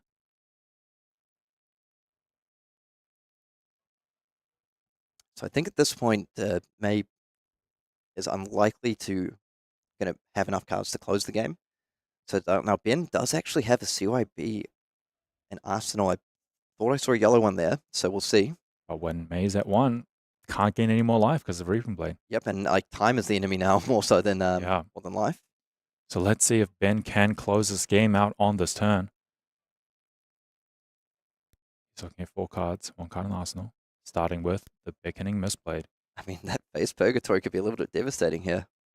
Pitching the Codex of Fealty, signaling that he is struggling to get his arsenal out. Yeah, may come actually to regret asking that card.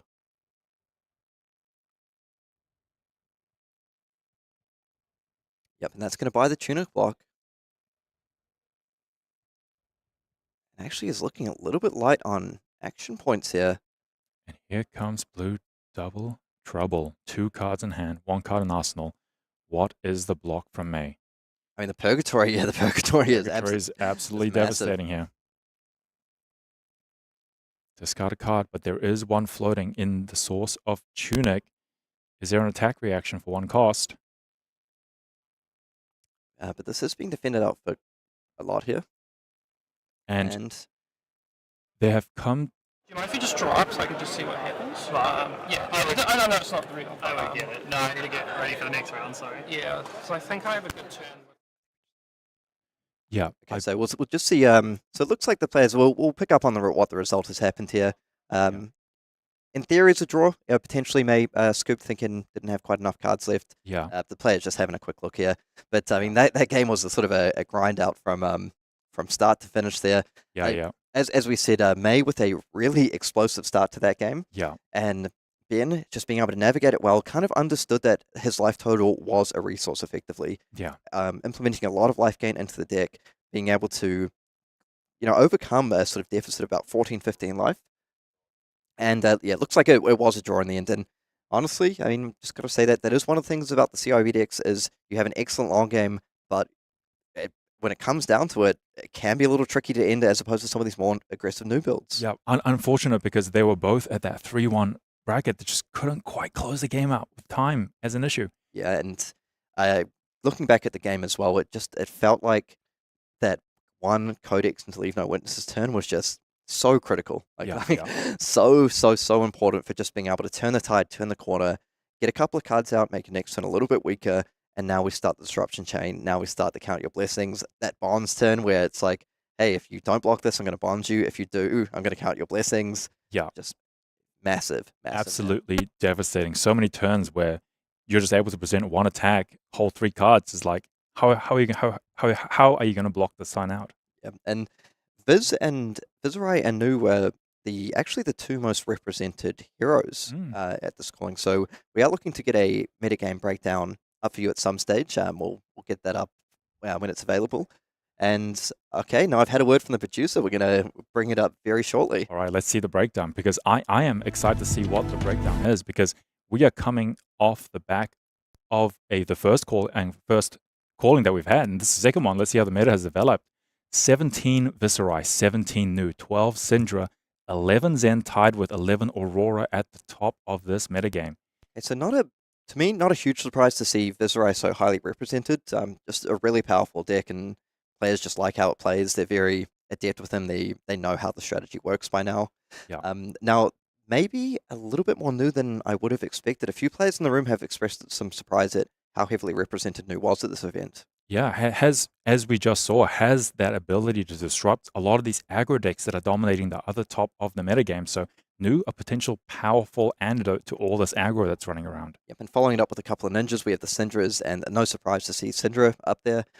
Zen, to my just sort of casual observation walking around, seems to have struggled a little bit today. It's possible that I just missed some of the ones up at the higher tables, but haven't seen a whole lot of Zen show up. Aurora, just a perennial contender, really strong deck. Yeah, just the powerful on-hits in that deck, just the ability to blow players out if they're not careful. Yeah, and a lot of very good players on Enigma.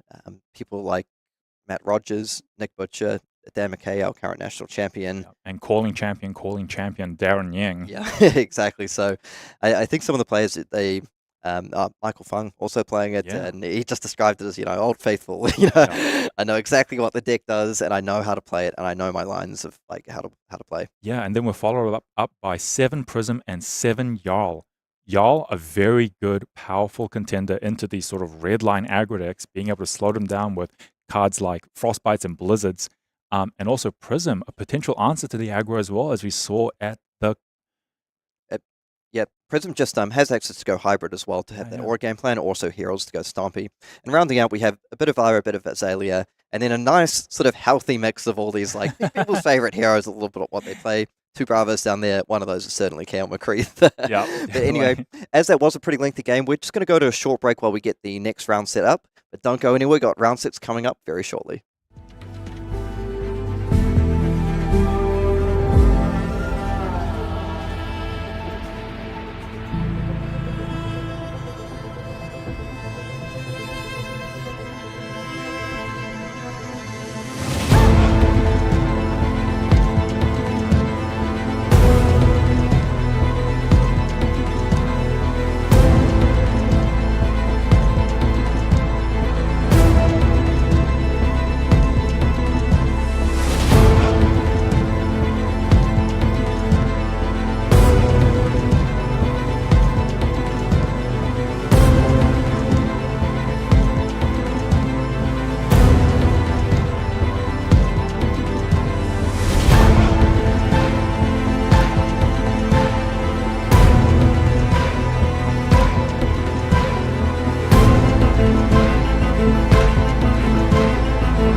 welcome back to the World Tour calling Christchurch. We're just about to get right into round 6 because the rounds are up and they're about to play.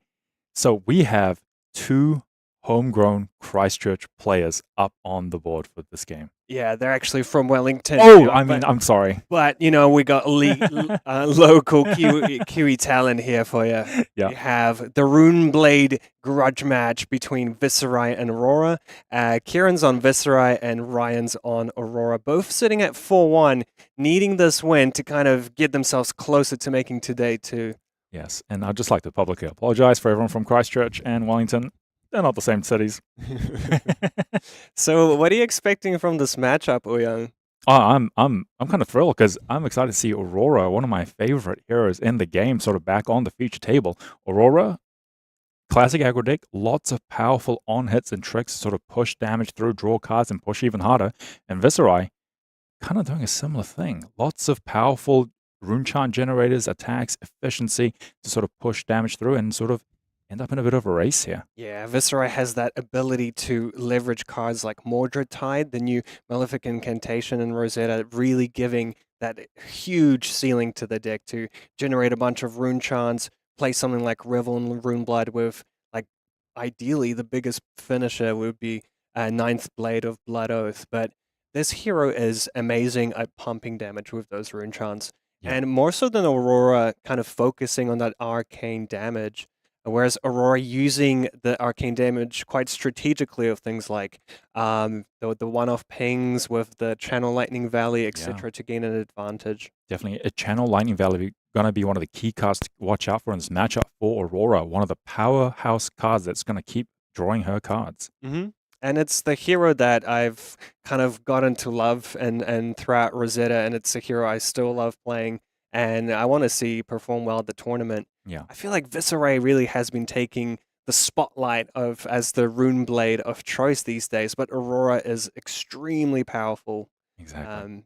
Deck. And yeah, here we have a solid kind of tanky fridge from Ryan's side in the form of Dyadic Catapus, the Grasp, the Crown of Provenance. He's, I think, both Catapus on both the sides kind of points out that both these players think this is going to be a quick one. Yeah, so Kieran going to kick us off, about to pitch what looks like 2 reds to just generate a rune chant. Yeah, it might not seem like much, but I think he's really trying to sculpt his hand a little bit better. Yeah, and simply Arsenal passes Ryan. No instance to play out on Kieran's turn. Waiting for his turn. Let's see what he has. 4-card hand in an aggro race going second, trying to push as much damage as possible and get the tempo. Yeah, notably, there's a few things that we can see here on Ryan's side. His game plan is going to be very much kind of aggressive, not going for the kind of Arc Lightning, Pop a Gold, Flicker Wisp combo, very much prioritizing Zero Force. Snapdragon Scalers, also an indicator that he's wants to remain nimble and flexible, not having to pitch in your resources to things like the Lightning Greaves, etc. Yep, starting with Gone in the Flash, attack for 4, no go again, no tricks. Ryan passed on reactions. We get a defense reaction, and he pitches 2 reds to generate an embodiment of lightning. Not the kind of start you want to see in an aggro race when given 4 cards to play with. Yeah, just attack for 4 with no go again, no easy way to play out the cards. So yeah, quite a rough stuff for Ryan here. Kieran going to kick it off with Malefic Incantations red. Very powerful setup card, generating a rune chant every time it plays an attack. Followed up by Runic Reckoning. Yeah, one of those like key big combo pieces to the Viserai game plan. Yeah. Combining it with Mordred Tide is just super scary. Yeah, and coming in for 9, I believe, 9, with Become the Arc Knight. 2 rune chants and generating 1 rune chant for next turn. So a nice way to present 11 points of damage and another rune chant from the incantation, and setting up those rune chants for the following turn, which can be pretty important when you're playing cards like Runic Reckoning, like those amplifies, rune flashes, etc. Yeah, but no go again and no cards in hand, so this will be the end. But 9 damage, that's a lot. Ryan figuring out if he can utilize his cards on the crackback. Yeah, the embodiment of lightning, I bet you he's stoked to have that because it just kind of opens up the Aurora turns. Yeah. It would have saved him last turn when he had no access to go again. Yeah. But, you know, better late than never. Embodiment of Lightning. All And right. yeah, I bet you he wishes he had some form of play when Kieran pitched those 2 reds for the rune chant, but Yeah. hey, No- this is classic aggro versus aggro game plan. He's just, so no Yep. blocks. Send it, 9 damage. I don't care. I'm on 29. Let's go. 4 cards in hand, 1 card in arsenal. What can Ryan do? Yeah, and Ryan opting not to present Arcane Barrier 1. So he's very much vulnerable to those rune chants, only having access to to Arcane Barrier through the Dyadic Carapace. Yeah, starting to turn off with Burn Up, Shock, dealing 1 arcane damage. And now, if any of Ryan's attacks connects this turn, he's going to deal 4 arcane damage. That's a lot of value. It is a lot of value. And importantly, Burn Up actually works off the weapon as well. So the Starfall also is going to present that impactful on hit. Yeah, E-Strike for 5 immediately blocked out.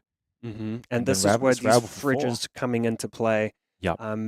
I'm not surprised that both players are really maxing out on the defense value on these equipment. Absolute rapid fire turn, breakpoint after breakpoint. Can he get through? Bam! Bang, snatch, to draw finish card. it off. Karen, 1 card in hand, not happy to see that. If this connects, he's going to take 4 arcane damage and let Ryan draw a card.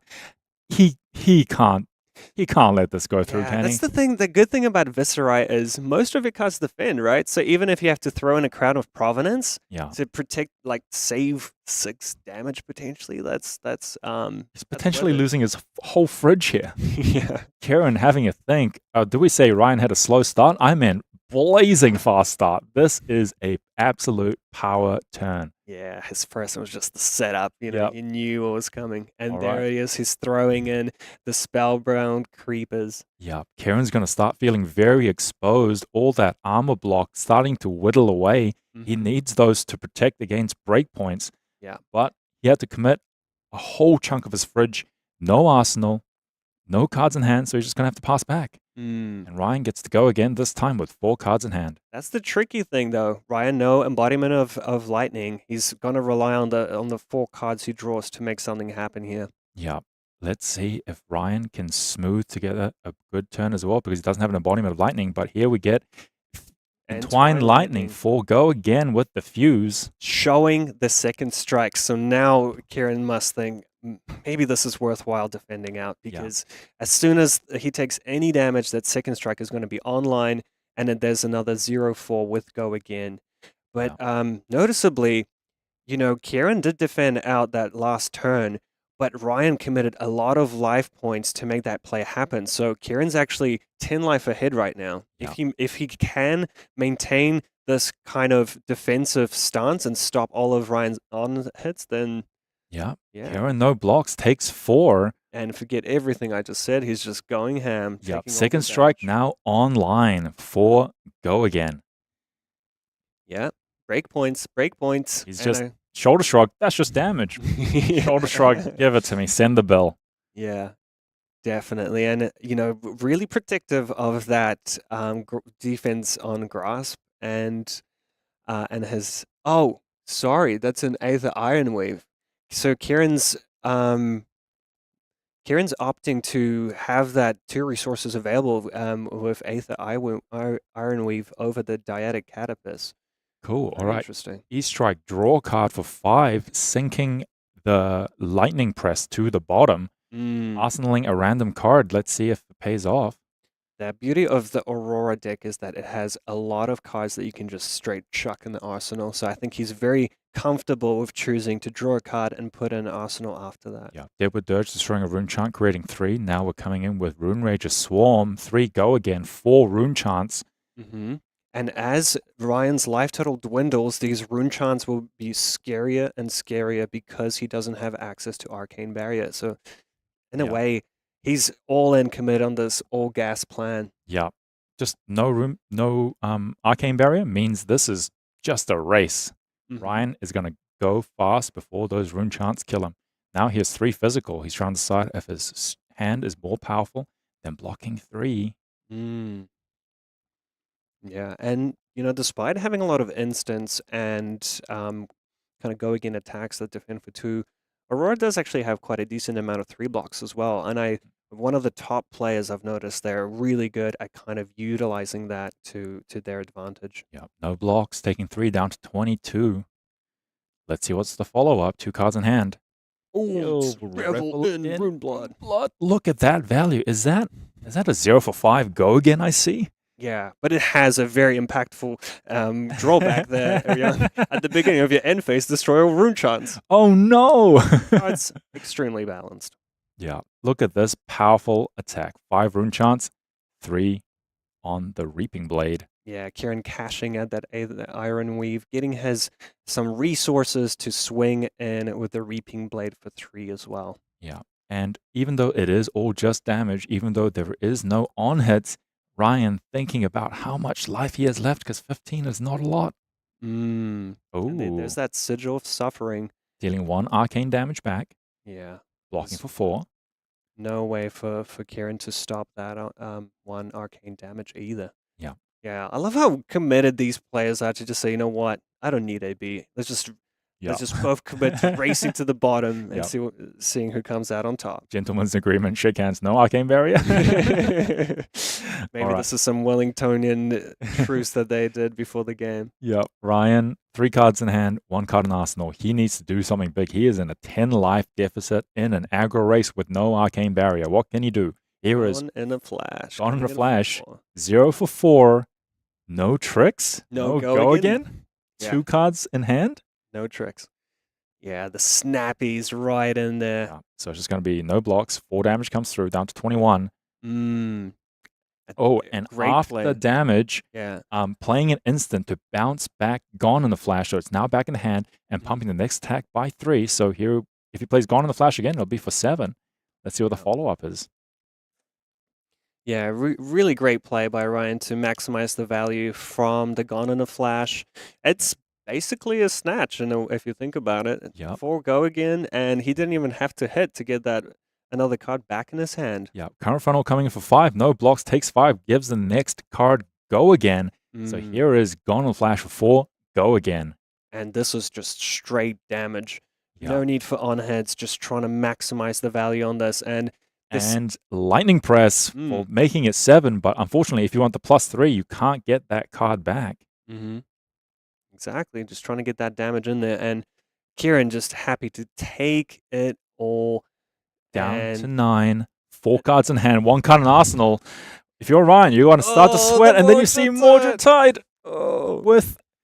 with an incantation on board. This is gonna hurt. Ryan is gonna steadily regret not having Arcane Barrier. He puts his cards down, begins to pray. Hope there's not too much arcane damage coming through, because he's on 15. This is scary, but I feel like Ryan is really gonna need to cash in that defense value in the equipment, because he needs to preserve his life total at this point. He needs to block a lot of the physical, because he's not going to block the arcane. 4 rune chants made off the back of that. Here is Swarming Gloomveil for 4. Go again. All modes online. Make 2 more rune chants.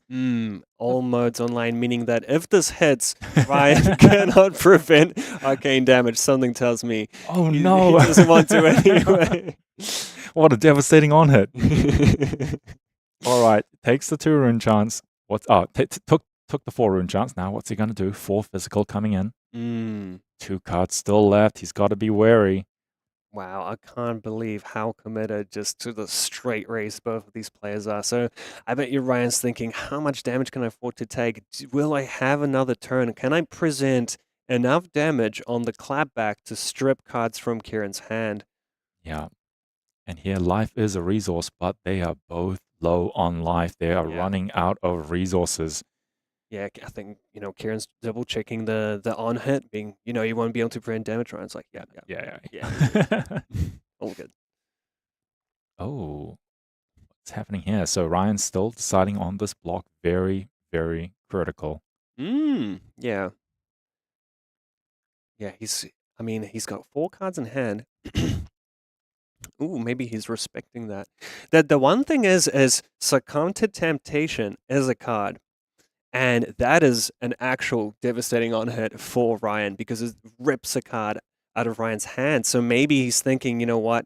I cannot allow Kieran to hit with a single attack action card, because if he has that card, then his whole turn is, yeah. Very fair assessment. But here's Ravenous Rabble. Ravenous Rabble. He's Revealing the red, red it's of the top. 4. Like a champ. Now, Succumb of Temptation does not work off non-Rune Blade attack action cards, so he's safe to just take this damage. Yeah. And I do believe Ryan is just committed to keeping his grip. Yeah. 2 rune chants taken as well. 4 physical being taken down to 5. That's a very low number. 1 card in hand. Pretty scary.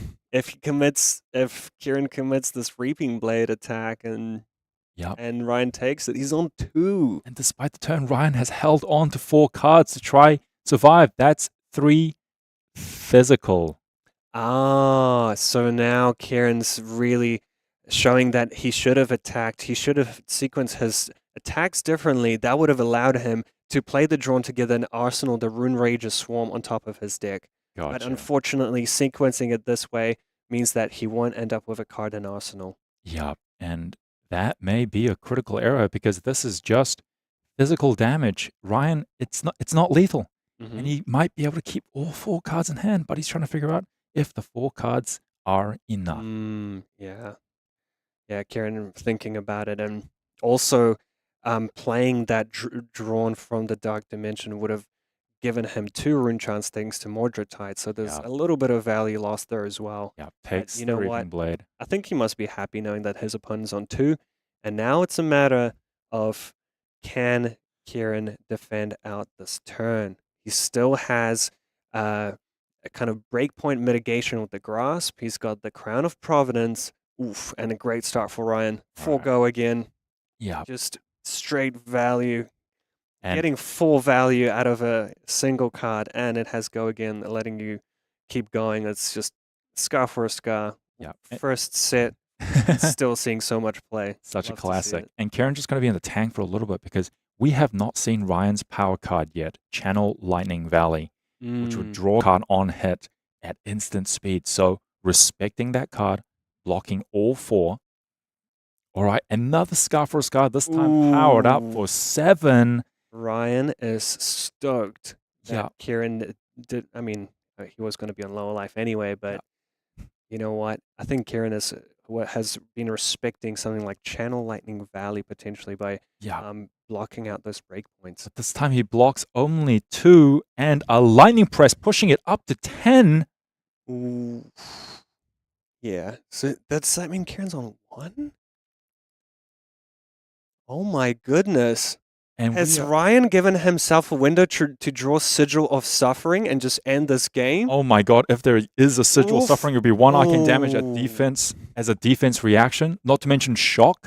Yeah. Burn up shock. Burn up 1 is shock as well. 1. Oh, but no, he did Yeah. not draw it. This is arcane damage that Wow. cannot be prevented. It is lethal. Kieran sighing a breath of relief, especially after that minor missequencing at the end there. He would have seen his tournament life flying away from him. But no, Whoa. he managed to close it up. Yeah, that game was crazy fast. Yeah. Both players playing at lightning speed and just throwing everything they have at each other. That was wild. Yeah, and sometimes an aggro race is just an aggro race. And you just go hard.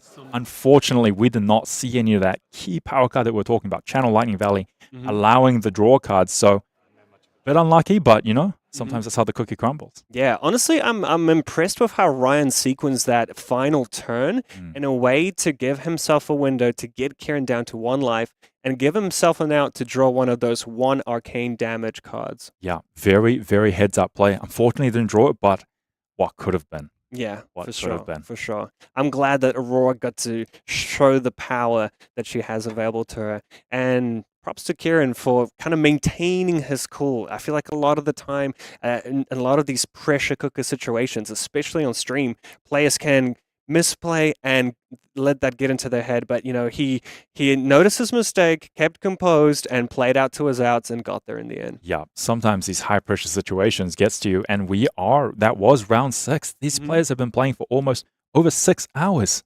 Like fatigue's going to kick in.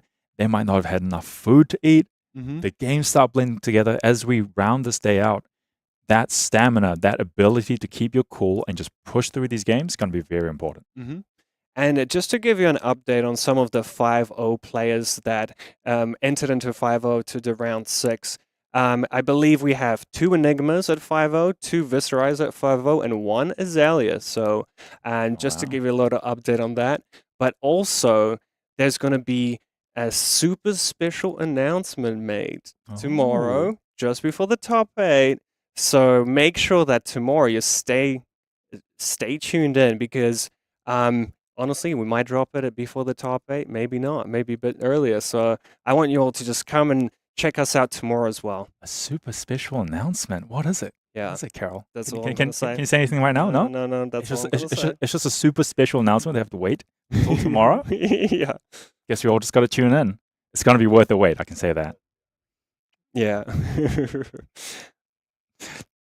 And despite the loss, I promise you, Aurora is a powerful deck. So if you want to go out releasing on March 14th, 2025, the Aurora Armory deck comes with some brand new cards to make her a much more of a meta threat. So go check it out. And not to mention, that box in person, gorgeous. The way the light reflects, the way it sparkles, so good. And I believe we're going to have like a bit of a showcase of the deck coming out on our Fab TCG YouTube channel. And I believe you are part of that game, aren't you? I definitely was. A bit of a rematch against J-Lime, a colleague of mine at work, a colleague that I tolerate. It was definitely a game. Yeah. I guess people just have to watch it, see what happens and what that deck can do with those new cards. Yeah, for sure. And not to mention, this Armory deck is so sick, but also for newer players, there is that sort of learning curve assistance in the first strike deck, which is a great jumping off point into Flesh and Blood. Aurora, very powerful hero. You practice, learn the game with the first strike deck, and then you upgrade into that Aurora Armory deck, and then you just have a lot of the tools that you need to sort of develop and grow in this sort of Flesh and Blood tournament scene. Yeah, and Aurora versus Terra, those first strike decks are really well matched into each other. So if you have some friends who want to check out the game, I highly recommend those two. I know I've been playing a few of those games in the office, and honestly, it's just nice to see when a new player is just sitting down, figuring out the rules, but then when it clicks, you're just like, oh wow, like understanding the synergies, how to get a little bit of value, and how those decks tick. Yeah, it's really cool to see players kind of have that aha moment and then kind of use that to learn the game and get into the game for sure. Yeah, an absolute blast to play with those heroes. So that was the end of round 6. We have round 7 coming up. So don't go anywhere. We're going to have some much more competitive Flesh and Blood coming up very soon.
back to the World Tour Christchurch, everyone, and like we bring you all the action from the calling. But while we have a little bit of time, last round went as aggro races do sometimes, pretty quick. Yeah. Thought we'd maybe answer a couple of questions from the chat, but Yeah. just before that, the judge actually gave us a couple of judge packs to do a bit of a pack battle to see who would win. So, And this is a cool way to check out what actually judges get, because this is a season 6 judge pack, and this is the kind of reward you can expect if you join the judge community. yeah, so should we just crack it open and Absolutely. I'm not actually too familiar what's inside, to be honest. I'm not sure what the good big hits pulls are. but you know what?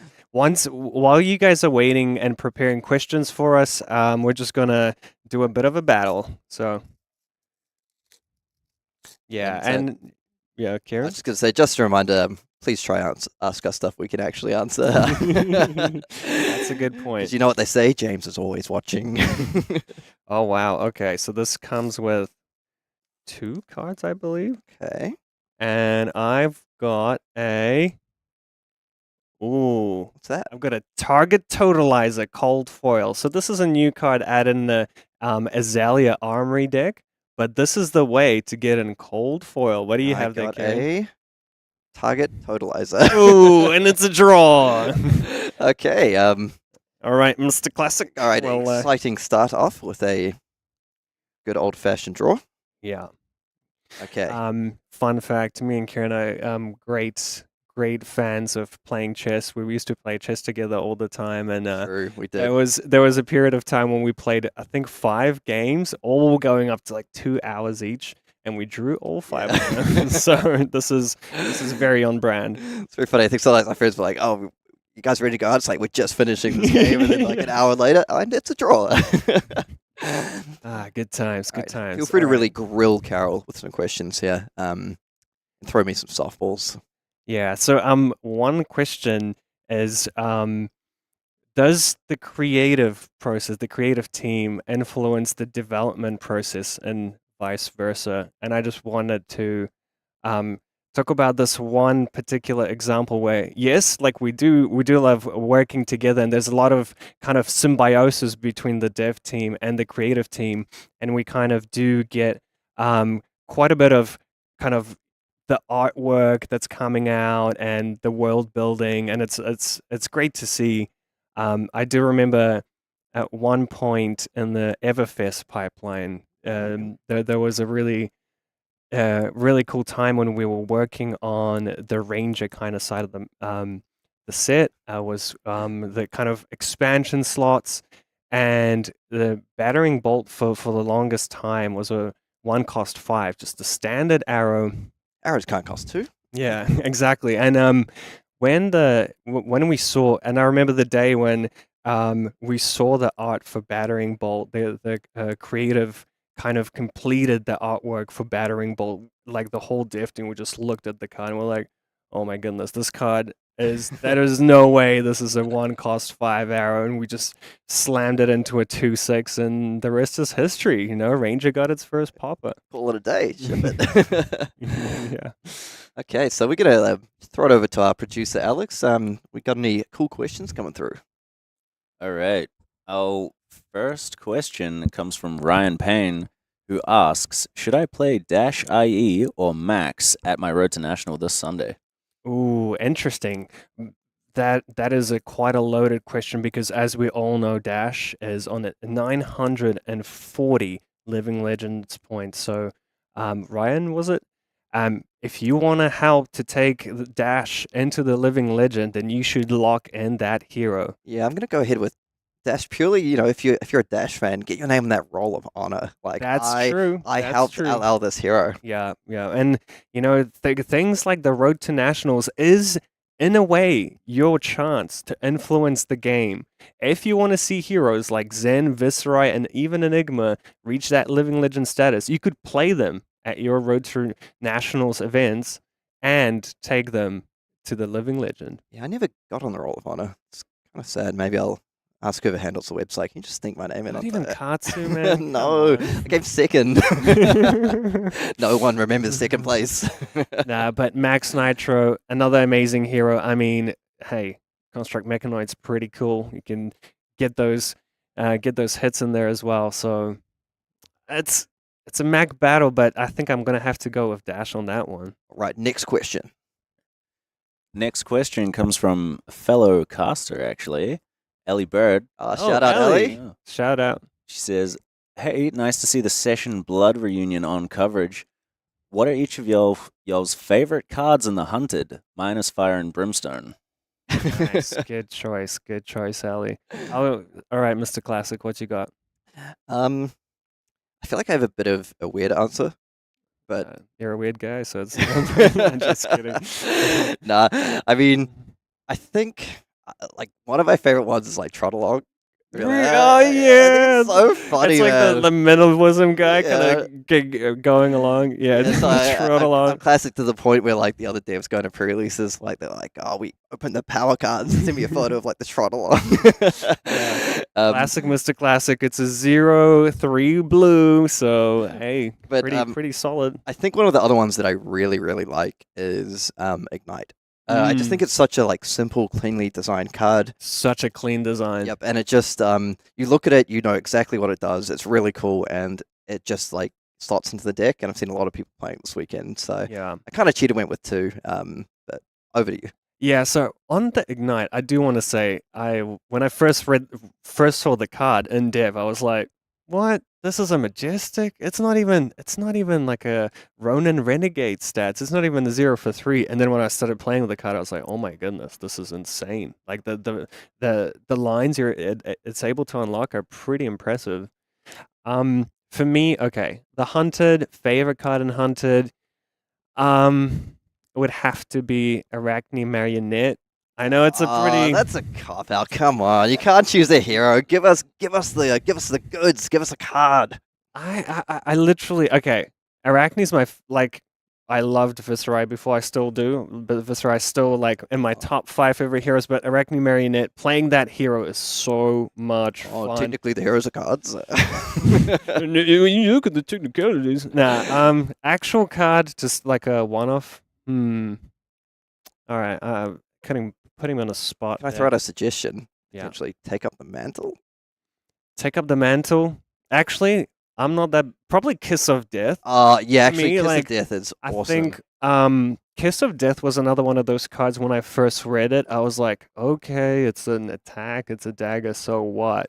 But then when you like look at the rest of the map from the Hunted, when you have Tarantula Toxin, when you combine it with those flicks, as we saw like some Isaac Olssen on stream, try and get with the the toxicity combo and stuff like that. I think it really unlocks some really cool play lines. I feel like there's a cool story behind Kiss of Death, which just thinking, I feel like it's fine to say, but just when James was sort of presenting the set, right? Mm-hmm. And one of the things is that like it's like it's a cool set, and sometimes there's things in places you wouldn't expect or whatever, blah blah blah. Yeah. And we're like, oh yeah, okay. Then so we're like looking, being like, oh, this will be easy to spot. Like he's not going to get us. Mhm. And then gets to the end of the thing, and he's like, and can anyone point out what it was? And we're like, it's a few wrong answers. And he's like, this is a dagger. Yeah. I was like, ooh. And we're like, oh, Ooh, a stealth attack, lose 1 life. Ooh. Yeah, we're like, oh, you got us, James. You got us, James. And honestly, that dagger tag makes such a huge it difference. was just really cool because then you like you go back and look in like Tarantula Talks and you're like, ooh, Yeah. okay. And then like Started counting the interaction. yeah, then the flick knives and everything. So that was James, he loves a good gotcha sometimes. I hope that answers your question, Ellie. What was the question again? All right. Next question comes from, apologize if I pronounce your name incorrectly, Rowena Bell. What was the first card each of you had a role in designing or developing? Oh, man, I feel like Carol's got an awesome answer.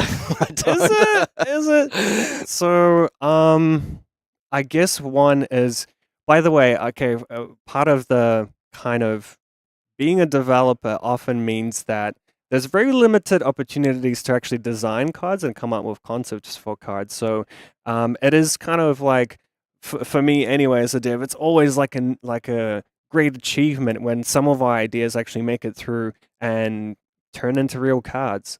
For me, actually, it's like, when we became devs, Kieran, it was kind of like, for me, it was a big kind of goal to design a card and be like, I made that card kind of thing. So there's been, for the first like few months, I would kind of go to Chris Gehring, one of the lead developers, and be like, Chris, I have this great idea, like for a card, check it out. And it'll be like a page of text and some convoluted kind of interactions and stuff like reveal top 3 cards of this, of that, blah, blah, blah. Too many words.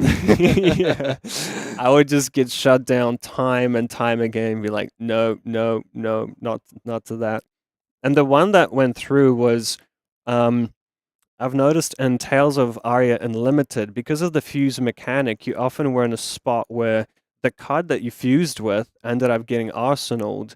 So all I really wanted was an earth attack that got a benefit when it was played from Arsenal. And that's how burgeoning came around to be, because burgeoning gets a bonus when you attack with it from Arsenal. So I guess that is the first card I've kind of, put a stamp on. Yeah, and from memory, the initial version was maybe a little strong, so it got toned down slightly. But Yeah. that was but I was thinking like Scowling had a bit of influence on that one too.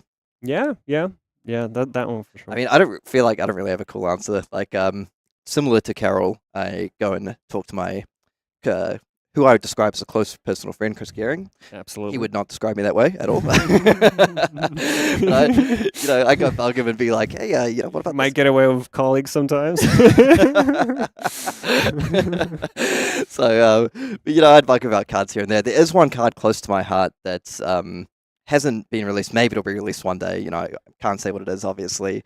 But I feel the closest I ever got to getting it across the line was when Chris was away. I think he was away sick or something, and then I think it might have been like an expansion thing opening up, and managed to like pitch it to James, and then afterwards he's like, could be interesting, and said, maybe we even consider this, and then Chris just like, it's like an alert went off in his head, Marched into the office.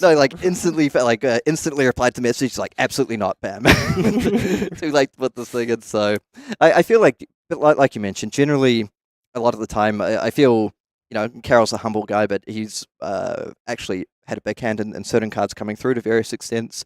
I think a lot of devs sometimes have like tweaks or fixes when we're going through the process, saying, how about this does X instead of Y, or what if we do this and put some limits on it, or do blah blah blah blah blah. Actually, designing a card from start to the finish is probably somewhat rare for a dev to Very do. rare. Yeah. But sometimes there's concepts as well that come through. Like I feel like I'm not going to go into the details, but if you look at Bright Lights, for example, Jasin Chung has a design credit, I believe, in there. So, he had some ideas that helped come through. But I'm hoping there's a card close to my heart that I hope will come out one day. And if it ever does, it'll probably be nothing like I suggested. But yeah. I think we can talk about the Bright Lights thing. I think it's like, okay. One of Jason's concepts way before Bright Lights came out was kind of, there was a problem where a lot of items, they don't defend and they use up an action point to come into play.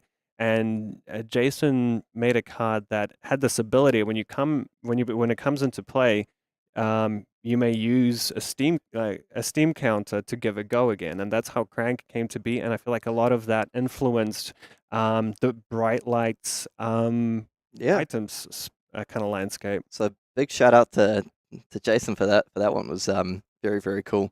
All right, I guess we should keep cracking along. What's our next question?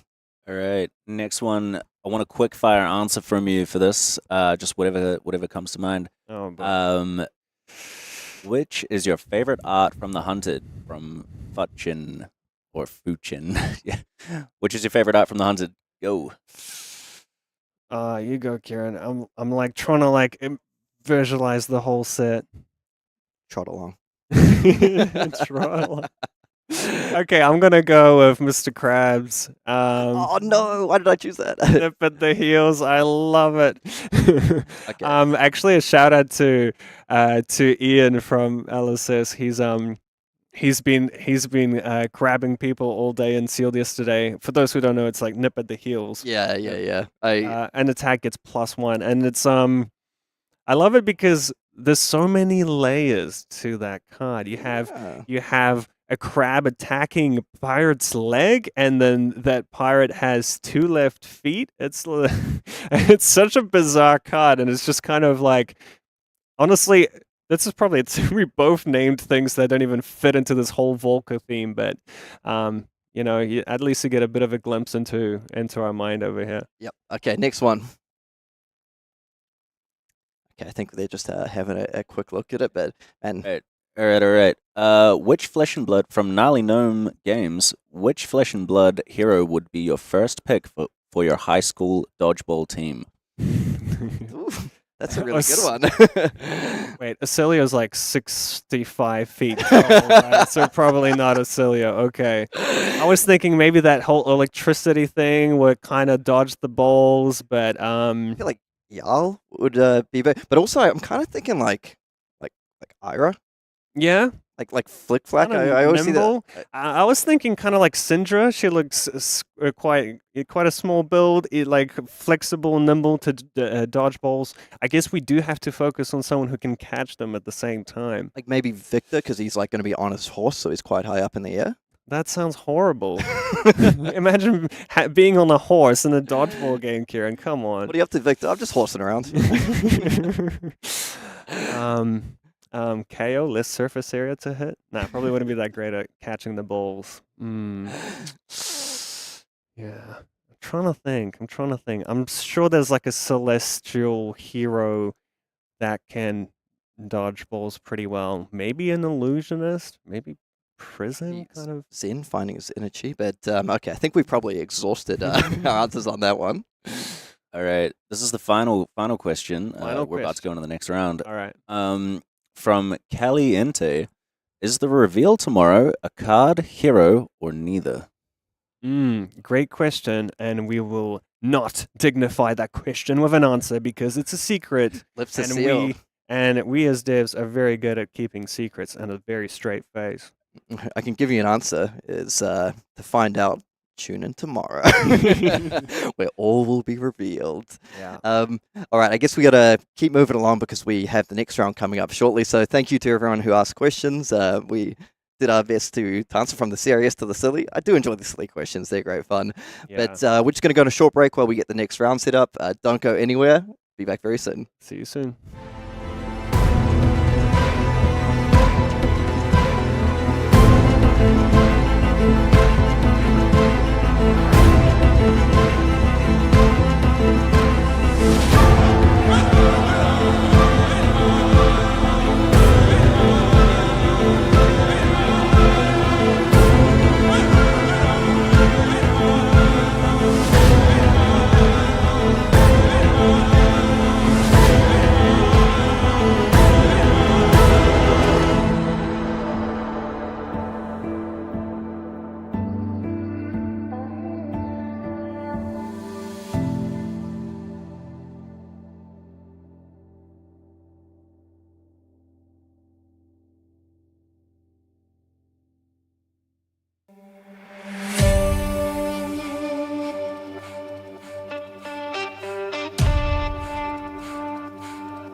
Okay, after that fun Q&A, welcome back to the World Tour Christchurch, and we are covering the calling all weekend long, and we're moving into our final round of the day, and in classic New Zealand fashion, another little spicy matchup going on. Yeah. And honestly, I've personally been a huge fan of these like Sleepy builds, so I'm thrilled to have another Sleepy game on stream versus Kano this time. So a bit of arcane damage, bit of assassin action. Yeah. What's your take on this matchup, Kieran? Yeah, just throw me under the bus. To be honest, like I feel I can say that I think Slippy might have an edge here because a lot of Kano's game plan is defending for 3, and those breakpoints are going to get kind of dicey. Yeah, well, I just think one of the advantages Arakni has here is, like we mentioned previously when it was on stream, just starting that first attack for go again. It's not like Kano wants to play defense reactions or anything as well, so it's like, how do I deal with that first attack? Particularly if you come on like a Bonds of Agony, you're holding like a wildfire, but you can't pop off. It's like, oh. Yeah, and that's that Bonds of Agony. That's the key is disruption. It's going to be quite tricky, I believe, for Kano to set up that kill turn and set up those big arcane damage hits there. Yeah, it's quite cool. So I think we have, what, like 3 or 4, we know at least like 3 people on the same team playing Slip Through the Cracks, aka Slippy. Christchurch locals. Yeah, and yeah, Christchurch locals, and I think Koi has come over to play it. So I think 2 of them are 5-1, like, which is awesome. Like, it just honestly a little bit out of nowhere. Wasn't really expecting to see a lot of it this weekend. Yeah. But yeah, and Fahad on Kano. Yeah, very Fahad, very accomplished Kano player. He's known around the Melbourne region for his mastery of the arcane. And actually, fun fact, both of these players were there at the first ever Classic Constructed Calling in Auckland in 2020 as well. Jasin making top 4, I believe, or top 8. Top 8. Well, he made top 8, and that's what matters. And Fahad was playing Bravo, and he just missed out on top 8 as well. I remember I was playing in that calling, and I remember getting afraid, hearing the stories from these monster players from Oz, and Fahad was one of them. But you did all right. Yeah, no, I'm pretty sure it's because we were talking to him and having a bit of a laugh before, and I'm pretty sure I just know Jason made top 8 because I think he might have been knocked out at a Katsu mirror by of a classic specialist. By Mr. Classic himself. Yeah, we were just having fun, having a bit of joke around just before when we were chatting to these players. But 2 sort of OGs who's been playing the game for a very long time, both very nice guys, and they were having a laugh about this matchup as well, because Fahad was saying, oh man, I don't know how to play this matchup. And we're like, do you want to be on stream? He's like, oh, for this matchup? And Jason was like, yeah, let's go. And he's like, look how happy he is. Yeah. So both these players fighting for that 6-1 kind of record here, and 6-1 is just such a nice setup for day 2. Really insulates you day 2 about potentially playing against a bit of running into a couple of rough matchups. Just really insulates you, like going into it. I believe I said earlier today, you go into it, and if you're at 6-1, you're like, maybe I get away with like a 2-2 or 3-1 sneaking into top 8, depending on how the tiebreakers and everything go. Yeah, and it is actually so great for tiebreakers, kind of playing around against those players who are on a 5-2. It gives you that little bit of an edge as well. Yeah, whereas at X and 2, it just really puts you under the pressure. Whereas 6-1, you're sleeping easy tonight. I've got it made. So yeah, look at the players just having a bit of a laugh. Yeah. Honestly, I've really enjoyed the atmosphere here down in Christchurch. Everyone's feeling very laid back and relaxed and having a good time. We were walking about some of the top tables earlier, right? And we're seeing these people fighting it out who are like undefeated, trying to maintain their EXO record, and they're just having a laugh during the game. Cracking jokes. It's great. All right, and we're getting started. Ooh, the waning moon. The waning moon, okay. Fahad always bringing something new and exciting. And we see some of those new arcane barrier pieces over on Jason's side of the table. Oh yeah, you're right. Part the Misfail gave assassins quite a bit of access to not only arcane barrier but also spell void. And those pieces of equipment are especially good against arcane decks like Kano that like to amplify the damage they do with cards like Aether Wildfire or Yep, and I just want to point out here that both players crack it up because the Schism of Chaos pitched very much What? into the air. See, Jason immediately start laughing. Fahad's kind of looking like, wait, what? What is going on? And that's the thing I love about Chaos, you know? Things get chaotic.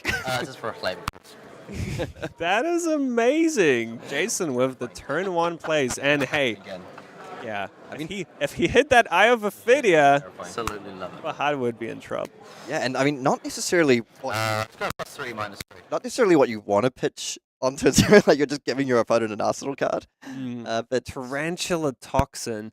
Actually, he's at minusing 3 that. oh, I do believe that.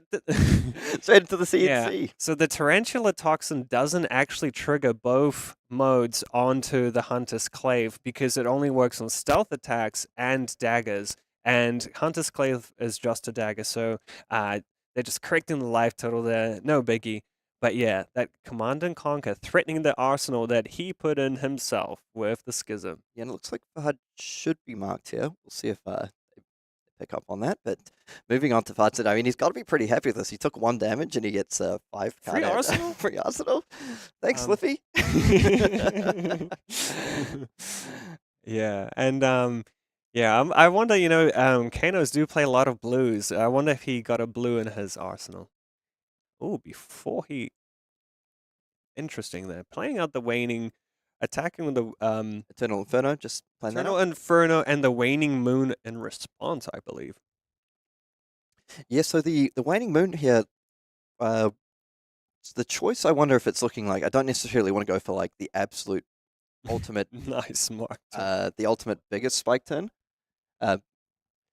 Okay, nice little mark there from Jason, but come on, guys, we can do better. We can get a proper mark token on there. We'll get that. But yeah, I do believe the Waning Moon is going to be an important part of Fahad's game plan because if he continues to get disruption thrown at him, he's going to have to operate on his opponent's turn quite a lot. And that Waning Moon is at the moment only presenting 2 arcane, but on your opponent's turn will present 3. And we might see Fahad play a bit of a kind of value game rather than the traditional combo Kano game plan. Yeah, when we've seen this deck earlier, the Slippy deck on stream, there seemed to be a little lighter on blues, so I'm not necessarily sure how many they run. But perhaps Fahad just sort of thinking, hey, if I'm able to a Kindle right off the top, has that Wow. amp 1. And that's a great way for him to float some resources there. Oh, so he's Waning Mooning for 2, letting that Waning Moon resolve, and before the Eternal Inferno resolves, he's going to Kindle, which might banish the Eternal Inferno thanks to its surge ability, but Jason is stopping that.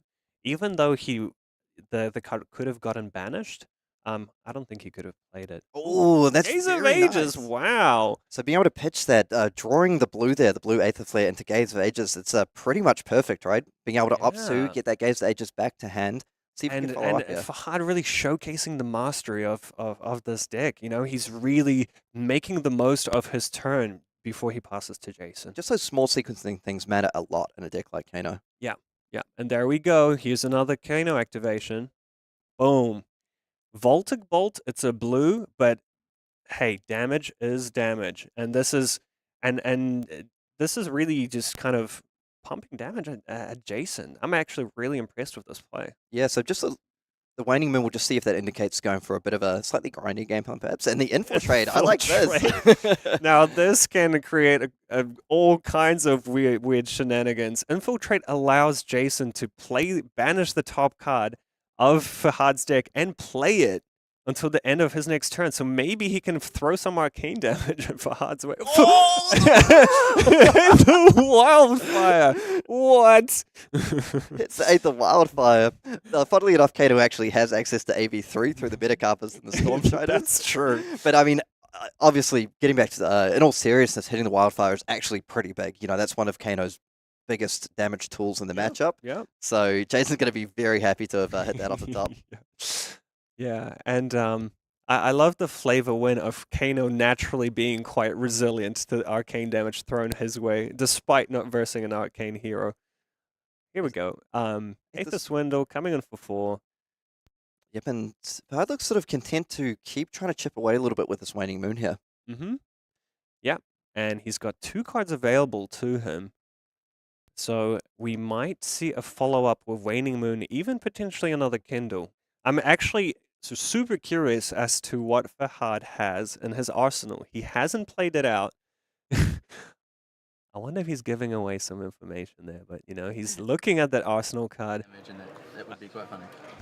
Maybe he said, It's he's like, I'm sitting on an eye on a third air, bro. Yeah. That is what it is. Can you please leave no witnesses me? But the funny thing, he blocked out the CNC. I mean, that would be the funniest bluff of all time. Blocking out to save your eye of Ophidia. So Aether Spindle's going to come through and connect for 2 damage here. Okay, so that Waning Moon is coming in for 2. Is there going to be more of a follow-up? Yeah.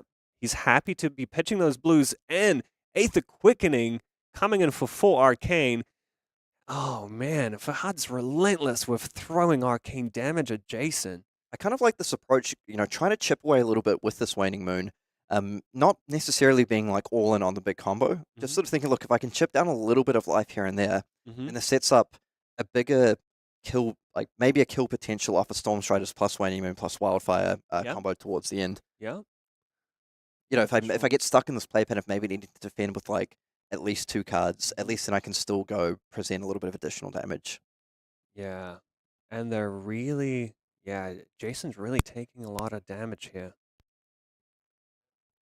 Yeah, we just need to update these life totals. It looks like Jasin might be down to about 32-ish or so. Now, Mark of the Black Widow, very impactful card. Does have the Flick Knives available as well. I'm going to take a guess and say Fahad isn't playing Shelter, just because it breaks out the Kano turns a bit. True, yeah. And there are a few wizard tools to prevent damage.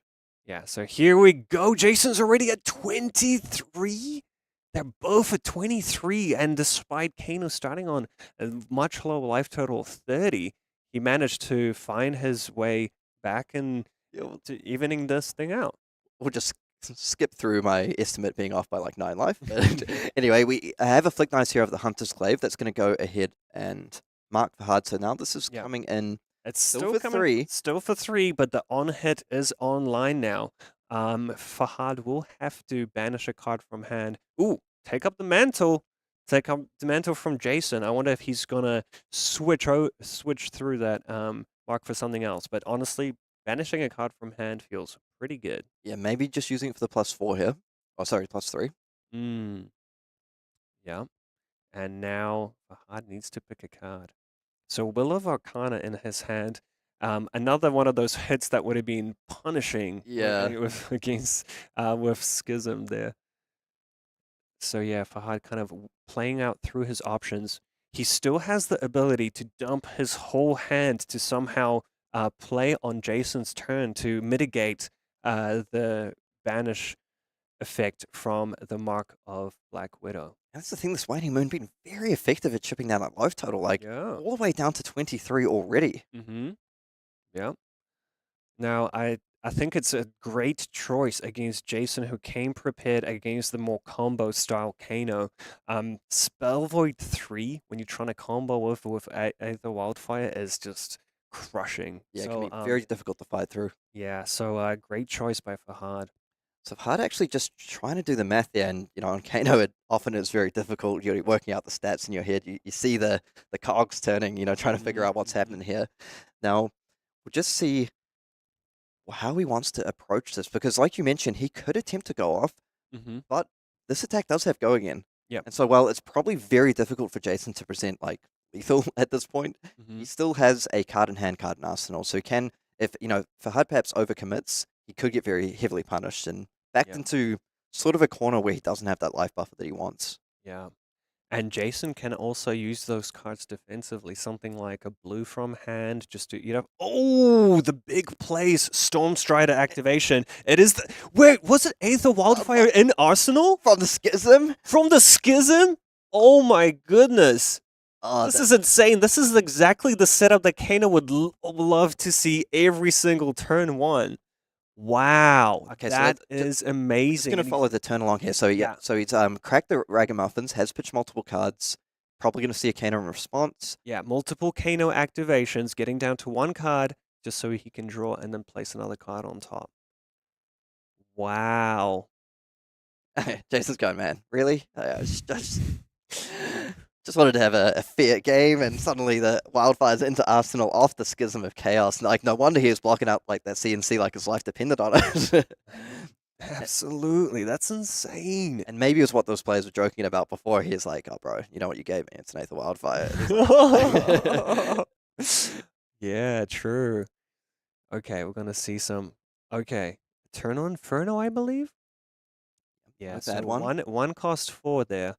So Aether Wildfire coming in for 5, giving Jasin the option. Oh, it's for 6 because Will of Arcana was pitched. So 6. So the Spell Void could mitigate 3 of it to kind of shut this turn down, but it's still so much damage. Yeah, like in theory, you can pitch a blue, maybe try crack all the Spell Void. But it is, then it's you're exposed to all the arcane for the rest of the game. Still has the Internal Inferno up to play at instant speed as well. Mm-hmm. So like definitely a very, very tricky decision here. Yeah. And like exactly, if you crack all the Spell Void and have no Arcane Barrier, then Fahad probably takes that as a big win, particularly with his Waning Moon just being up at chip so effectively. I do wonder if there's some kind of way to split that Spell Void and Arcane Barrier. Maybe use 2 or 1 to Spell Void it, then use the rest to Arcane Barrier it, and still have some remainder for the following turns. Really depends. I mean, if he's stuck with a red in hand as well, it might be sort of forced into trying to use some of it. You're absolutely right. I feel like this Slippy deck doesn't run that many blues, and it's very probable that he's just sitting on the red in hand. Just going, can't banish a card if I have no cards in hand. You made me do this, man. Wow. And still, the on-hit of that Mark of the Black Widow on the stack here. This is not what Jasin was expecting from this turn. Yeah, and definitely has to be a little bit gutted that about that schism. So Codex of Frailty in the arsenal. And I believe I got a glimpse of a Command and Conquer in the arsenal as well. Okay. So he's managing to use the replacement effects in a way that allows him to pitch into those arcane barrier points and then use the Spell Void to stop 2 of that damage. So he will be taking 2, and then that Eternal Inferno will present 3. So he did split up his AB a little bit, and he's like, you know what? I don't need this anymore. This is mainly, I've already banished one Aether Wildfire. There's no way you're gonna do another one, so might as well just go for the race. It's kind of like you're sitting at the poker table. I'm all in. Like here's all the AB and the Waning Moon for 3 because it is Jasin's turn, and I believe he is sitting on a Command and Conquer in his arsenal. Yep, and that's how you play around the banish. Very nicely. And that's as how well. you play around the banish, play around the CNC. Fahad is looking solid in this game. Yep, so now Jasin all the way down to 14 with no arcane barrier.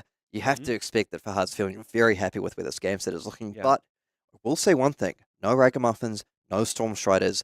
A little bit at the mercy of what his deck's willing to give him at this point. But now we see the power of the Waning Moon. Oh, Kiss of Death, the power card from Jasin. Would have loved to pair that with a Toxicity, but this is exactly what he wanted to see here. Oh, a nice little combo there of Spike of Blood Rot, which gives Kiss of Death the on-hit of when this hits, they get a Blood Rot Pox token. And that works even if you flick the Kiss of Death, which is a really, really nice interaction that is mainly used in the Slippy decks. So potentially going to look to give him 2 Blood Rots this turn. This is coming in for 9, effectively 10 with the on-hit. And if as you mentioned, that CNC is available, there's 2 resources available to follow up with a Command and Conquer here and threading the Flick Knives onto the Kiss of Death. And in this spot, without a Crucible of Aetherweave, I believe it's quite hard for Fahad to present 14 damage. So, you know what? Jasin's like, I'm just going to go for it. Look at him. He's happy. He's so stoked to draw this hand because it showcases this particular interaction. Now, Fahad, it did look like he had access to a number of blues in this hand here. So it might be a little tricky to get to 14, but it's by no means impossible with that Waning Moon available as well and the Tunic counter up. Mm-hmm. Yeah, with the flick, he... Oh, yeah. Oh, so he's just going to defend for 6. So he's defending the command and conquer. Oh, so flick knives is activated here. Okay, yeah, but we just might have missed it. It looks like the players verbally communicated, and it's like, yep, this is a bit of a weird interaction, so fair enough. Yeah. Over the first time, He's someone... like, yep, that's how it works. And just like that, Jasin's actually presenting lethal with that, because the Kiss of Death, that makes Fahad lose 1 life. Flick knives, that makes Fahad lose 1 life. So he's actually on 4, I believe, with 2 Blood Rot Poxes. Oh, wow. What a game! Wait, that's just it. Is that it? Wait, no, it looked like he defended out the CNC there to protect his life total. And he's coming in on his turn with the Tunic into the Aether Quickening. Oh, he's going to go ahead and prevent one of those Blood Rots. Okay. I thought he was just showing 2 reds and that Blood Rot Pox being lethal here, but... So it looks like the players haven't quite fully updated the life totals. So the... There we go. Yeah, so Fahad's on 2. That blue that he had in hand was actually all he needed to stay in this game. And Jasin's on 10 without any arcane barrier, so he's quite in a predicament as well. Yep, so it looks like... Oh, Infiltrate. See, I love this card because if there's AB... Oh, showing the Kindle on top of his deck. That is not what he wanted to see. But to be honest, I don't think Jasin wants to see that card either from the Infiltrate. So here, Fahad with the Energy Potion feeling like he needed to commit, and going to follow up with the All Breather Spinner. So no reaction for lethal, but does get to equip that Graphene Glycera. Mm-hmm. Yeah. I hope I got that one right. But oh, wow, the toxicity. The toxicity is being pitched, and that Hunter's Clave is coming in for 1. And Fahad effectively, in a way, down to 1 life now because of those Flick Knives. Yep, so he has to stop all that damage. And then this is coming in for 4, thanks to the pump from the Orb Weaver Spinneret, and it will force Fahad to defend with the Tunic. But, I mean, the most important part about this is that Fahad has 1 more turn. Yeah, and sometimes, hey, Kano winning on 1 life, that happens so often. So he's still in the game. He does have the Kindle because, you know, he showed it to us on from the top of his deck. But Kiss of Death. Okay, so this is really this is where the fireworks are gonna pop off. He really needs to find something here. Oh, that's a really good start. Sonic Boom! That's a really good start. So he's managed to, it looks like he has access to multiple blues in hand, being able to kick things off with the Sonic Boom. Are we going to see a Kano Wow! response? All we need is something with 4 arcane damage. You got the thing. So this is 2? 3. It's your turn. Yeah. Oh yeah, sure, I got a 7. Yeah. So 3 from Waning Moon gets Jasin down. The Kindle amping it by 1. So the Sonic Boom is coming in for 4. And all he really needs to hit... The Eye of Ophidia! Eye of Ophidia! Oh my goodness! Oh, gaze the ages. Fahad has so many outs here in order to find the cards. There it is! There it is! Open the floodgates. Okay, he's going to think about it. Let's do this properly. So, coming in for 2. Coming in for... Oh, is he stacking the Kindle on the Sonic Boom? Oh, Energy Potion. He's hoping... Oh, it's a Kindle! It's a Kindle! Oh my goodness. So, open the floodgates.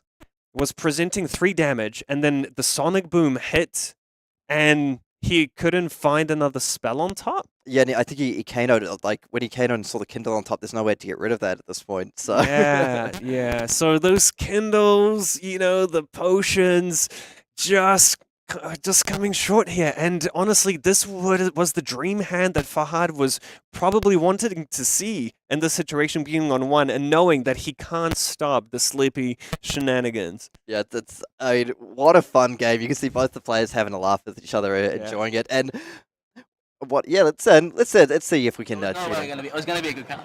Yeah. But you want to block. Jasin stoked over here. Maybe should we try and get him over here?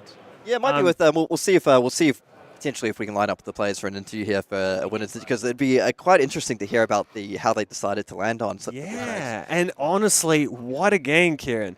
Mr. Classic, this was the way to finish off day one for sure. Really, really cool. I mean, we saw multiple sort of moments in that game where... You know what I've been saying all day? To be lucky and good. Jason saying it how it is. Sometimes you gotta be lucky better be lucky than good. But what about all the twists and turns in that game? You know, the Schism being pitched early, setting up the 8th of Wildfire. You know, That was crazy. Fahad probably couldn't believe his luck. Like, thank you for this gift. And then try to, like, pop off the Wildfire turn. Jason kind of makes the hero move of just committing all the Arcane Barrier, all the... Very heads-up play. Using the Arcane Barrier first, then committing the Spell Void as well. Yeah, and then, you know, it just being this back and forth tense endgame where both players know that, like, okay, Arakni has the advantage here for sure, but at any point, Kano, if they hit anything off the top, they can kill me and win. And then just Fahad having 2 potential turns to find those last few points of damage, but just kept on finding those Kindles off the top. That's the thing. Sonic Boom, and then hitting Gaze the Ages, which allows him to look at 2 more cards to find that extra arcane damage, not seeing it, and then getting a Kindle. And you know what? I think that Kindle might have been the last brick left in the deck because he played 2 Kindles at that point. And he pitched both gems as well. And he pitched both gems, so I think the only bricks left, like he found the energy potion, which isn't a full brick, but it's a little bit of a brick on resources. And then the last one he finds is the freaking Kindle. Just like that, Kano went up in smoke. But Kindle giveth and Kindle taketh away. Definitely. I loved also the showcase of the interaction that Jason showed with Kiss of Death, Spike of Blood Rot, double Blood Rot Pox. That was huge. Nearly lethal on its own, right? We've also seen those players today pair it up with Toxicity, which is like a really nice little mini combo as well. Lighting that up with the Flick Knives to just push through. Like, unfortunately, we saw, I think in round 2 or 3, that combo can just get absolutely blown up by a Shelter of the Storm, like a really timely one, basically stopping 8 damage there. But like, what a cool deck just to see not only pop up but actually succeed really well. I mean, we potentially have 2 6-1 Arakni slip through the cracks. I know we have one. Koi last I saw was 5-1, so yeah, really hopefully cool. he gets there as well. And we can see some more slippy action tomorrow. But heads, I would have to say heads up play from both players. Playing to their outs. I think Fahad going for that Waning Moon. I think we really showed how much he managed to catch up with the life deficit through the early and mid game, and giving himself a shot to even close the game out when presented with all this tricky damage. Yep, and so that actually is our last game for the day. So we've wrapped up all the Swiss action at the World Tour calling Christchurch, and just want to remind everyone, you know, we got a cheeky little question about it. What's the announcement, Tora? What's the announcement? Well, the only way to find out is to tune in tomorrow. We'll be bringing that up probably a little bit later on in the day, but you don't want to miss it. I think it's pretty spicy. I can really, tell really you cool. that. And you know, we've seen so many cool matchups today, and I think I really want to kind of encourage players to pick up their decks and get to their local game store, get to some Road to Nationals events. I believe they're sealed, that there's Classic constructed, so there's something for everyone, and it's starting this weekend. So get to your local stores and play some games. And I'll tell you what, after like seeing some of the action today, if I could play Road to Nats, I'd be very tempted to pick up old Slippy. You know? For sure. Just slipping and sliding through the Swiss. Landing there at 6-1, making a run for top 8. Yeah. And that's the thing we say sometimes here in New Zealand, we have a bit of like a wacky meta. Some very cool homebrews. And honestly, I'm not going to lie, when we talked to Jason and Isaac, I think before the start of day. Oh, I think it was even yesterday we might have spoken to them. Yeah. And we're like, oh, what are you playing today? They're like, a Slippy. And I'm like, excuse me? What's that? They're like, Arakni slipped through the cracks. I'm like, okay. Like, I think great meta choice. Yeah, I remember. I don't want to give out too much tick, but I was asking about their game and to like other assassins. You know, it's a chaos assassin. It gives you the opponents go again as well, and they said they've got a little bit of tick for that. Oh, there's one really cool player we won't give away, but they're telling us about it. I hope we get to see that. But the other thing was, I was kind of joking around with Jason because like Jason and Isaac, I think they both know some of the other guys like Hayden Dale and stuff from back in the day. they're all mates, and I was like, so wait, have you managed to convince Hayden to play this deck? And they're like, oh, definitely not. We tried, but Yeah, and we'll see who has the last laugh, I guess. So with Jasin improving to 6-1 there. yeah, come on, sleeping in top 8. That's all I want from this tournament. Anyway, I think that's about us for today. Thank you very much for tuning in to the World Tour Christchurch. Come back tomorrow for all the action from the calling, same time. We're going to be moving on to day 2 and then through to our top 8. And I just can't wait to see what happens. It's chaos out there. It's chaos. And we'll see more chaos tomorrow. See you later. Thanks for tuning in. We'll catch you all tomorrow.